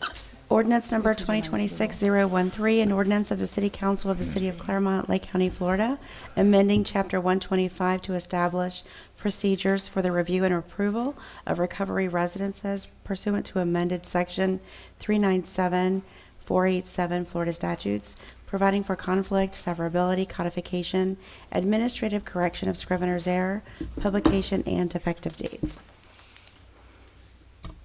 Okay. I move to approve the intro of ordinance number 2026-013. Second. I have a motion and a second for approval of item number 12, ordinance introduction, in ordinance number 2026-013. Any further discussion? Hearing none, all in favor, let it be known by Aye. saying aye. Aye. Aye. All opposed? Chair vote aye as well, motion passes 5-0. Lost track here. All right, let's, Mr. City Manager, you have a report? Unfortunately, I do. A number of items were brought up tonight, and I'm going to try to hit some of them, and if there's some additional things you'd like me to address, any Thank of you, your, sir. Mr. Mayor, And please. I'll check off my list as you go. Okay, all right. For Hopefully I got 'em all. workshop dates, we have one workshop this month in March. That's March 17th at 3 p.m. Okay. For upcoming events, March 20th at Friday, there's a downtown wine stroll. Also wanted to let you know that there has been 2 extra spots that are reserved for people paying their bills or customers. There will be 2 signs that go up to the east of the stairwell, like we talked about, Mr. Mayor. So we'll have 2 signs that are coming up that list it's for utility customers. Also, we discussed with the staff that we would like them to make those front areas available. So we made an adjustment immediately this past week to start giving up that parking so there would be more spots available for the customers. And we addressed with one of our local groups that their parking in their parking lot, all of our parking lot, but it's creating a challenge by them parking every day in the parking lot here. So we asked them to please reconsider asking their staff to perhaps park on their property or somewhere else, because it's creating a challenge for people to be able to pay their bills. So that's all been done since our last discussion. Okay. Want to let you know that I've been in conversation with the county regarding lighting, street lighting on Excalibur and Hooks. This is probably, to give you perspective, 8 months, Mr. Mayor, we've been talking about this? 9 months, a year? You and I may have been talking about 8 months, but I think the conversation started long before you and I got into it. It did, yes, sir. And I've gotten the county manager, she's kindly agreed that even though they don't put streetlights on county roads, they were telling me they're willing to do that and move forward on Excalibur, and they're willing to cover the cost to do that, which will be anywhere from $57,000 to $71,000. They are asking one thing from the city, and this is a new precedent, therefore I wasn't willing to make this decision on my own. They want the city to pay, they estimate the bill about $300 a month, so it would be a new precedent for the city to pay for a county road. But this is the reason we're considering this, is because it's dark for the kids going to school, and it's a hazard, it's a liability. So that's why I'm bringing this to you. I don't want to set any new precedents without you all weighing in, so I just need some. So you asking us for a motion to approve to pay the $300 a month? I am. I think is very, very cheap for the safety of our kids, okay, out there and everything, so. But it's up to the council. And you say they gonna pay, the county gonna pay to have the lights put in? Yes. 71,000? Anywhere from 57 to 71,000 they've agreed, which they've said they never do, but they're willing to do that in this situation. Okay. Is this a situation where a road was built by the county up to certain standards and impact fees were paid and lights were just kept off of the construction, like they've never been there? Well, impact fees are paid for that area. Right. But I wouldn't think the school's paying impact fees, though. But the county, I don't mind paying $300 a month. I'm just wondering if this is something that the taxpayers have already paid in the form of either school fees or county taxes. And again, I'm okay with it if it was never planned for anybody and it's an upgrade. And I'm okay with starting it now, but putting a 1 year on it, and then we need to sort it out. But it seems to me like it was either left off and now we're fixing it, or it's something that should or was anticipated that we're now being asked to pay for. And I just want clarity on that. But to start it now for a year, I don't have a problem with that. I don't have the answer to that, but I will tell you, I was told this has been discussed for years. Yes, Yeah. we've been in this discussion for a couple of years now, and Ms. Strange, keep in mind the fact that most of the roads that the county builds, they don't build them with the intention to put lights on them.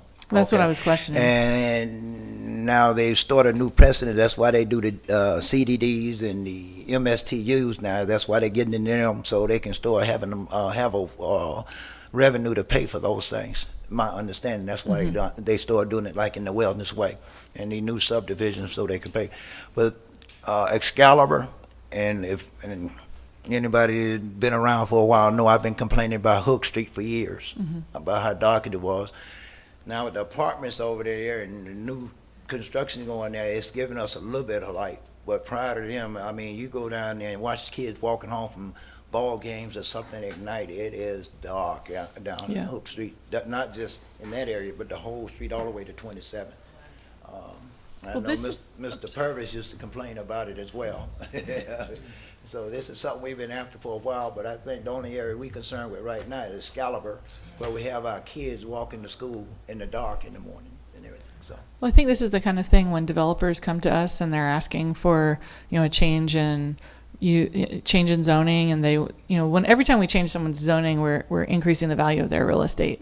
So I just am always, my intention in asking the questions is to find out what do the citizens get for it, And so if lighting is something that we recognize wasn't planned for in the past, maybe that's the kind of thing that we could start adding to our list of requests for, when developers come in. What does the city get from this project? Because we know we're getting, traffic, but there's no amount of money that's going to help offset the cost of the frustration. So what do we get to make our community better? And I'll tell you, I hadn't thought about street, lights, but that's a great thing to add to can you put lights in, on your street when the sidewalk goes in? That way we know we get lights. It's a fairly efficient thing, I think, for the developer to be able to do in certain situations.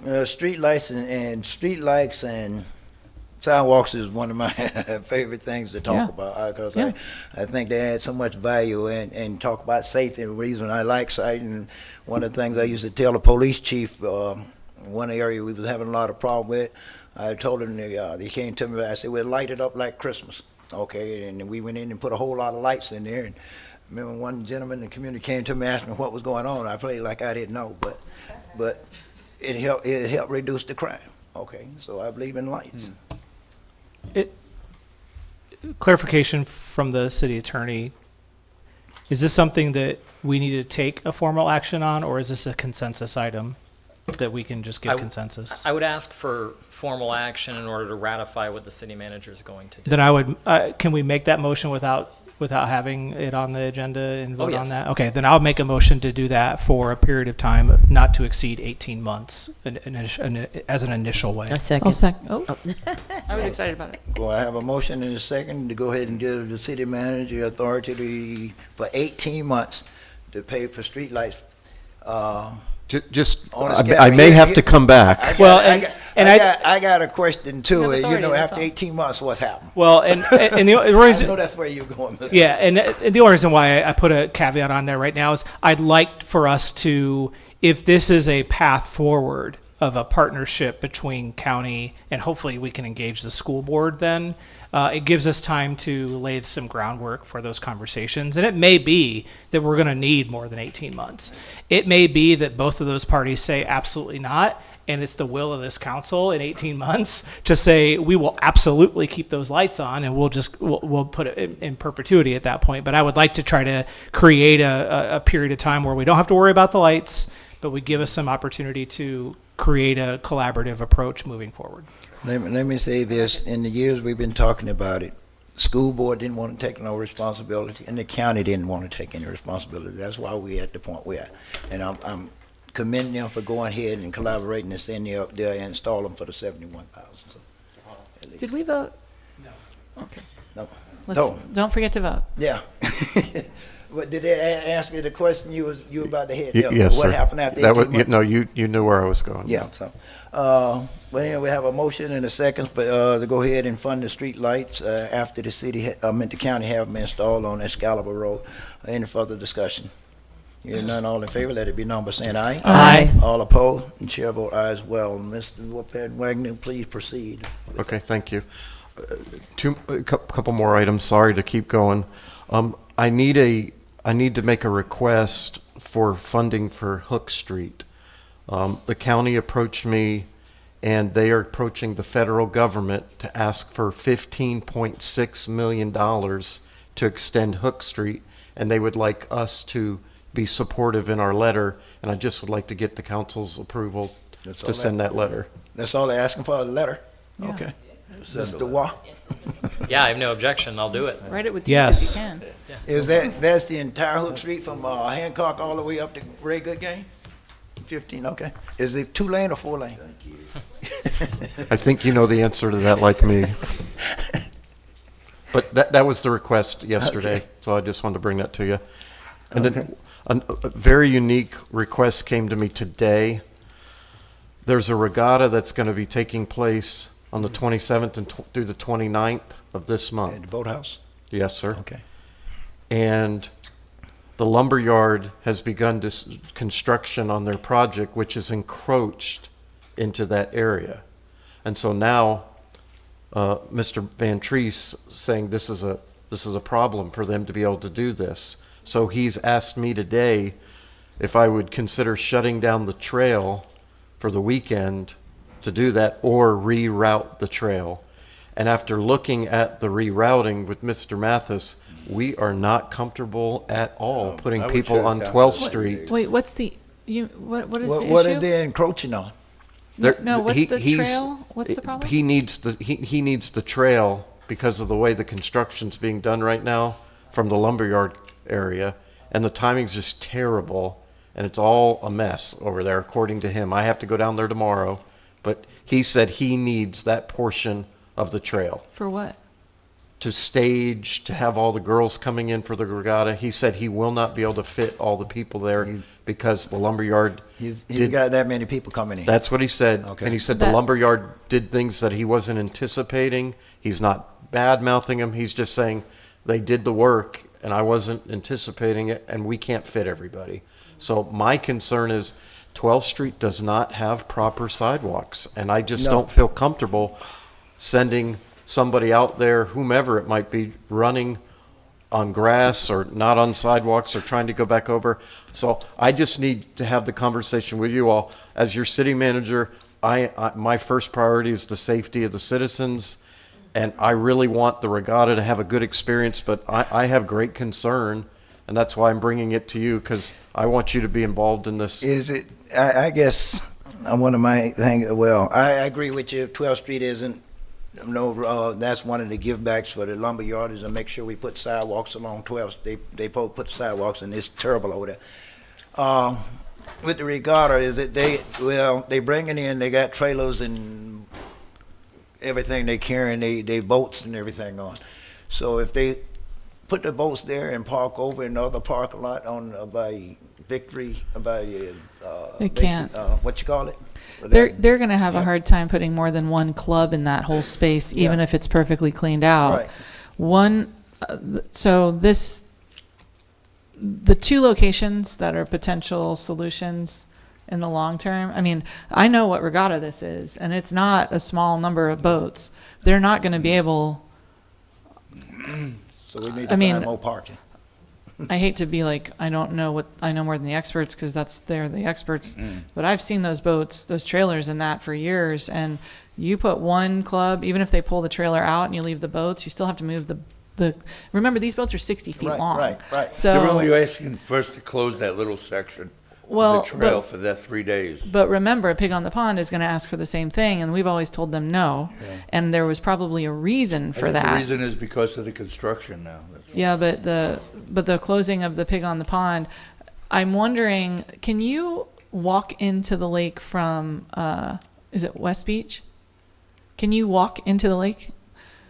So one of the locations that came up in the comprehensive plan was the idea of being able to use that west side of the lake, where there's all that. I mean, you may not notice it, but where the trail is, there's a huge amount of space. You got a huge amount of space, then they may be able to park along 12th Street. So if they park on 12th Street, and they could wet launch from West Beach. I don't know if they should. Because we don't have our docks yet, do we? Remember, we bought the other two pieces The of docks are property ready. there. So they're wet Islands launching are in it. anyway. Yeah. I don't know. Have a look at that, yeah. Look at that as a location. And Okay. is there anywhere that you can walk out? I'm wondering if Waterfront Park creates a space that you could walk out, because the start of the course is actually over by Waterfront Park. And what I call Festival Park is a great spot. You could come down on, 4th or 5th or 3rd, bring your trailer, drop off your boats, park the trailer. They can probably, like you said, on West Beach, they come in on West Beach, go in. I think they can actually get to the water, launch their boat, Yeah. and then come back out and park along 12th Street. Because they stage the boats. Have they finished the dock over there on West Beach? I didn't think so. Okay, so the dock over there is being repaired right now, so. Yeah, and our pier too, because that's a great viewing area for the finish line of the race course. But I would look at Festival Park and also the west side of the lake. Oh, sorry, I don't know what we call it, the Waterfront Park Festival space. Isn't that going to be used for? Isn't that going to be part of Pig on the Pond though? In that whole area being used for that? 27th No, and the Pig- 29th. Pig on That's the the Pond, Pig on the Pond is. You're talking March, aren't you? Yeah, that's Pig on the Pond is the 27th, 28th, 29th. Yeah, it's the same weekend. Yeah. Okay. Yeah, that's why I was like, wait, I don't think we could use that space. Oh, how did that get by? We got both of these events going on at the same time. this wasn't an event you all voted on. No. This was an event they held. But this is like the regional championships, right? The Yeah, high but Pig school on the Pond, regional championship. they move they dates around each year now, so. Lord. Okay. Well, I think they moved it back. Didn't they move it back to March, like to kind of Yeah, it used to be going March, April, forward? yeah. Yeah. Yeah, so. The amount of space that those. Yeah, I don't know that we can use that. I like the idea, but I don't know if we'll be able to use Not that if- festival not if Pig on space. the I think they're Pond. just going to have to try to use what they can in the West Beach area and park on 12th. And if there's anything we can do to help facilitate that. Yeah. Park on the grass at Victory Point. Yeah, they could. I mean, For the I'd love weekend. to see a playground there, so let's tear it up, and then we've got a reason to fix it. Well, that's right? what I'm saying. If they come in and launch their boats and everything, and even park some of them there, can they come back over to Victory Well, Point area and park? Gentlemen from the audience suggested they use Victory Point as the parking area. Right. It was originally set up to be for triathlon training. Do we know if we can drive? Can you drive trucks on that part of the trail there? Yeah. It's a pole. They got a pole blocking people, but they can move that out anytime. I mean, these are huge trailers. They got 60-foot boats on them. Is it Wow. possible for us? Someone's going to kill me. I know it, but I'm just concerned we- now. We got Pig on the Pond and we got this big regatta going on at the same time. well, it Now makes you it know fun why for I the brought it regatta up. I didn't people. want to do this on my own without your input on this one. I didn't know how that. What about blocking off the parking lot there between Historic Village and Salt Shack? Because that's where you could bring the trailers in, and then you could load the boats up at Victory Point. And I don't know if you can wet launch from there. It's worth talking to them. It's too deep, too steep. Yeah, I think I would be in favor of just parking on the Victory Point lawn and anything in the West Beach area if they could utilize that space to try to create space between what's going on with regular weekend downtown events and then the further you go to Pig on the Pond. It is not uncommon for rowers to walk these boats a long way. Yeah. I think if they're coming in on Thursday, is that what it is? Thursday, Friday, Saturday? Friday, Saturday, Sunday. And when is Pig on the Pond? Friday, Saturday, Sunday. So if they're coming in on Thursday, we could close down that parking lot for drop off. It's just for drop off. They could unload their boats, walk them into Victory Point and over to the boathouse. Now you're getting to that boathouse parcel. You're using it for that, and that's not unusual to walk the boats that far. And then the trailers could leave and go somewhere else, and then we don't have to They put the can trailers on Victory Point, but we could put the boats. We even on got Victory parking Point. over by the training, fire house training and everything over there. The field area, they can park over there. Some parking. It'd be over there. awesome to use Victory Point for a rowing site. I never thought about that. It's a great solution. So yeah, you got a lot of parking over on the other side of 12th Street by the fire station training facility and everything. There's still parking over there as well. When does Pig on the Pond start? What time of day? Well, we usually shut down at starting Thursday because they start about. I know I'm supposed to be opening the event at 7:30. They got me In the coming morning this- on Friday? No, Friday evening. Friday Oh, Friday evening, I night. think, Yeah. is the So But- they'd be dropping off Friday morning. We could maybe make that. But Pig on the Pond, I think they start setting up on Thursday, right? Well, Brian and his team are going to be busy so. that weekend. Yeah. So. Okay. Well. Thank you. We'll try to Good work luck. it out. Yeah, I'll work on that. And the last thing I wanted to just mention, Mr. Mayor, you made reference to being threatened, and Otis made a comment about it as well. And I have also been threatened in this town, being involved in previous councils. And presently, I deal with people trying to harm me and outside organizations outside of the city. So this is, we need to just be aware of this. This is not a walk in the park where everything's fine and dandy, because people threaten people's lives. Your life has been threatened. My life has been threatened. I've been threatened. And I respect anybody who sits up here, but I also have a healthy dose of reality, and things seem to be getting a little crazier around the world. And so I've made a commitment to all five of you. If any of you feel like you're not being safe and you need protection, I will do everything in my power to provide protection to you. But I just need to echo what you said, Mr. Mayor. These things are real, and they're present day. They're not. It's not just previous stuff. And people say, "Well, did you go to the police?" Yeah, I've been to the police in the past, and I've discussed it. But people are cyber warriors too now. where they know how to do a VPN and they know how to communicate so they can't be found. So it's not the easiest thing, but they've done what they want to do just to create fear and a threat. And I don't buckle under that. By the grace of God, I'm still sitting here, but I will tell you, I get attacked frequently because of sitting in this group with you all. And it's not just the inner discussions we have where perhaps I may not appreciate some comments. It goes far deeper than that. That's a picnic compared to some of the things in the community. And I'm willing to take it too, but I'm watching my back too, and I watch your backs. For what that's worth. I appreciate that, Mr. Van Wagner, and I know it's real. I didn't say it, but like my wife, she's very paranoid. I know that. And that's why I take offense and everything, because I mean, I'm driving down the road and she watching in the mirror and telling me, hey, I think we're being followed. It happens. On a daily basis. I mean, I get that, and she real about, well, go around the block and see if this car, I mean, I'm constantly having a duty thing because she has that fear, okay? I'm not so much as scared, I guess, but I do have the threats. And even when I told the chief before, I say, Chief, I'm not really scared and I don't carry. I have a carry permit. I don't carry. I don't believe in carrying. But if I really feel that threatened, I will start carrying. And if I have to, I shoot to kill, period. Okay? But I do have a carry permit. I don't carry because I feel like we are safe. And I feel like if people are going to do something, we can't stop them, but we need to be very aware. And I'm sorry to hear that you being threatened. And like I say, I'm constantly under attack. People don't realize how much I'm being attacked in this seat here since I've been here. But this is my home, and that's why I don't mind working with the police department and everything. If I have a problem, we have a problem. Let's get it fixed, okay? And you showed me the statistics. Like I say, I do the quarterly meeting. And I've invited you all to have them come out and go in your own community and let you have the briefing in your own community. Set them up every quarter, every 6 months or whatever you need, and let them teach you some stuff. Let them know what's going on. Find out. I think that's a great idea, and every community should be aware of what's going on in their community. Okay. But thank you for that, Mr. Van Wagner. Is that it? That's it. Oh wow. Mr. Wah. Thank you, Mayor. Just a couple things. One is that I think we've completed the negotiations with Duke on the ordinance that will be presented to you. So the Hook Street and Excalibur was part of that, so that's already been covered. Okay.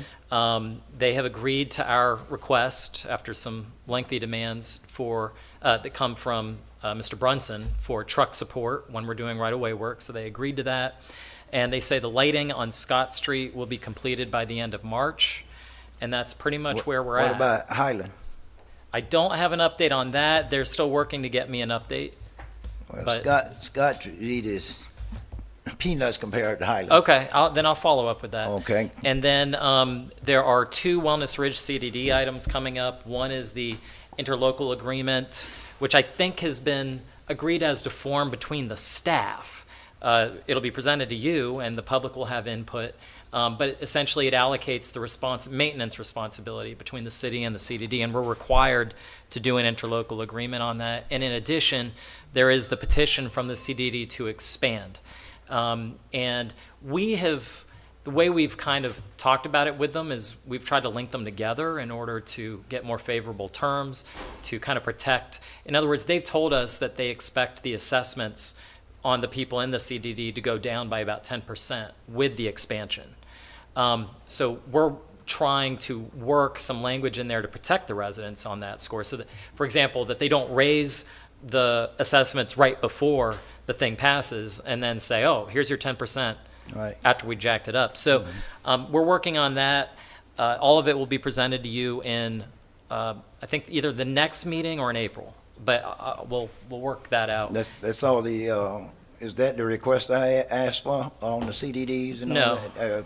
I'm still wondering that because I think it'll behoove us if we can get that work done where we can lay out the CDDs, the MSTUs, each one of them responsibilities and board meeting and all that information, get it to the council member because, and we'll know what we're dealing with because I'd be totally confused on sometime about what's going on down I doubt you would be confused, Mayor. Huh? I No, doubt I'd you be would be confused confused sometime because I'm not sure what's what sometimes. Well, I think that's fair. I talked to staff today about it, and I know it's being prepared. Okay. So Okay. we'll Thank review it you. and get it out.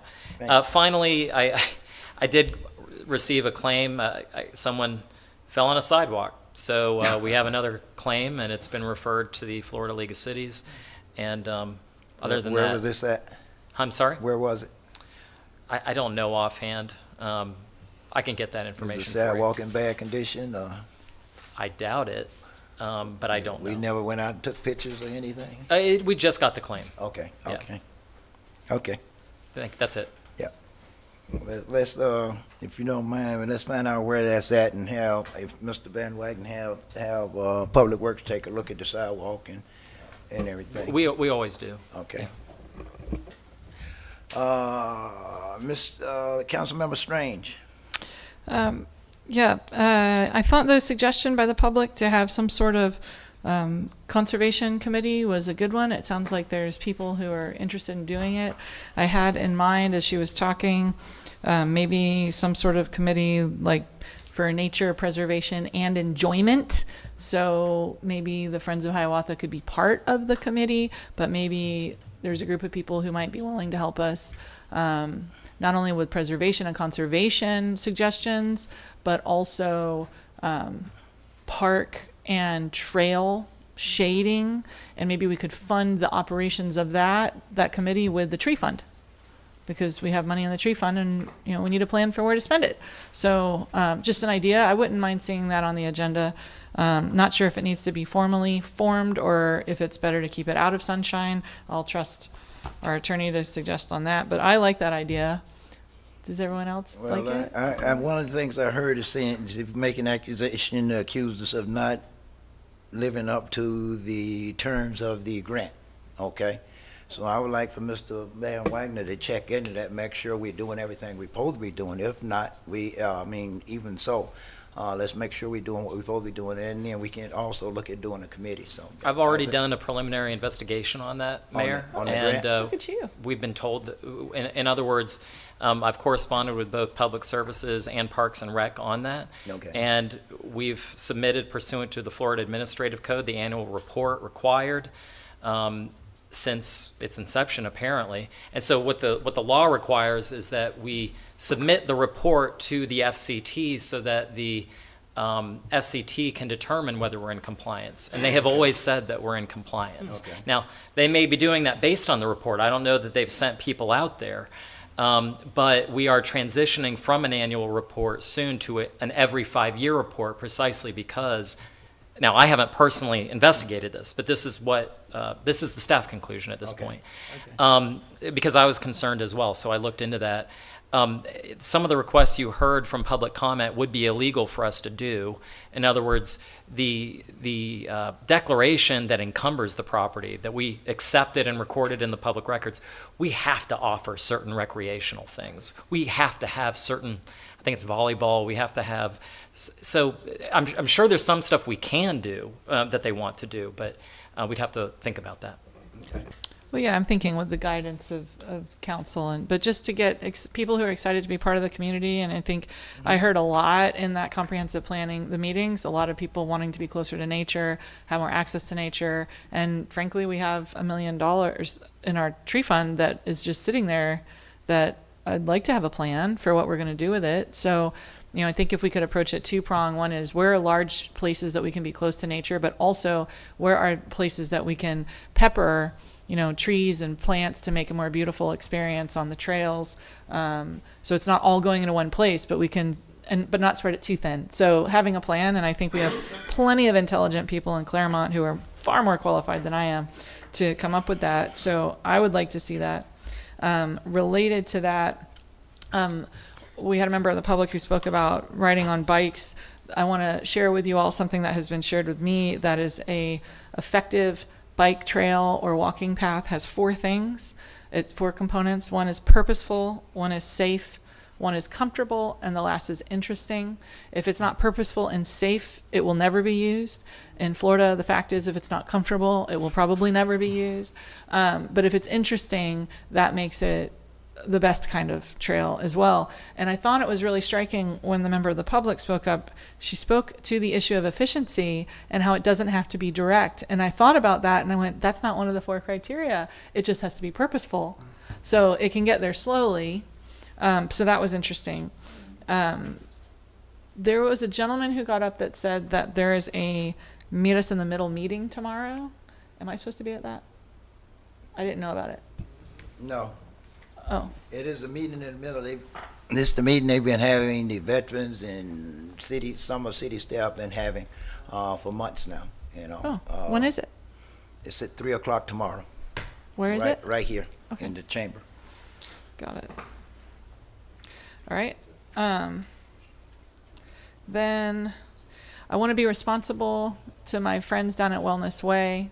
I asked a question tonight of the county commissioner about, was Wellness Way intended to be its own city?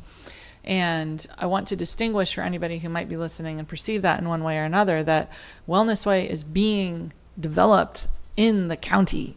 We have a couple neighborhoods that are accepted as part of Clermont, but short of annexing all of it, which we have the authority to do as developments come in, this is actually a project of the county, by the county, in the county.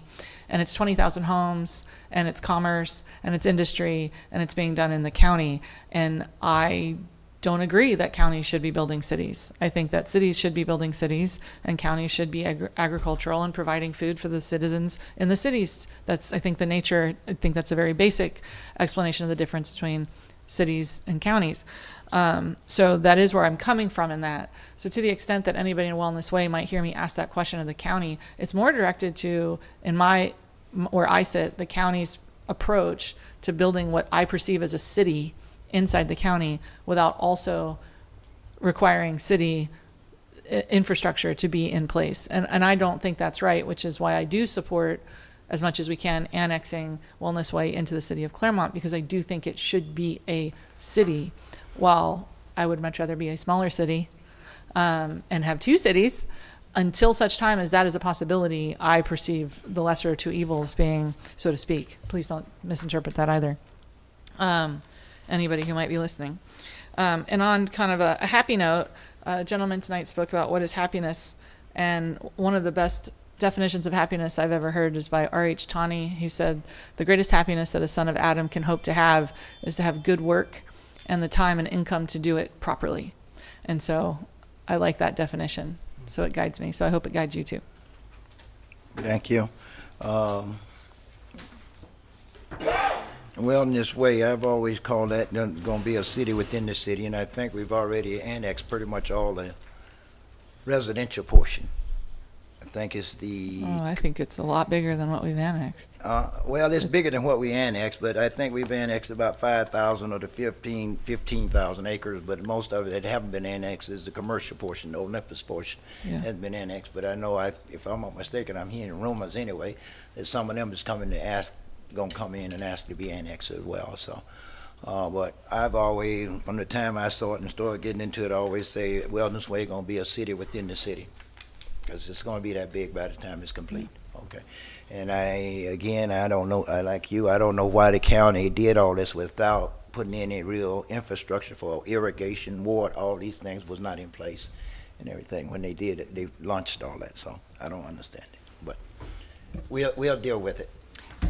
Mayor, if I may, I'm sorry, just a reminder that if more than one of you do show up to a meeting, like Meet Us in the Middle, it's not noticed yet, so sunshine in effect. Yes. Okay. I'm usually there. I've always been there. And actually ended up going, and I just showed up one time and ended up almost like running the meet for some reason. But anyway, if I will note that, and thank you for the reminder, Mr. Wa. Councilmember Bain. Thank you, Mayor.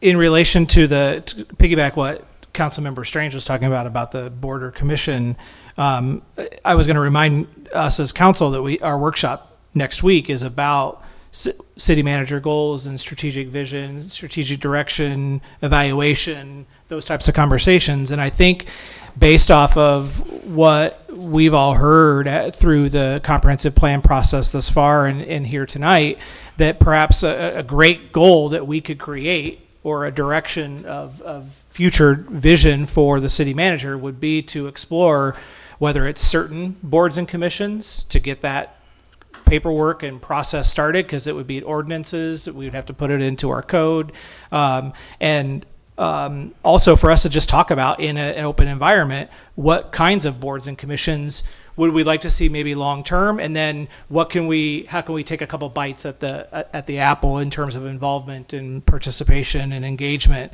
and are there ways for us to be strategic about that based off of where some of the strongest desire is from our community members. So along those lines, just think of other ways and ideas, and maybe if we can put a small pin in that conversation until next Tuesday and talk about it in further detail, and maybe create a goal and direction for the city manager so that he can have some guidance from us concretely as to what we want to see for resident involvement and participation through boards and commissions.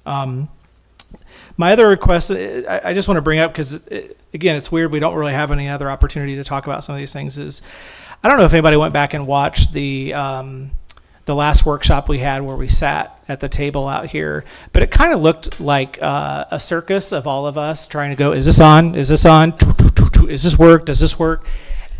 I know, I think even our IT staff has said, we're not AV folks and we're trying to do our best, but I feel like we've got to do something, because those microphones keep dying and people can't hear. And even sometimes with these microphones, the moment I turn to try to make any eye contact, then my sound goes away, and then I got to look back this way and people can't hear me. I know it's going to take some investment. This is not a statement against our staff. We just haven't invested as a community, as a city, as a council in our equipment in this area. But I think as we get more involvement and participation online, and if we have those meetings where we're trying to pass microphones around and see if it's working, sometimes it's funny because if you go back and watch, those microphones were working online. It's just that we couldn't hear anything in here. Yeah. And so you would bang on them and you could hear it on the video, but we couldn't hear anything. And so I think it's just, we've got to figure out a better way moving forward to help our staff be able to support us, and also help our residents hear the meetings and understand the meetings, and be able to hear people properly. Because it is difficult sometimes, especially when you're sitting out there, to always hear what someone's saying, even if they just try to look at a note or make an eye contact in a different direction, how that sound travels. So I just bring that up, especially as we get into budget conversation. And then I think the gentleman did bring up some questions about Louisa Grand. I don't see him here, but if we maybe can address those questions to the city manager about city clerk, or the city clerk. I don't know who about when did that annexation take effect, and two, when do things like sanitation services and police and fire services and voting go into effect? And then finally, when do we communicate, or how do we communicate those things to those neighborhoods? I can speak on the elections part. Once the development was annexed, we provided that information to the Supervisor of Elections office, and they are eligible to vote.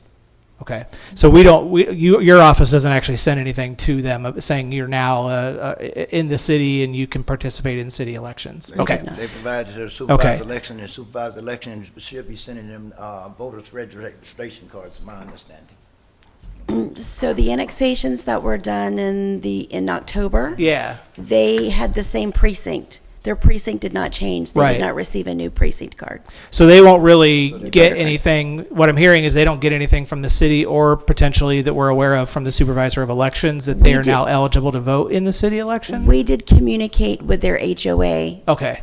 Correct, Kurt. There were several meetings with the HOAs prior to the annexation, and that question came up. Yes, that's correct. We actually held a meeting at the Arc, and we invited those communities in. Now, not everyone came, but Right. the main HOA presidents, maybe, or the main folks did come to help spread the word. That I did communicate that with the gentleman outside. Sure. this afternoon. as well. When does sanitation services, or when do, I should say, sanitation Yeah. services? So they have a contract currently with the county. That's going Okay. to run out. That may take another year. I don't have the date, but Okay. it's not anytime really soon. Our Public Works Department is aware of that date, and they will be ready to take over. Just give them our cans. It'll be seamless, but I don't have that exact date. So would it be did you have a statement you want to make before I go? I'm Just sorry. police and fire Yeah. started already. Okay. Would it be the will of the council here just to maybe to have the city from the city council, the city manager? I don't really care who it comes from. I don't think we need to have it from a person per se, but just the city that says, "Welcome as a new citizen of city of Clermont. You now are eligible to vote. Contact the supervisor of elections. Your sanitation services contract remains the same, and when the time comes, this is the date it expires." Whatever it needs, but I feel like we should do something, not just communicate it to the HOA, to let these residents know that they are now legally a resident of our city. Is there anything that is that kind of, and it Sounds doesn't have to good. be huge, just a little letter. Yeah. One of our committees. Yeah, or just a letter. A welcome letter. Melinda Yeah. may have to confirm. Sorry. Yeah, please. We were just talking. I don't have proof right now, but we were discussing having our PIO send out something to them. That may have been done. I just can't Great. tell you if it. Okay. For sure. If it has, then just let us know. Otherwise, I think Right. maybe just something to at least let folks know. And We I'm were not thinking about that for Yeah, sure, and the city clerk's office doesn't control elections, so I don't want them to have to do things that are not in their purview. In terms of giving out specific information, but just at least letting folks know that you're not only eligible to vote, but you could actually run for city council in 18 months. 18 They'd have to do months, the yeah. 18-month piece, but to know that even that's a requirement or an option, I should say. And then the other item that came up again tonight, and I appreciate the clarification, Councilmember Strange, about Wellness Way, and I think I certainly my senses got heightened when I heard developing a new city during the comprehensive plan process, and I know that nothing was set in stone and concrete with that, but when words are spoken in meetings like that, it does get heard. And I think that we need to, my position would be to not have anybody on the city suggest or imply that it's not going to be a part of our community, that we're going to get rid of somebody. I think there was conversation previously about de-annexation in Wellness Way, and that just creates a lot of angst and anxiety for folks who are paying right now to be taxes in the city, who are involved and engaged in our boards and commissions and voting in our elections. I share the same sentiment that I think that it is, if you're developing an urbanized area, and I know that that's a relative term, but for our area, Clermont is an urbanized area. That is not, philosophically, in my opinion, the role of a county. That is the role of a city. And I certainly would, as one individual council member, welcome any conversations or planning or direction setting to see how and when we could create some stability for those residents out there, because the frustration right now is, well, that's a county development. Right. That's a county item. And while that's true, it also feels like we're passing the buck and not, but in some cases we just aren't able to take responsibility and do something about it. But if we had more control and opportunity to have a say in what's happening out there, particularly if it's affecting our residents and or becoming development that, similar to what we talked about earlier tonight, where we have agreements where we provide services and we can annex you later, I would just rather, I think, off the top of my head, think we ought to be talking about whether or not they just need to be city residents now. And these need to be city parcels now, so that we can help be engaged and involved in creating the vision and direction for Wellness Way, and not have the kind of the issues of our past that we have right now on streets and roads and neighborhoods where, Coles is, well, not a good example because they don't want to come into the city. But say a business, kind of similar to in front of some of those neighborhoods that are right behind Coles. Those are all county, but then in front of that frontage is city, and they don't understand. Like, wait a second, I'm in the middle essentially of Clermont. How can I not have a say or sway in what's going on here and redress my issues or participate in something? And unfortunately, sometimes, when they come up here and say, well, I'm in the county, I'm not in the city, and they're worried that their word is not going to be taken into consideration and heard because of that, I think we're creating a lot of issues. And so, long-winded way of saying I certainly would not support building a new city out there and telling our residents that they're a part of something else and that they're just going to be in the county or in a new city. And thank you for being a part of Clermont for X amount of time so far. In fact, I would be in support of the reverse of, or the opposite of that, and say, what can we really be doing to bring more of these parcels into the city so that we can engage them, engage us, and engage our vision for the future in that process? May I comment to that? I've been working with the Lake County staff and the commissioners, and there is some openness to allowing us to annex further southeast down there.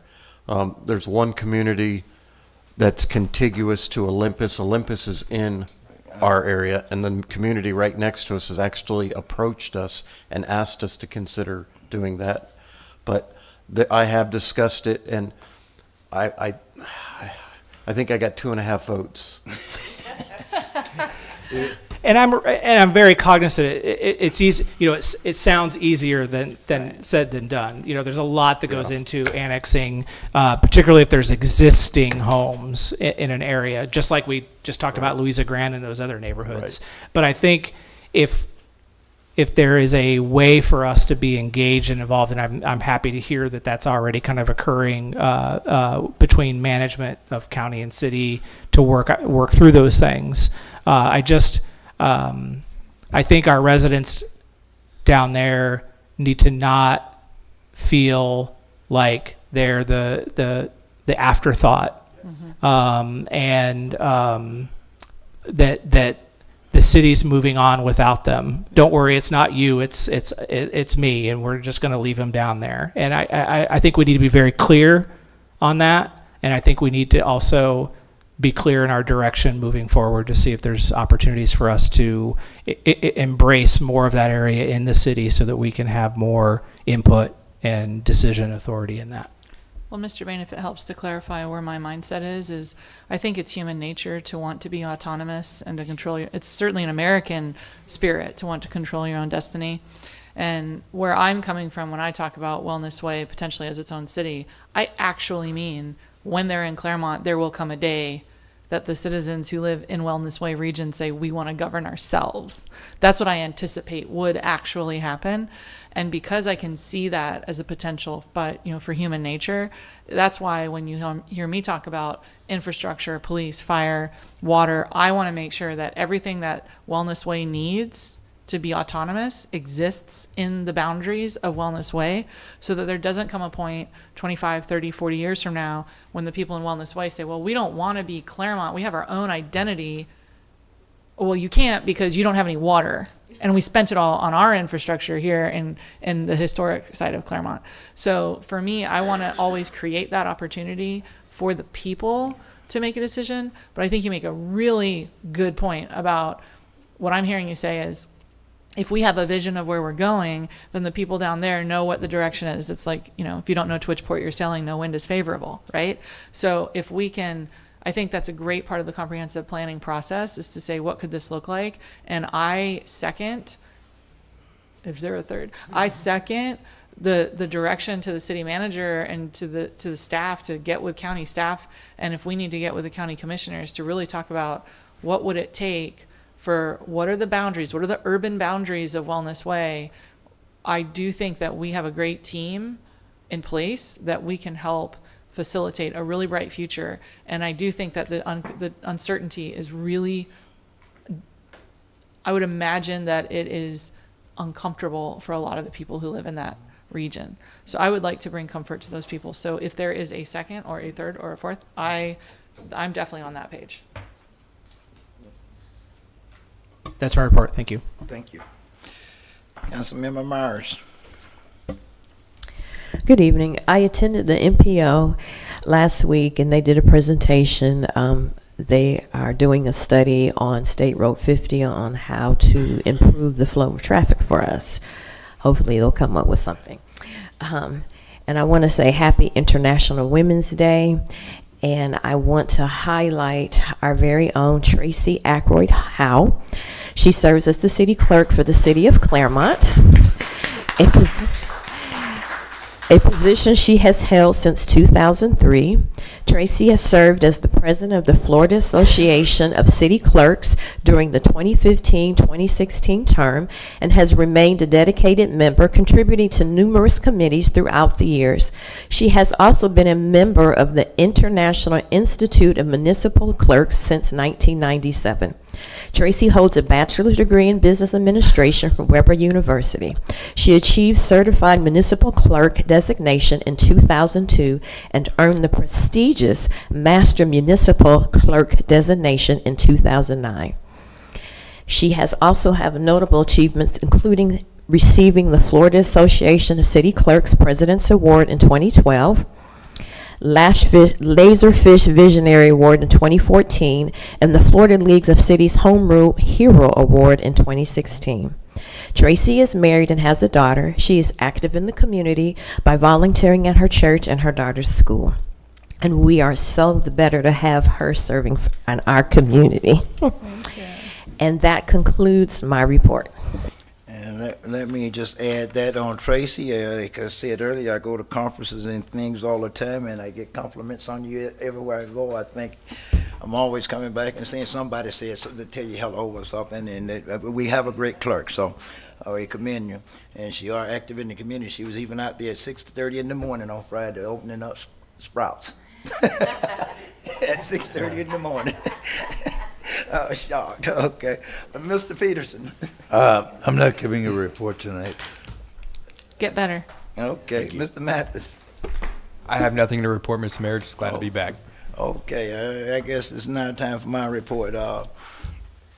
Mr. Van Wagner, I was out at Park Pals on Saturday throwing out the first pitch for the Little League Baseball. One of the things I noticed out there, and it was very noticeable, was the pitching mounds on just about every one of the fields. They need some work, okay? Home plate area, they had basically batters having to stand in a hole in home plate areas on a few of the field. And the mounds, I mean, I walked out there and the mound standing, up just on top of the pitching mound, the pitching rubber rather, and everything. So I felt like they're very dangerous, and I know in my career when I used to do ball fields and things during my Air Force career, I would never let that happen and everything. It's safety hazards. So we can get our public work or park department out there and take a look at all of them and maybe get some more clay and put in around the pitching and the batter's box and everything would be great. But they did kick off on Saturday morning. We had a lot of little young future baseball players and Major League Baseball players out there running around, over 300 kids or so out there Saturday morning. So it's always great to go out there and see them play. I thank everyone that came out for the mayor's luncheon. It was at IHOP, International Pancake Day, which created some havoc. He was able to actually come in and get a free stack of pancakes, and thank God I only had about 26, 27 people there, because I don't think too many people else could have held in the room back there. Gentleman brought up Bloxham Avenue. Basically what happened a few years ago, we made a proposal here at the city council and everything to change Bloxham Avenue name from Bloxham Avenue to Dr. Martin Luther King Avenue. At the time, of course, the vote came out and they ended up not changing the whole name, but they made it honorary Dr. Martin Luther King. And I guess I'm assuming what he asking, he's not here now, I'm assuming what he asking is let's go ahead and eliminate, go ahead and make a motion to eliminate Blossom Avenue and just go ahead and make it Martin Luther King Junior Boulevard and everything. If you go through there on Blossom Avenue, you got another sign, you got Blossom and you got another sign up, say Martin Luther King, honorary Martin Luther King. A lot of people in the community not happy with that, so that's something that the council need to take up and make that decision. 8th Street Pier, because that's all part of the Meet Us in the Middle project. Okay, so we'll have to look and see where we are. I know we voted to go ahead and move forward with the Meet Us in the Middle project, so I guess what we need to do there is Mr. Van Wagner find out where we are with that project and everything, I guess, because the 8th Street Pier is all part of that Meet Us in the Middle. Okay. I think you talked about Louisiana Grand. We talked about Hiawatha. What else I got here? All right. I've been talking about the trail, and I'm becoming very, very concerned. Here we go again, the safety on the trail. Okay. We having a lot of e-bikes and all the motorized bikes riding the trail and everything. And it's becoming very, very unsafe down there on that trail with these bikes, the speeds they moving at and everything. And if I'm not mistaken, maybe you can get with Chief Graysick, if I'm not mistaken, Tallahassee just passed a new law on e-bikes and everything, and find out what that's all about. Well, one of the proposals and one of the things I've been thinking about after sitting down and kind of watching our trail in the waterfront area. We had a Marine Patrol. I know Chief Grayson may not like this, but we had a Marine Patrol. We put that in place a few years ago to try to control the jet skiers that was out of hand out there on the water. But the water really isn't our responsibility. It's the counties. I think we need to give that back to the county and maybe take our Marine Patrol. Maybe we can take that and put them on, station them on the trail to try to enforce some of the rules on the trail with these e-bikes.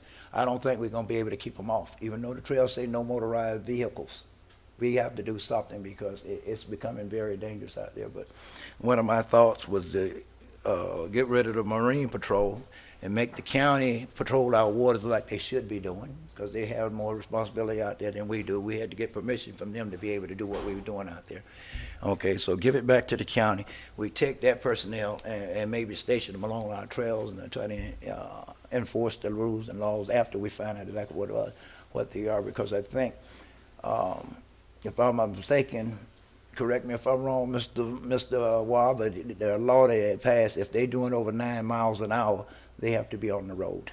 They can't be on sidewalks and trails. I think it's 10, but well, like I say, over 9 miles an hour, it's 10? Well, the speed limit's 10, I think. Yeah. And within 50 feet of pedestrians. Yeah.